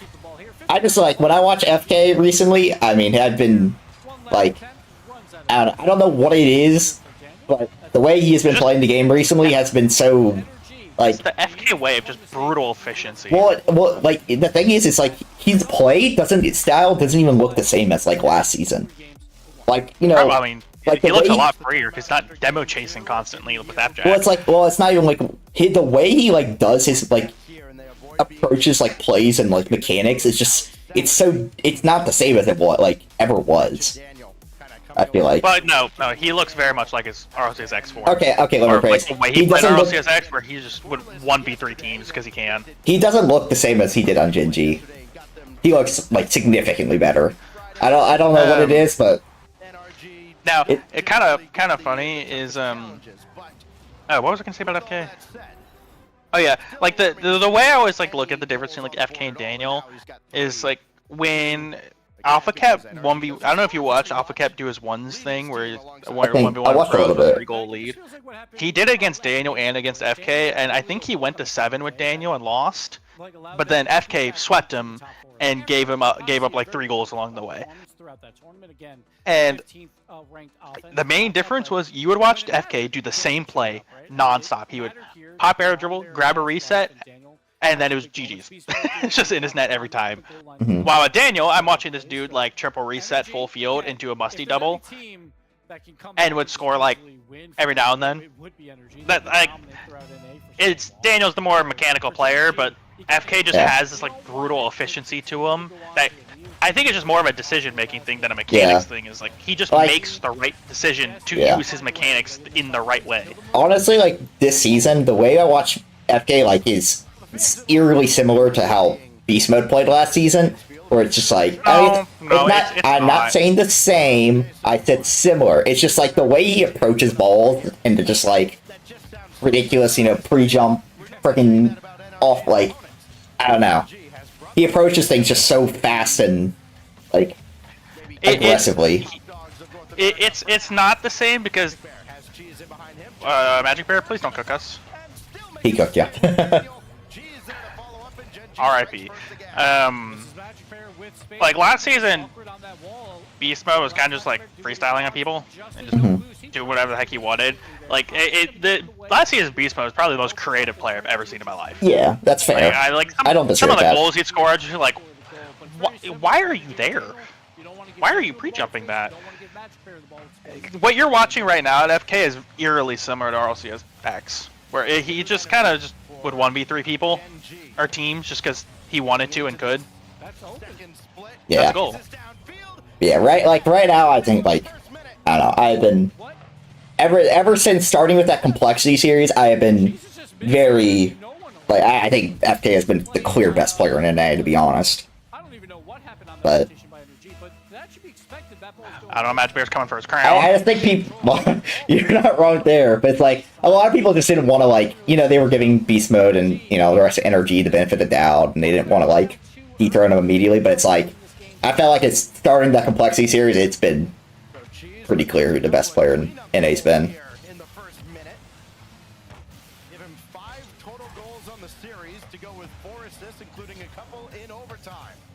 just the issue is that Energy, for some reason, is just so good at winning. Even when they play bad, they just win. No, because they, yeah, I think the main problem is they basically have 3 FK level players on their team. While, like, if like you watch what FK did against Cole, any one of Energy's players could just wake up and decide to have one of those series. I don't think Ultimates have that. With all due respect to Chronic and LJ, LJ can, just not to that level consistently, and then Chronic just can't. No offense, Chronic. You're not. That's a goal. Why are we double committing? Bad clear attempt here by Energy. The threat of the magic bear pass was too much. Beast mode just a poor flip.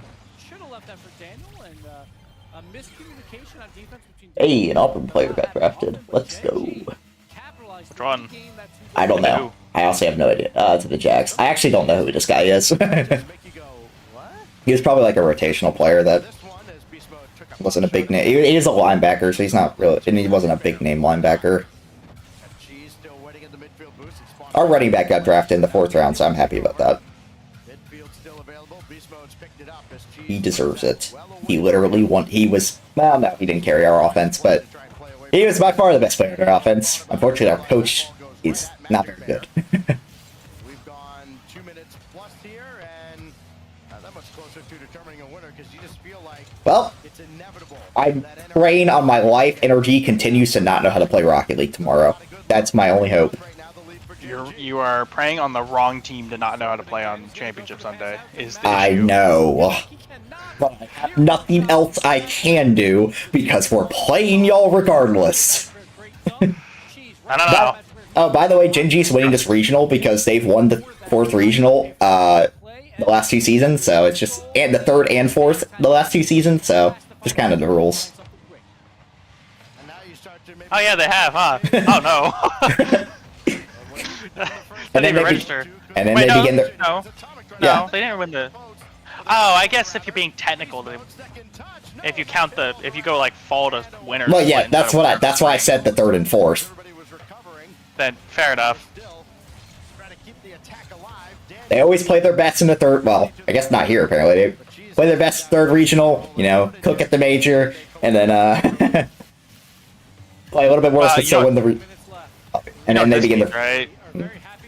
Beast Mode and Dan in spring split. This is ridiculous. Huh.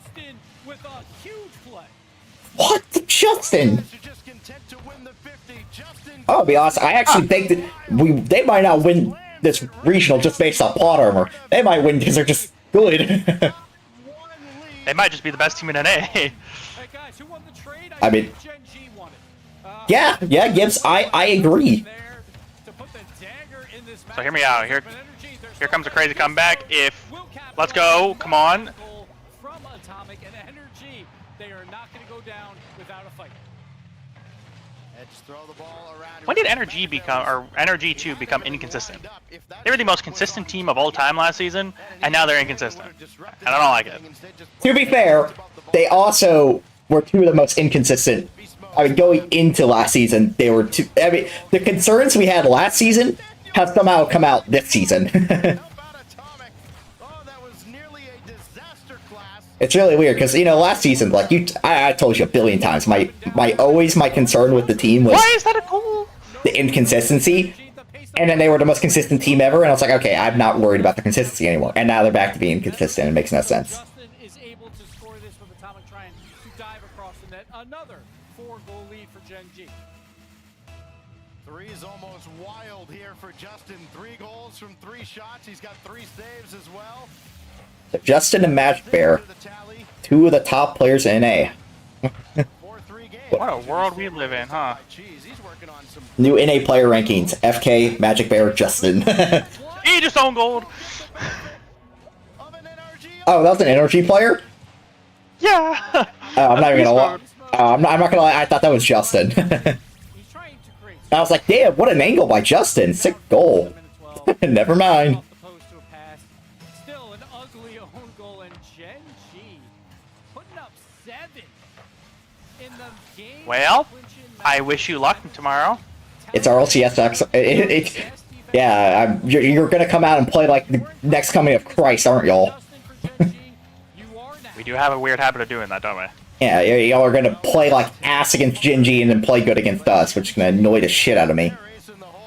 You know what? I was about to say. This is like one of those series that I always wonder is like, how does NRG like win this series? Like even like this is the hard part with pro play is like it almost feels like a different level of class. But you know for a fact that like if NRG played competently, they probably win this series.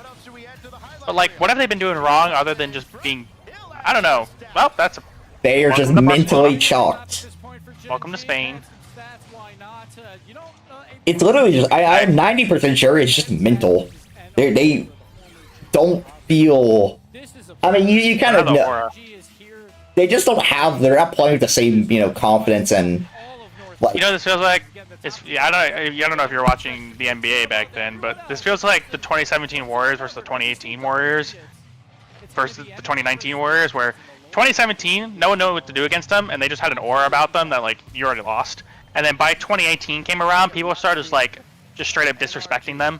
And then 2019 came around, and Kawhi decided, you guys are bad at this game. I will cyborg you to death. I don't know how to describe it. It's kind of what it feels like. I will say, I definitely expect a roster change now. At the end of this season, unless they win Worlds, then yeah, fair enough. But even then, I still think y'all should make a roster change. Because I don't depends on how. It depends on. I mean, obviously, for all we know, they come out tomorrow and they sweep their way to a win, and they sweep the whole split and then win Worlds. And you know, if that happens, you know, fair enough. If they don't decide to split because it's a proven formula that works, yeah, I guess. Through everything, they finally win a regional, but they still make the move anyway. I don't know. And Justin was the answer they needed, and it wasn't only him. Obviously, all three members get involved. Magic Bear hit the shot at the tournament as well back in what game 2 it was. Oh man, it sucks because now I didn't like. Honestly, it's a good thing we don't have to play Genji because they probably shit on us. It's a bad thing we have to play y'all because y'all are probably gonna shit on us. But you know, maybe I should just have more faith in my team and really we're just gonna actually play good for once and not make me sad. Just go my route and never have faith in your team. Oh no, that is my route. I literally was scared we were gonna lose to Deleted today. I never have faith in my I never have faith in my team. I don't think I've been confident about them in a series, like an actual meaningful series, since like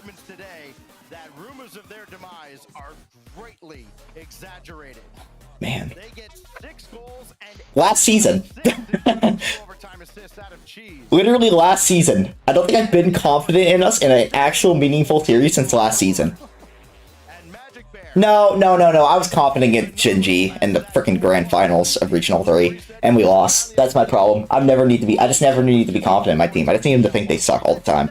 That's the key we are to now victory. at 8 franchises in RC who have either straight up asked me to be on their team or said, hey, would you like to come to our private tryout? We're trying out first round picks. Like, no, leave me alone. Let me fall to the 4th. But I mean, my problem is if you want to play for like 30 minutes, I can. yeah, I got about 30 minutes to play. Oh, it's gonna be insane. Like, you won't want to miss any action for tomorrow. We got Energy versus Ultimates. Oh man, that's so crazy. That is gonna want to take down all these teams above them, but Genji looking so good. Let's get to the desk to get their impressions. For the first time this season, a lot of things just happened. Most notably, NRG lose in round 1. Hadn't happened no matter where they were in the bracket. Herc, you literally predicted NRG to win. You literally predicted them to win. Anybody who has listened to me watch this Genji squad knows that every time I vote for them, they lose. So it was reverse psychology, right? Sathu and Daniel and them, they were like, oh, yeah, she finally knows ball, whatever, we can chill out. And then, boom, Justin. Listen, I mean, here's the thing. Like, Frosty thought that NRG was going to win. Jorby's sitting over there all smug, like he predicted that. Like, you did technically predict Genji to win. But you not technical. What do you mean technical? You didn't predict that. I did predict it. I predicted it. I said Justin was full potential unlocked. Did you see Magic Bear? Did you see Justin out there? Did you see Cheese? Cheese looks mega comfortable. He's the whole charcuterie board. You don't need no salami. You don't need no lettuce. I don't even know why you're putting lettuce on there. What, Hercules? What? I was right. You were wrong. You were wrong. No. Jorby lost his Gen G fan card when he didn't even know what the Slotzarella joke was. Fake news. First of all, that doesn't matter. Okay. Very, very true. No, absolutely not. Actually, you guys if are you check just the jealous. VOD, if you check the VOD, I'm pretty sure he didn't even actually predict NRG. I'm pretty sure he predicted Gen G, and it was a clerical error. I'm pretty sure he did pick Gen G. It was meh. Yep. Mm. Incredible. You guys are saying I was right. Okay. Yeah. It was an incredible. Just like what does this mean? Like, what does this mean for North America here, right? Baby. Like, here's That's what okay, it means. So Herc, well, like, obviously, what it means for we're so hyped up about Justin and the NRG roster, or excuse me, the Gen G roster. They look so good. For NRG though, after losing 2 grand finals in a row, we had a lot of question marks. Now, first loss in round 1. What's happening? I mean, everything just changed. Originally, everybody was like, oh, who's the 4th team going to be? It's not even a 4th team anymore. I think it's like, who's anybody in NA now? 1 through 4 feels wide open. I think the Ultimates, even at that, have a question mark on their backs now a little bit, but holy, for NRG to look that not like themselves in a series was like mind-blowing. I mean, Jorby, it was in your professional estimation. Was this more of an NRG choke or a Gen G pop-off? I've been on me.